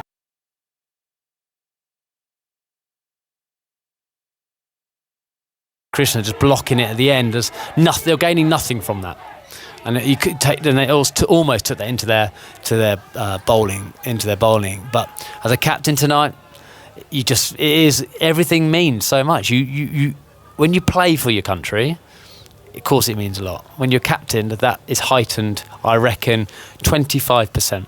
and he will never. He'll only do this once. He'll only sleep on like this once, I think, tonight for the first time. How will he handle it? What happens? And I'm sure he'll be running through his head. What happens if this goes? What happens if Bumrah does? Are you still running through scenarios? Absolutely, you are. Absolutely, you are. You try not to, and you try and act cool, because actually, what the worst thing he'll do now is that everyone will be looking at him, because a new leader, how's he coping? What's he doing?